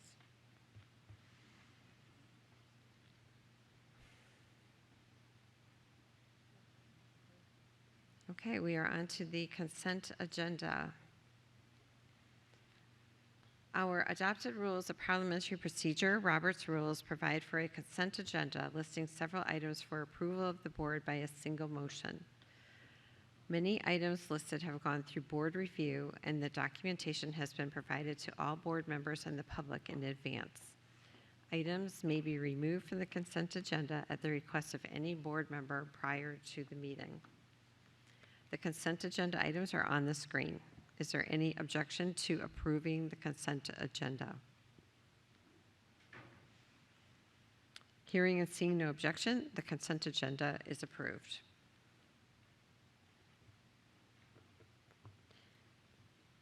Item number 7, new business. The following are new business agenda items. There will not be a vote on these items this evening, but action is scheduled at a future meeting. The new business items are on the screen. Number 8, board committee reports. I call on Ms. Keys-Gamarra for a report of the CPDC committee. I'll try to do this as quickly as I can. We had a work session discussing the process of working on the communications process related to the CIP and facilities processes. The purpose of that was to establish consistency in communication and engagement for all capital projects, improve communication and outreach, encourage public participation in the process, and building community understanding and awareness of the capital improvement process. The form that has been developed by staff is on the slide behind us. Dr. Reed, I think I would just like to close out this discussion by making sure that the community will have access. I understand that this is a work in progress and that this is a living document, but I am concerned about those who are participating in the facilities process, having access to as much understanding as possible as to how staff will be handling the process. So I didn't get to ask this question of staff. I'm sorry. I was trying to figure out a way to summarize this. But I would just like to make sure that this information will be made available to the community until such time as additional revisions are made. So just so I'm clear, you want the current engagement process transparently available, for example, on the website? Yeah, however you can make that decision, but at this point, I know I have worked with a number of board members to try to help them to navigate and to give them access to the resources available through the Comprehensive Planning and Development Committee. I think that when people are notified that they're up next, they should be able to access what that process will look like. Yes, ma'am, that makes sense. Thank you. And I'm done. Thank you, everybody. Thank you, Ms. Keys-Gamarra, and thank you for all your hard work on that plan. Appreciate it. As agreed upon prior to the meeting, we will be skipping board matters tonight, given our lengthy agenda. Thank you to all of you for joining us. This meeting is adjourned.